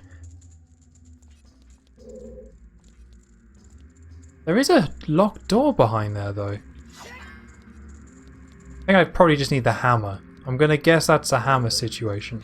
I don't even remember where you get the hammer anymore. What was in here? I think this was just a Goron. Yeah, this was just a Goron. Oh, this was just this section. Okay. Alright, I'm putting it together in my head. Things are coming together. It's so silly, and this whole playthrough is a little bit silly, because what I'm not really struggling on the free hearts thing. The free heart thing, it's a factor, and it's making me a little bit more nervous and cautious about certain things, certainly. It's not really made that much of a difference in the grand scheme of things so far. What has thrown me through a loop is like how this game even works. like how the core puzzles are, and like how to solve these core puzzles, how to do the side quests and things like that. That's the things that's like kind of caused me a little bit more grief. Like there hasn't been a section yet in this playthrough where I'm like, oh, I keep dying to these enemies. How am I going to beat these enemies? Goodness, these enemies. I need to do something about them. It's like, no. It's just like, okay, I'm a little bit lost. Poe hunting in this temple. Those are the two things that have caused me the most trouble in this playthrough so far. And hopefully they're the only things that caused me a lot of trouble in this playthrough. And everything else is going to be just fan-dabby-tastic. Alright, well, I can't climb up there. So we gotta go around. It's gotta be... I'm thinking it's that room where you run across everything. Because there was that key. There was that room that was locked in there. So I think that's where I need to go. That's where I'm going to check next. So I remember what happened last time. Last time I jumped from up there onto this block, I ended up taking damage. So let's not do that. It's because coming off a platform onto another thing in this game is so like...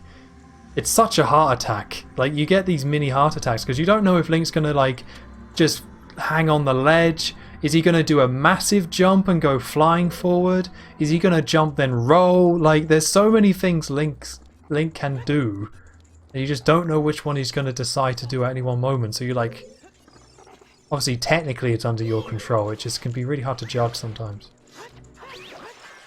Those were very big, impressive eyes, but it didn't help you much. So yes, I'm going to go back to that room where we saw with the chasing fire. More sentient fire. What we want to see.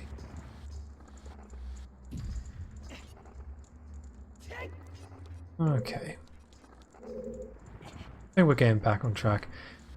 So I was intending this to be quite a long stream, but I'm kind of curious to see how long it's going to take me to do the fire temple.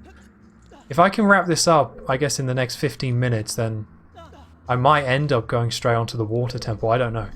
There was in the back of my mind before starting the stream, I was like, could I do the water temple and the fire temple in one stream? That'd be awesome if I could. And I think it is still possible, but I don't really remember too much what you have to do to get to the water temple. Oh, it's the ice cavern. Okay, that's the goal. Hopefully I can do the fire temple and then we can do the ice cavern. I'm actually a little bit more afraid of the ice cavern than the fire temple. I mean, the ice cavern, it's easier to know what to do. It's just that place can just... I haven't played it in years. I haven't played this game in like 10 years or whatever it would be, but just whatever it is, my body or my brain is telling me like, hey, the ice cavern, that's a bad time, dude. You're not going to enjoy the ice cavern. Because they've got the spinning things that go round. Like the spinning things. I don't know what they're called. I'm sure they've got a very clever name. No, rescued that. So right, where's that door? The fact that the camera isn't super consistent on this section isn't a massive help. Like, it's interesting that they have this camera zoom up all the way up like this, but you can actually just move it in whatever direction you want it to face. I find that kind of interesting. It's just interesting they give you that choice. Alright, here we go. So that door's locked. Oh, there's a... What the bloody hell is that doing there? Just had to look up. Okay, cool. Noted, I guess. Wow, all I had to do was look up. I mean, I guess the clue is there's a load of bars on this door, so what else would you do, right? I guess you gotta... Whenever there's been bars like that, it's usually meant you gotta look up and shoot something with an arrow. I just didn't think they did it this far into the game. Alright, dungeon map. Good. Progress. Can I climb up there? No. Right, all the hearts are still gone though. That's a bit discouraging. Hopefully there's a nice... Oh, actually, let's check the dungeon map first. How much of this stuff have I not explored? Okay, a fair amount. But nothing crazy. I do feel like I've got a good sense of this dungeon now in my head. That's what I love about Zelda games. You come into this place, you don't really understand it, or just video games in general, I should say. And then as you play it a little bit more, it like starts to make sense, and suddenly something you had no comprehension of, you put it together, and in your mind it does suddenly start to make sense. I love that. Absolutely love it. I know it's a very fundamental thing of video games, but I think it's rad. So I want to go up here. Can I climb up here? Yes, I can. Right. Oh, it's nice to be up here. Can I make that jump? Seems doable. Nope, doesn't seem doable. I did bail. That seems doable though. Why? Alright, fine. Okay, fine. That's fine. Little warping tech by Link there, but we won't judge. We're good people. Oh, it's so nice having the map. Oh, we're going into the other side of this. Okay. And we've already got the key, and I've been quite thorough in terms of exploring the rest of this place. Well, this looks like a nightmare. Good. Good. I'm glad. No, I'm glad.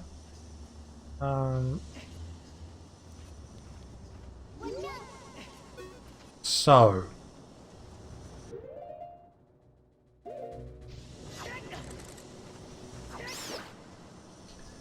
There's a door there, but I think I can guess what's going to happen. Alright, fine. Oh, it's a fake door. It's a fake door! I didn't think there were fake doors in this game. That's so weird. Like, that's so weird. Like, why? Why would you put fake doors in here? Right, I don't even know where I've come from in here. So I've gone from that entrance. Does that loop round? That loop round. I guess I just need to attack all the doors with my sword. I'm pretty sure these have fire in them. Oh yeah, there we go. Here we go. Alright, no, that's fine. Cheap shots. If you want to take your cheap shots. Nice and slow. Dude, oh, God.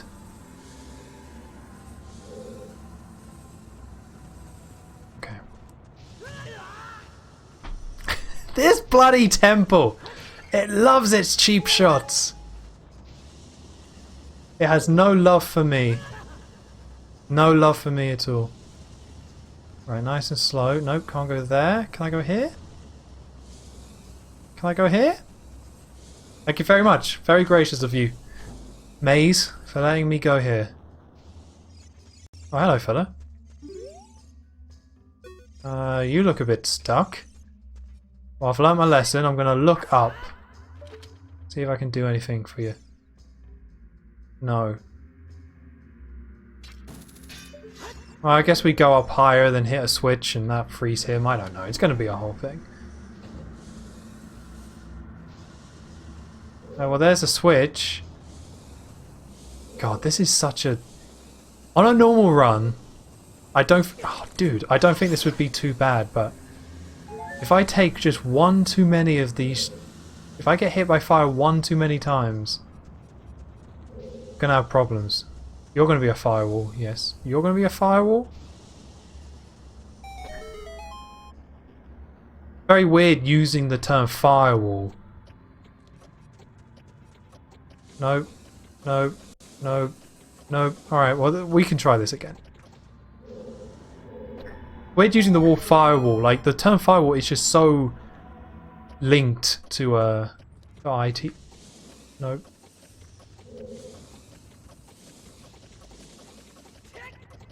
Ah, that timer just makes me... Oh, dude, fake door, no! Right, that's it. That didn't go very well. Door knows what it's doing, though. I gotta respect it.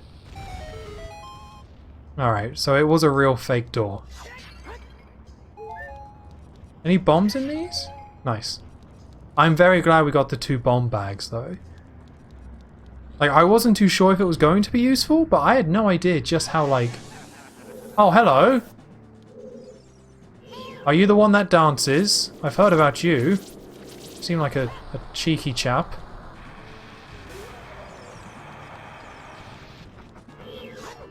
Come on, dude.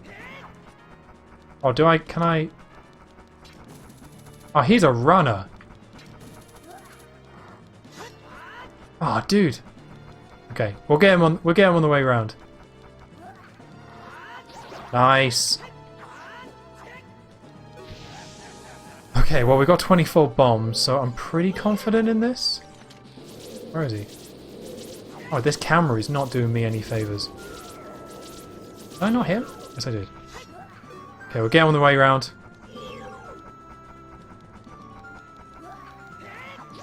Nice. Okay, alright, this is going quite well actually. I completely forgot this boss was even a thing. Like, it's kind of crazy playing this boss. I was just like, oh, there's a dancing fire demon in this game? Okay. Please be dead. Alright, progress. Progress. Hit the progress alarm. Progress has been made. Doesn't come along that often. But we have progress.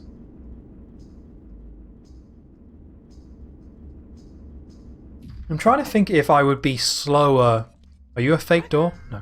If I would be slower or quicker if I was not streaming or not. It's always an interesting one because people always say I'm worse. You're worse playing games when you're streaming, which I think is correct. I do kind of wonder if like sometimes there are just occasions where sometimes because I'm streaming I take things slower to try and make sure I do things more correctly. Not all the time, of course, as is probably obvious, but sometimes there are definitely ones where I take my time more to ensure I do better.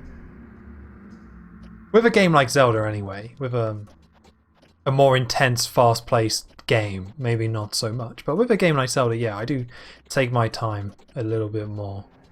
So I'm just kind of curious if actually I would be burning through the Fire Temple if I was just playing this like in my bed on my Switch. Probably. Right. This room looks fun. I think I need the hammer for you. So we won't do that yet. Another timer? We're going to do a timer, mate? Great. Great. Great. Alright.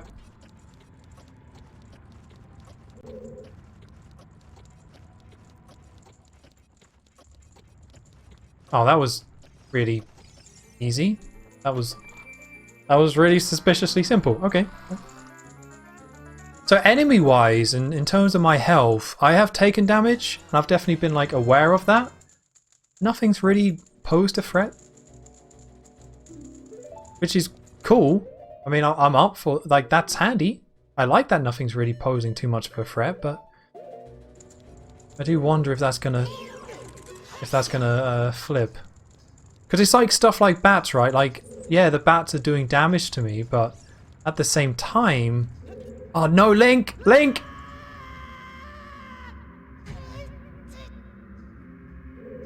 That was painful. Alright, back we go. Oh, that's really interesting that didn't kill me. Like, I'm actually really surprised that didn't kill me. What? Oh, okay, not that way then. Although I might have read something, and this might not be true at all. This might be completely made up, so I apologise if it is. I do remember, I think, reading something which said, in Ocarina of Time, the amount of damage you do when falling, or the amount of damage you take when falling, is relative to how much health you have. So I think the fact that I have so little health is why I didn't take that much damage. Because it won't just, like, it just scales. So it won't just flat out kill you. If you fall from a tall height that maybe on someone else's game with a lot more health it would kill you on. I think it does scale, which is so that's why I think it did. Maybe I think it only did like half a thing of health, but that might not be true. I'm not super confident in that fact. I wouldn't be surprised if you can die from fall damage in this game because it's just that type of game. Although I'm not a massive fan of full damage in Zelda games. I just think it's just a little bit unnecessary. I never... It feels like if full damage being in this game is more of a tradition. Like, it's just what video games did back then. Like, oh, you gotta have full damage in your game. Somebody falls from a height, you gotta have full damage. That's realistic. Just what video games do. It's just what happens in real life as well. But I think video games grew out of that, just having stuff by default. But there were just so many things back then that just got put in the game by default. Obviously, the most classic one is lives and things like that. But yeah, there's just so many things. What is this then? Can I smash you? Yes! Yes! Oh, that feels good. I like that. I like that a lot. Ah, that feels good. Oh no, this is a bad time. Getting desperate with a hook shot there.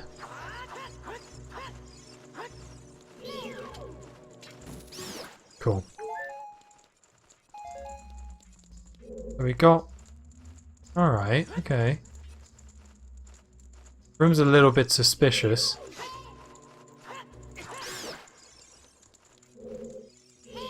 I don't know if a Goron told us any sort of trick to it. I'm just thinking at the moment, what is this room?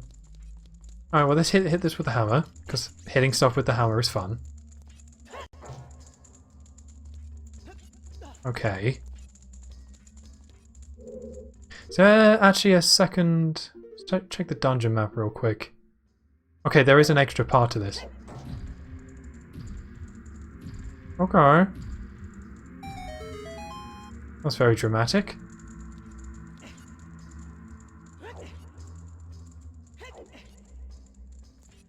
It's interesting playing this game again, specifically with the Fire Temple, because you kind of start mapping, or you start kind of...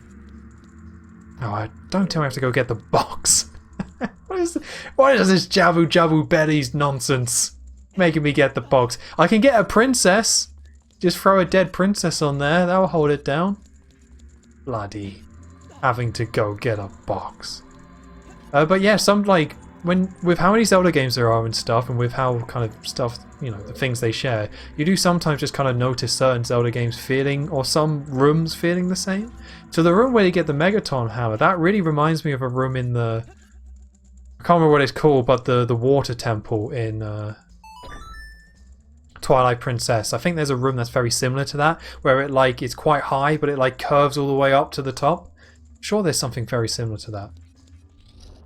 I couldn't tell you exactly what it is, but that definitely rings a bell. I'm sure there's other rooms kind of like that. Again, I don't think there's any like ripping off going on. It's not like I think, oh, they're reusing these rooms or anything like that. Like, I don't think it's any, like, I don't think that's true at all. But you definitely start to get those parallels coming together. Okay, well let me play you a lovely song. I think we're making really good progress here. I'm starting to feel really good about this dungeon. Although I shouldn't say that, because Karma... Well, Karma's always watching. Oh, delicious. Okay, that's blue. Blue-grey. I'm getting a sense of blue-grey. This camera's not... Can I make that jump? Oh, it's gonna... Okay, I can... Oh, this is to rescue that Goron. So I guess I'll get a small key, but I can't... So I guess there's somewhere where I need a small key. I don't know where that is. I don't even have the compass. I bet that room with the Ike in, or the like in, is the one that has the compass in. I bet it's that room. Are you releasing me? Am I free to go? Yes, get out of here. If it's to bomb something, I swear to God. A door is hidden inside the statue at the entrance to this temple. But the Goron special crop won't work. Something bombing won't do? Surely not, Mr. Goron. Okay, that actually makes sense, and that is actually a very useful hint, because if I remember, that door at the very beginning did need a key, so I guess we're going to mash that door, go into that back area, and then that'll loop round to where the main key is? Take a look at the map. We have missed quite a bit. Yeah, let's just do that. Sounds like a solid plan. Oh, I hate this room. I hate this room. Just very slowly. I want to go over there, but yeah. Fool me once, Miyamoto. Shame on me. So the boulder should indicate I can just run through here. Nope. Okay. Just trying to leave. Just want to get out of here. Is that a crime? Yep, that's a crime. The one in Wind Waker of this was so much worse. For sure. With the find and stuff. I guess you only... I guess I shouldn't say so much worse. Definitely wasn't... It definitely wasn't great, but I guess this one you have to spend more time in this room. But the Wind Waker one wasn't too bad. Yeah, I want to get up there so I can hit that with a hammer.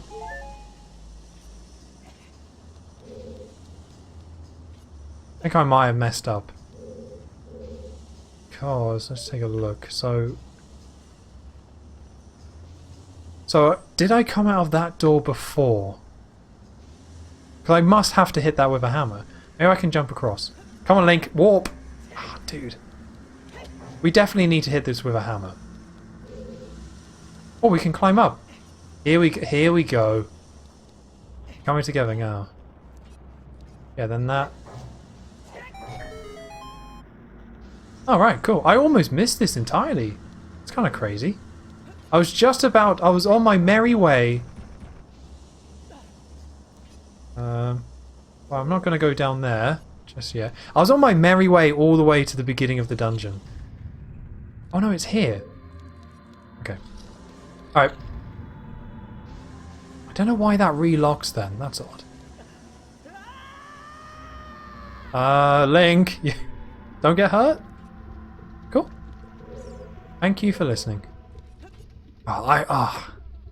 This is always the moment that feels so cool in Zelda games, when they put in these shortcuts to get you back to the beginning.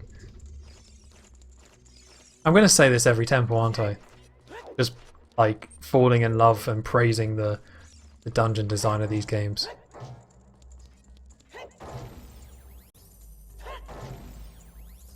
But it's a classic for a reason. It is a classic for a reason.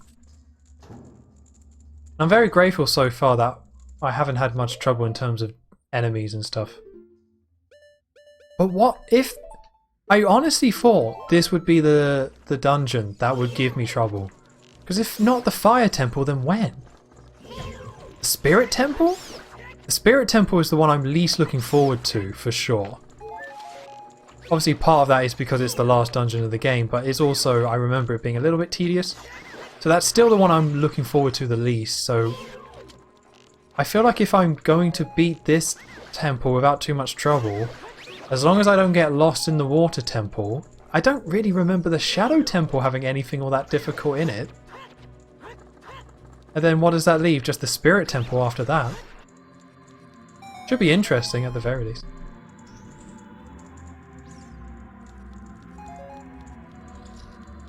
Alright.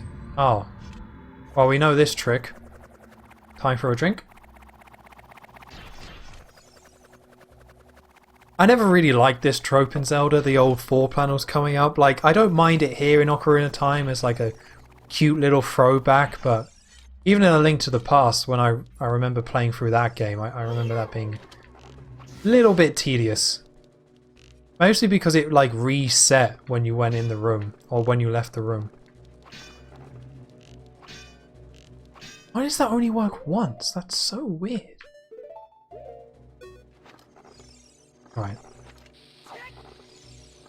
I'm just going to ignore you. Here we go. So it feels like the Avil room is just there to be like a parallel, just so this room parallels with itself, potentially. Okay, that is a door. Good. I was getting ready with a hammer. This again? This again? I've already fought you, mate. I don't know what you're doing here, but I've already settled my score with you. Okay, I got it. Alright. Okay. Okay. Alright, I don't know why we're doing this again. I guess they kind of designed the boss and was like, actually, maybe we've made that a bit too easy. So we'll just make them do it twice, I suppose. It's something, I guess. Okay. I'm getting a bit sloppy with these jump slashes, but to be honest, this fight's not really that bad, so... Am I gonna hit him? No. I didn't even mean to throw that bomb. Okay, well this is going badly now. That should do it. Give him a little spook.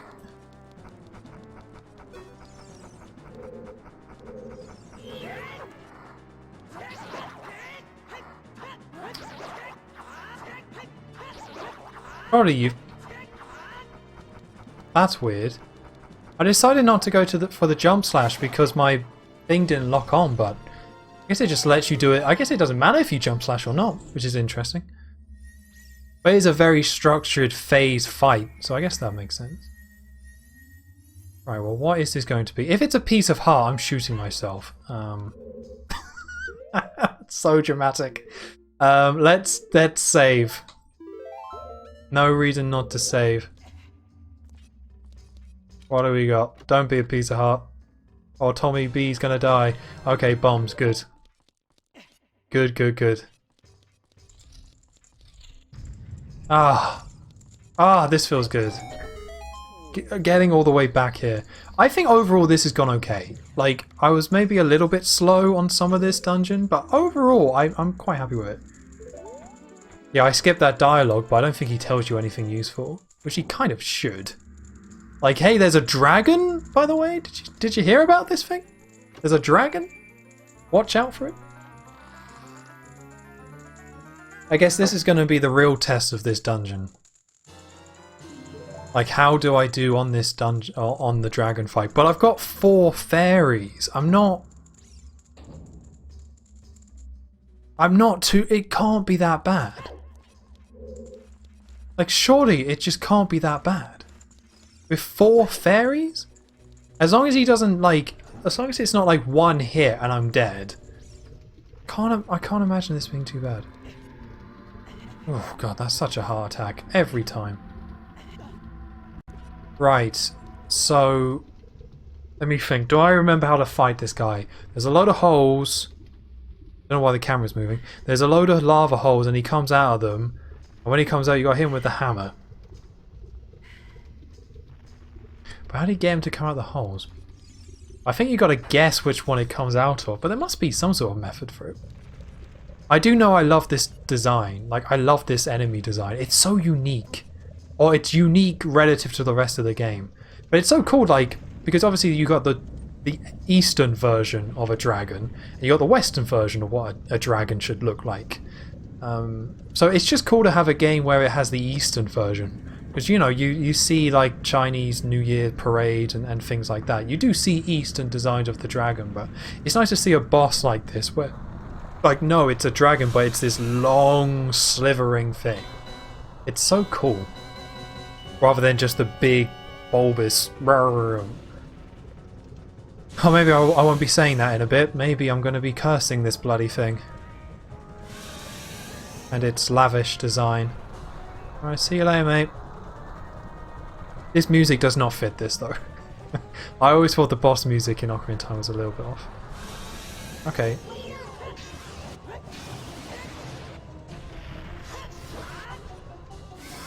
Okay, good start, good start. I think when he comes floating out, can you... Don't think there's much I can do here. I don't even... Oh, goodness. No, thank you. No, thank you. God, and these noise it's making, it's really like a snake. Wow, that did a heart of damage? I can't even really see. Yes, go back in. Right, so now is it going to be a trick? Is this when he gets tricky? Hopefully not.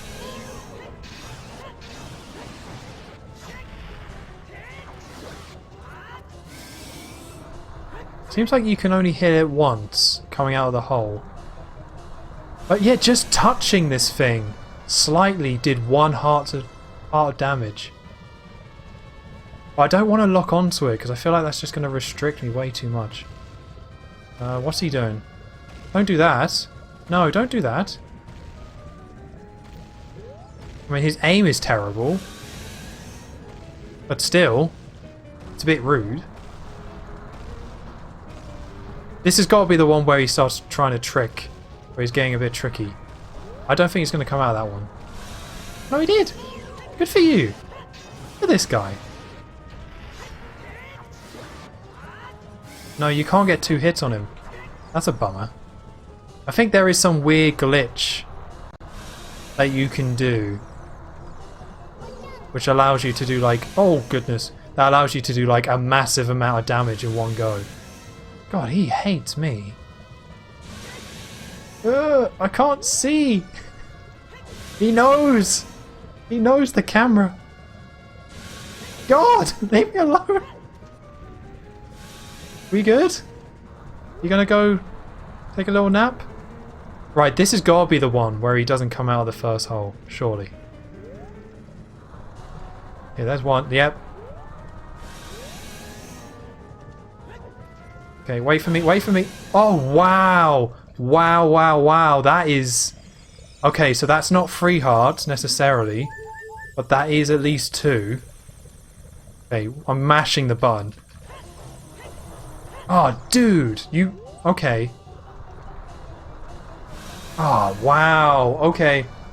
Alright, that's a game changer. If I don't get to him in time, he's just going to kill me in 1. But I have to go for the hammer. So I guess I've just got to... If I don't make it, I don't make it. Oh. Boulder's getting quite close. I don't know how much health they take off.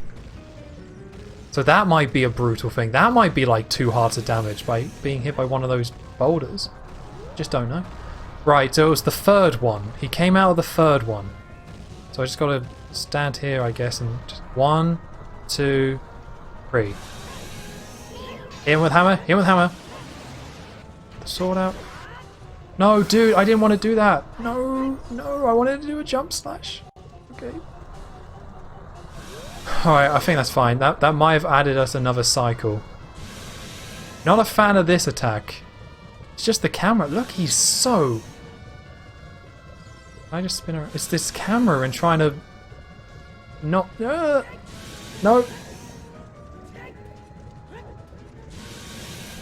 Hello. Hello, Joe. Welcome to the stream. You've come at a very dramatic time. Yeah, I'm fighting a dragon. You know how that is.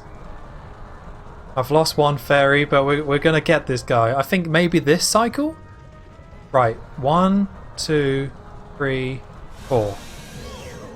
Dude, no. Oh my god, that did 2... Okay, alright. Okay, alright. I just need to focus. So when he comes out of the hole, you can't stand right next to the hole. That's the first time I've been hit by his hair whip attack. So that's not good. I think we're okay though. I think I might end up needing to use another fairy. But it's the 4th one. But I can't even stand close to where he comes out. That's so brutal. 1, 2, 3... No, oh. Okay, got him. I missed the hair, just, I guess. Yes! Yes! Oh! Okay. I don't think I was legitimately that close to losing, but all these little, like the hair whip, the boulders, the fire, it was all... Oh, I'm glad that's over. I only had to use 1 fairy in the end. I'm quite happy about that. I will take that as an absolute win, as a famous green person once said. Me, I said that. I'm saying it right now. It's a neat touch. Okay, don't get the heart, don't get the heart. Okay, there's the heart. Avoid it. Okay, cool. I've already done that once, we're not doing that again. Although I did save this time, so to be fair, if I did pick up the heart, the only thing I would have to do is redo that fight. Which I know the general technique to it now, I guess, so I feel pretty confident about that. Which is nice.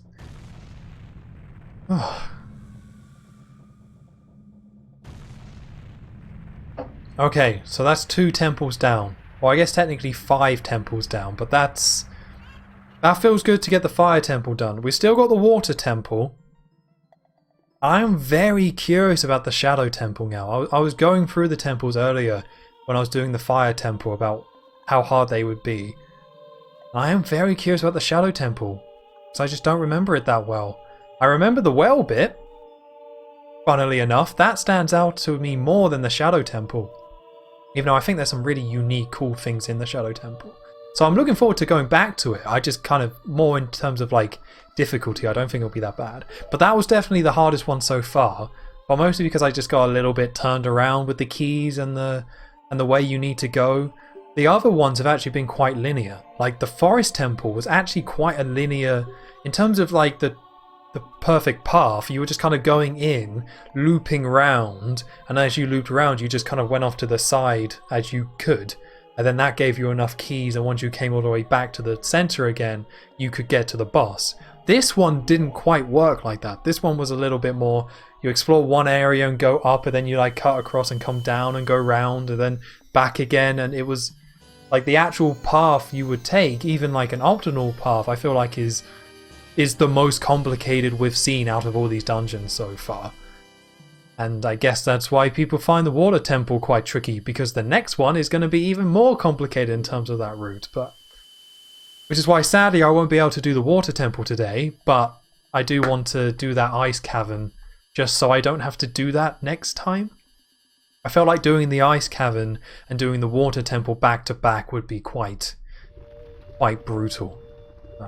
If I do the Ice Cavern now, that at least gives me next stream where I can focus just on the Water Temple. Everyone can point us laugh at old Tommy gets lost. Also, sorry Joe, how are you feeling by the way, Joe? I saw you post on the Discord you weren't feeling too great. I guess you're feeling a little bit better if you're at least coming by these parts at 10:15 at night, when you could possibly need to be in bed. I don't know. Well, at least we stopped the beeping. That's quite nice. I also saw I did see your tweet as well. It looks amazing, the actual cruise itself. All very exciting stuff. I've never been to Italy, so I'm a little bit jealous. Right, I need to get this double... You're right, I'm not your mum. I'm worse, okay? I'm worse than your mum. You wish I was your mum once I'm done. I think I can just go across here. Nice. No, but thank you, I'm doing much better and the trip was amazing. That's excellent news. What the hell's this hole? Didn't expect a hole. We doing a hole? Oh. I'm going. Just too many oldies spraying their germs. Oh, I don't like that term. I don't like the idea of oldies spraying anything, thank you very much. But are old people actually that sick, I guess? Because, like, you know it about kids, right? Where you have parents who send their kids to school and then the kids come, kids are sick all the time and they're gross and they're sniffly and stuff and they bring around germs. Is it true with old people? If you send old people to the old folks home and then they come back and they're just like, oh, do they bring back germs from other old people in the same way that kids bring back germs from little Billy's house? It's like, oh, Billy, he never wipes his nose. Is that true of old people? Gertrude. Stay away from Gertrude, she's trouble. She doesn't wash her hands. She doesn't believe in it. I will reply to you. Oh, okay, cool. Yes. I sent you that message. This is not going to make sense to anyone but us. I sent you that message, and then I saw on Twitter, you're like, I'm on a cruise, bye! So I was like, okay, well, let's put 2 and 2 together here. So, yeah, that's not a problem at all. We should probably just have a chat about that, maybe. I'm thinking if we just jump on a call and figure out the deets, because I think it could be really cool. But again, I don't want to say anything too much. I don't want to give away that we're doing a Ocarina of Time race on Twitch. I don't want to give that away, so... Oh no! Oh no! Your magic meter is enhanced. Here's a picture of his crotch. I'm trying to remember if I do this one as well. They don't really hide this great fairy too well, to be honest. Like, as long as you notice that there are boulders and that the boulders can be destroyed with the hammer, this is like so easy to get. But I don't even know if I've used any magic so far. Like, we don't have Din's fire, we don't have the wind, we don't have the other one that I don't remember at the moment. I don't even... Like, I know we're definitely going to use some of the fire, or some of the magic. I don't think it's going to be anytime soon. Right, now, I don't know... also know how they have chicken pox parties for kids. Maybe they have an equivalent for oldies. Maybe. Might be a bit more deadly. Yeah. I thought of some very inappropriate jokes revolving the idea of getting old people together, get them sick, which I'm not going to say. Let's keep this friendly. Let's keep this nice. But yeah, maybe. Who knows? I think they call those vaccines, Joe. I don't think they do a party. I think they do I think they call them vaccinations. I think doctors found a better way of doing it. I don't know. I'm not a doctor, so I don't want to assume anything. Maybe doctors are doing it. You know, you go to these buildings, there's a lot of them in the same room. With a dusty Wii in the corner and no natural lights. You see them. You see these places. I always feel a bit bad going to old folks home because my granddad's in one. And it is just a depressing place to go. It does put some dread into you. Like, you know, obviously you go because you got a loved one there and you got to go see them. But God, it's not to get too grim, but the dread and the kind of the feelings that comes up from going to an old folks home to all these people at the end of their lives. A lot of them not very capable of doing too much, and you just see it and you're just like, oh God. My natural reaction is to get the hell out of there, but again, I think this might be a bit too grim. I guess this is what happens when I stream for more than 2 hours. Starts to get a little bit morbid. Right, so what do I need to do? I need to go and do the ice cavern. I don't think there's anything I need to do ahead of that, although I might quickly... Just for my own sanity, let me just have a quick look here. Just click on this. I'm still paying attention to the game, you can't prove I'm not. Let me click on this over here. Surely I can just go straight to the ice cavern. That's all I need to know. Can I just go straight to the ice cavern? Yes. Yes, I can. Good. Okay. We can just go straight to the ice cavern. That's good news. But I don't think there's any warping I can do that will get us there quicker. I'm trying to think. There is any? Well, I guess Sora's domain isn't actually that far from here, so we can just burn straight there and that should be fine. Oh. I was contemplating before the stream whether I should have a beer and or just like a normal fizzy drink. But in the last few weeks I haven't really had too much of either. But with this weekend being Halloween weekend, I do have a house party I'm going to, which is going to be weird because I don't... Like, there's a guy I know at work who's an awesome dude, like really nice friendly guy, and he's just one of these people who just likes to invite people around, like all the time. So I go about every 2 weeks or so, but he was like, yeah, Halloween, I just want people around my house. I don't know.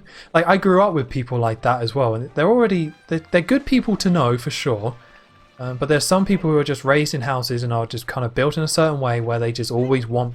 They always just invite people around, where they're just like, yeah, whatever, dude, just hang out, we'll chill, it'll be a good time. Like, just come around, don't worry about it. And he's definitely one of these people, and he's having a Halloween party. So that should be good, that'll be nice. I don't normally go to Halloween parties, so just this should be a good time, hopefully. Can I make the... Okay, I can do this. Alright, cool. But it does kind of mean that I haven't really drank too much recently. Like, I kind of got a bit sick and then went to all those London trips, and on those London trips I had maybe 1, at most 2 beers while hanging out and doing that. I think I can make that jump. I can make that jump. Go. So I just haven't really let loose, and I don't... You know, the older I get, the less I kind of drink, I feel like is the way I'm going. Yeah, I need a minimum of 4 weeks notice before anyone can come to mine. I'm kind of more in the same boat.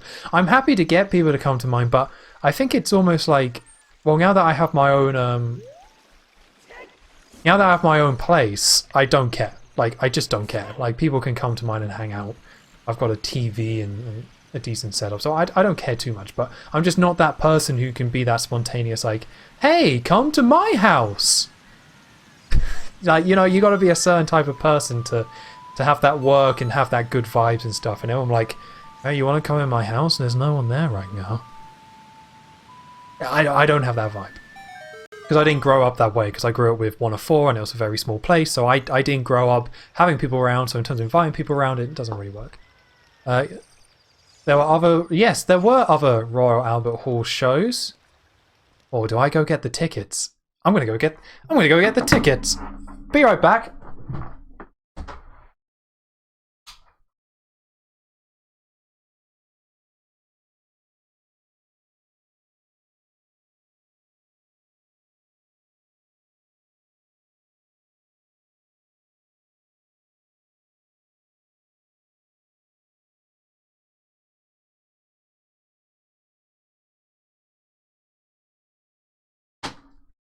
Hello. I can edit this out, Joe. Don't worry about it. Yeah, so... Oh no, these are the wrong ones. No! Ah! I need to organise these tickets. I've got my Lord of the Rings ones, but that's not from there. So basically, the first one we went to was Return of the Jedi, and that was 24th of September at the Royal Albert Hall. So me and my brother went to all of these. We did that one. And then a week and a half later, as you know, we did the James Bond one on the Tuesday. Me and my brother, where we met up. And then on that weekend, on the Saturday, we went to see Harry Potter and the Half-Blood Prince. So, yeah, we did 3 in 2 weeks, which was pretty cool.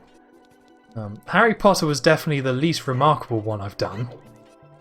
But I'm just not the biggest Harry Potter fan, and to be honest, in that film, there's just not that much iconic music. They're just they did Harry Potter and the Half-Blood Prince just because they're doing the whole series, but there's just not that much iconic stuff in that film.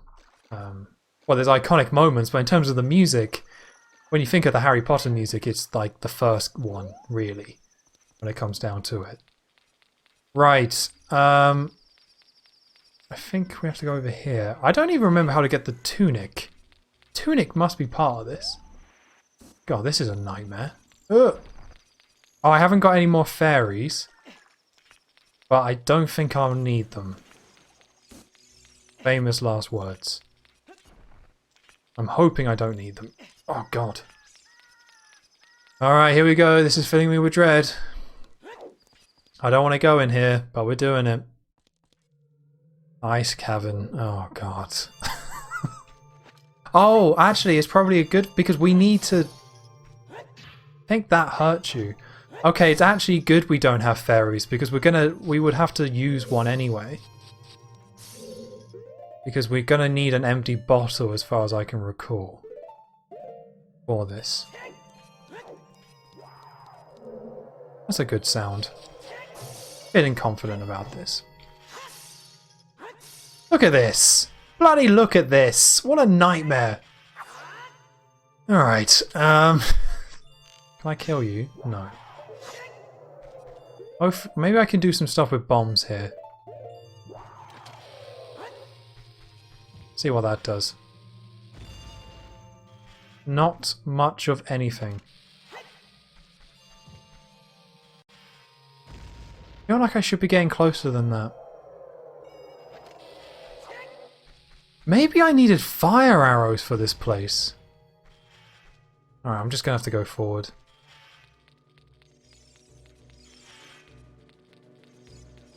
Oh, okay. Oh, I'm taking damage while inside that thing. That's a bummer. Nope, no thank you. Leave me alone. Just gonna wait until they do their ice breath. I didn't think I was that close to them. Oh my god, this is the first room. This is the first room. No, don't hit me. Link, use your sword. Your sword, Link. Use the sword. Oh, this is the first room. I'm filled with nothing but hope for this. I don't even think you get a proper map for this place. Okay, please. Oh, thank goodness. Thank goodness. It's really interesting the way the heart balancing works in this game. I don't know if it's because I'm low on hearts they give me more hearts, but it does seem to be that's the cycle. Okay, well this is a nightmare. This is a nightmare. I like that sound though. Right, this camera is not the best. Where do I need to go? Up here. Okay, I can do that. I always find it funny how like you go from the fireplace to this ice place. So it's like you're so used to this like extreme heat, so only to have it just switch so like, oh, Link, have it switch so dramatically. I mean, I think they did that very much on purpose to make you look at that, have that contrast, but still cool to see. And this area just feels so different from anything in the game. I do love when they do these like unique little mini dungeons. Something that I think they kind of got away from a little bit too much in the later 3D Zelda games. Like the bottom of the well and this place. It's just nice to have these little mini dungeons with their own kind of aesthetic and feel. I think it's really cool. Okay. I'm not afraid of you. I know your weakness. But this music as well, it just feels so unique. But I'm just a sucker for the ice aesthetic. Like games with ice aesthetic, I just love it. Okay, well there's some hearts over there, so they knew. Let's get some arrows on the go. That's some bloody good shooting by Link. Waiting for that bat. Oh, whatever.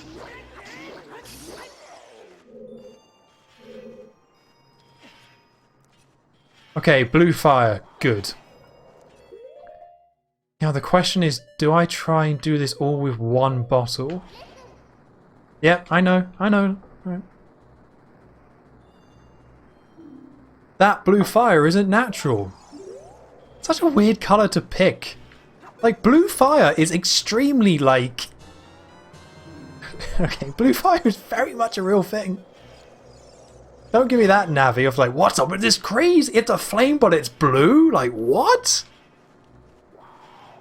Did Miyamoto never see a blue fire before? Did he never do a Bunsen burner course? Well, to be fair, I don't know what year they started doing Bunsen burner courses at school. Like, that must have been an insane year for teachers. Like, by the way, so there's this thing called Bunsen burners. We're going to put them in all the classrooms. And we're also going to put a gas line in these... Well, not all the classrooms, but we're going to have a load of science lamps and we're going to put a load of gas lines in all of them so every kid has a chance to burn their skin and the school down. Like, someone signed off on that. I don't know if they're still doing that. But even so, that feels like an insane thing. That feels insane to me that that's even a thing. Yeah, exactly. Bunsen burners. It's so like... No one uses Bunsen burners outside of school. People talk about like, when am I ever going to use trigonometry again? When did you ever use a Bunsen burner again? Can we start there? Because one maths just might make your head hurt a bit. Bunsen burners? You could kill you and everyone else in that building. And they still made you do it.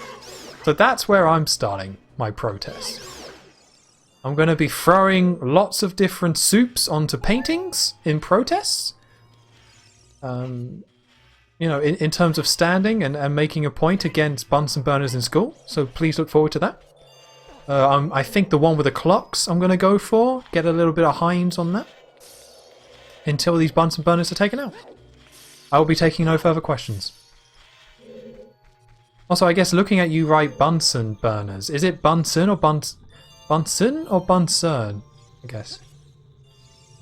I don't know. I think we can melt that, but I don't know if we need to. So we just came from the right. I think we do need to. I hope I have this. Yes. Okay, cool. And I'm going to go back and get some more blue fire, because from what I remember, you do need a decent amount of it. I don't want to have to do too many of these trips. Really, I should just say like, hey, I'll use another fairy and get 2 lots of blue fire. But I don't need to do any of the extra stuff here. I'm just trying to get I think the iron boots is what we get? Just trying to get the iron boots. I'm just a simple man with an average life. Well, that was very close. Surprised those melt things haven't hit me yet. Best part of chemistry lessons, although I did like making elements with the little puzzly pieces too. That rings a bell. What was that about? Oh. I vaguely remember what you're talking about. I remember crocodile clips and stuff. But I don't know if that's that wasn't really chemistry. That was more like, I don't know, physics, I guess, would be the crocodile clips. Right, let's go get these hearts, because I need them. You know what? I think I am going to get 2 sets of blue flame while I'm here. Like, the fact that all the enemies respawn is really harsh. I don't really want to have to come back in here again. I haven't had to use those hearts over there, which is super handy, but still. Let's... Sorry, fairy. I don't like it. You don't like it. But either way, I was going to have to make like a fairy pit stop. Like before going into the water temple, I was always going to have to go and do some sort of, hey, let's go and get some fairies. So, not too worried about that. And the fact that you can quite easily just get them in the graveyard is fine. It's just... Okay, that's what I was going to say earlier, I never got to. Like, it's weird in this game that there's no, like, fairy fountain near a warp point. It's like they didn't even consider it. That you, like, I just wish there was one of those where you can warp to the front of a dungeon and just around the corner there's a fairy fountain. I guess there's a great fairy fountain near the fire temple, but I just want fairies. Like, they're such a huge part of the game, but they put them all in awkward positions. I think the closest one is Sacred Meadow. I think that's the closest one you can kind of get to. But even then, that's not super close. You still have to like warp there and then run all the way back past those monsters, climb up, jump down the hole, and then... Well, I guess then you could teleport away, but still, it's not super close. I guess Sacred Forest Meadow is the closest. Alright, well this looks like a ton of fun. I think we can push these, can't we? As long as the enemies leave me alone, I think we won't have a problem. Oh, there's a blue fire in here already. Goody gumdrops for me. That's fine.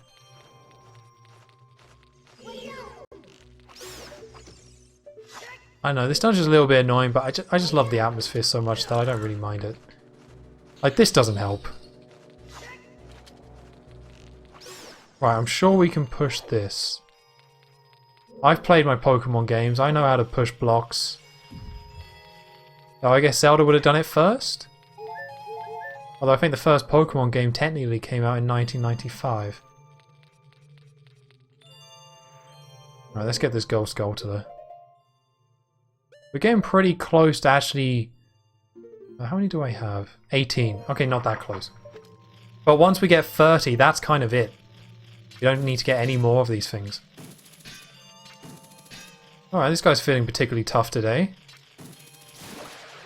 Also, is it just me or does it look like those things have a beard? I always thought the Gold Skulltulas had a beard. But maybe I'm just being crazy. Right, so... Oh, this might take a while. I can make that jump. Right? Nope. Oh, I remember this one as well. This one's kind of annoying because there are times where you go in the wrong place and I think you just have to push the block off the edge to reset it. Can I? This might be a bit bold. Easy. Easy, Link. There we go. Oh, that probably shouldn't have worked, but here we are. I'll take it. Yeah, I think this is the one where sometimes you have to, like, you've done it wrong. So you have to push the block off the edge. But I do love that sound. I love that sound. You think this is where Super Mario 64 DS and eventually Galaxy got it from? The whole collecting 5 silver thingies of what you're trying to do to make it. You had the silver stars in Super Mario 64 DS, which was always cool, but it's essentially exactly the same as what this is. Okay, how many do I even need? I want to go down to that one, which I think I can do... Maybe we can do this all in one. That would be very excellent. Certain Bill and Ted's one set. Oh, I think I've gone to this too quickly. I don't think this is right. Well, maybe I can make that jump. Oh, I don't think I've done this right. No, because that's just gonna... Alright, we'll see if we can make this jump. I really hope we can. Link! Link! Use those arms. I don't know how they program ledge grabbing in this game, but there must be some ledge that they program to be like, Link can't grab these, and other ledges where they're like, Link will just absolutely glue himself to that ledge if you even come slightly close to it. Okay, we messed this up. So, right, what are we going to do? Push you off. Bye. Sad times. Right. Maybe I just need to push this forward and go along. I always assume these block pushing puzzles are really complicated and weird, but oh, it's just this. Okay, alright. That's fine. Saves me a job. Yeah, I just always assume the worst with these. And when it's just a case of, yeah, just push it twice, idiot. I had a soft spot for these. I remember in the Pokemon games, yes, in Gen 1 it was a little bit annoying, but I liked the one in Gen 2 where you had to go around that loop and stuff. As a kid, it was just the right amount of difficulty for me, where you could think about what you had to think about what you were doing. Ultimately, it wasn't, you could brute force it a little bit if you really wanted to. Just that right thing. I mean, Gen 1 Pokemon had a lot of puzzles that were probably a little bit too tedious, but in general they were pretty good at getting that difficulty right. Okay, well this one's a little bit more complicated. So I need it to go there. To go there, I need it to hit this one. Then I could... No, is it that one? Alright, this one seems more complicated. I think I need to go this way. And just loop it round and then cut it across. I can hear my voice starting to go. That's the sign I've been streaming for a while. In my head earlier today when I was working, I was kind of like, you know what, let's do a 4-hour stream. Let's go crazy. But yeah, I'm probably not going to do that. I don't really need to wake up early tomorrow, that's the thing. I got up early today, went to the gym, so I'm feeling good about that. My body is probably going to just like shut down at some point due to tiredness because of that, because it is 10 past 10. But because I don't really have to get up early tomorrow, I was like, hey, maybe I should just stream a little bit later. But my voice is dying, so that's bad. Because ultimately, at some point, assuming I keep getting followers, which I hope I do, wink wink, hint hint, I will be doing a Jackie Chan stream, and I'm going to be doing that all in one. All in one stream. Streaming all of Jackie Chan adventures. And I think that's going to take at least 3.5 hours. But I was watching a stream today because I had to check out this game, Super People it's called. It's this Korean developed PUBG clone, basically. And I tried to play it myself because it's free to play, and I didn't like it. So instead, to try and get a sense of what it was about, I watched a stream. And it was so interesting to watch, like... Oh, this is where the bloody wolves are. It was so interesting to watch this, like, different kind of streamer. Like, where streamers, where it's their job. So they just do it all day. And the way they talk and the way they do commentary and things like that, it's just so different because they just... Fundamentally, the content and the streams they're doing are just different. Like, they're not doing playthroughs like I'm doing. They're not doing anything that you would ever save as a VOD. they're just doing competitive games and they're just streaming that all day. And it does give it like this really nice kind of hangout feel. Like it does give it this really unique kind of feel, and I get why people like it. It's something you can just have on whenever you want. You don't have to worry about missing out on stuff because they're always streaming. And also they're not doing anything that's like a playthrough, so it's not like, oh, if I've missed this hour it matters. It's like, no, there's like they're playing competitive games and you want the most recent game, so you just jump onto the least recent stream, watch for a couple of hours and jump out. And it's just this very hangout vibe. It was just really interesting to watch. He seemed like a nice guy as well. He brought his baby on stream and the baby just wasn't a baby. It was oddly wholesome for this game. Someone playing this like violent competitive game to then just be like, here's my baby. He didn't sound like that, but it was just interesting to watch. It's something I think that might be part of the reason why I was like, hey, I would love to stream for 4 hours. It would be nice to start that type of streaming, but just not practical at all. And I personally just don't have any interest of making this my job, really. Unless you shut off the source, this ice will never melt. You have courage enough to confront the danger and save the Zoras. I will teach you the melody that leads you to them. That's actually really nice. That's a really nice little thing. I can't remember what directs you to the ice cavern. I think it's just a case of the next temple is somewhere in the Zora's domain, and you're supposed to just go into Zora's domain and just explore it enough to find this place, then say, this place is a bit weird, I'm going to have a look around. But this does feel a little bit more like accidental in terms of the progression, which I kind of like. I think it's nice.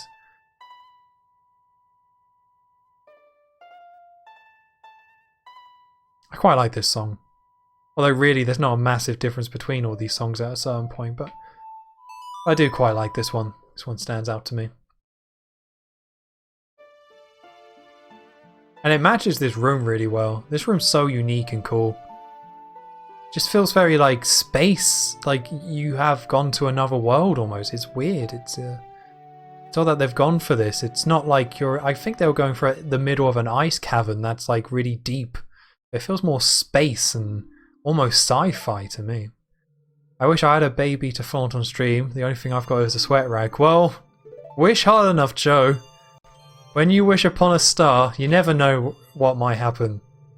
Maybe that sweat rag, if you want it enough, maybe that'll turn into a real boy. I mean, I hope it doesn't. I hope for humanity's sake you don't wish your sweat rag into a real boy, but you never know, a little bit of magic could happen. Alright, did I remember that? Let's see. Nope, wrong way. Well, that was it. A, down, right, left? Okay, it was left.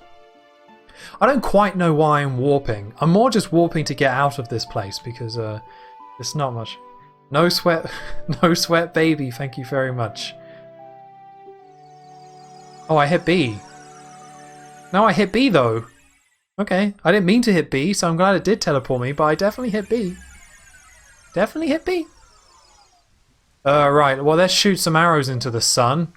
That's what I feel like doing, but I guess we'll do that next time. Yeah, so this was a very productive stream. I still haven't died. I said at the start of on the first stream I was going to do some sort of death counter, but I haven't needed it.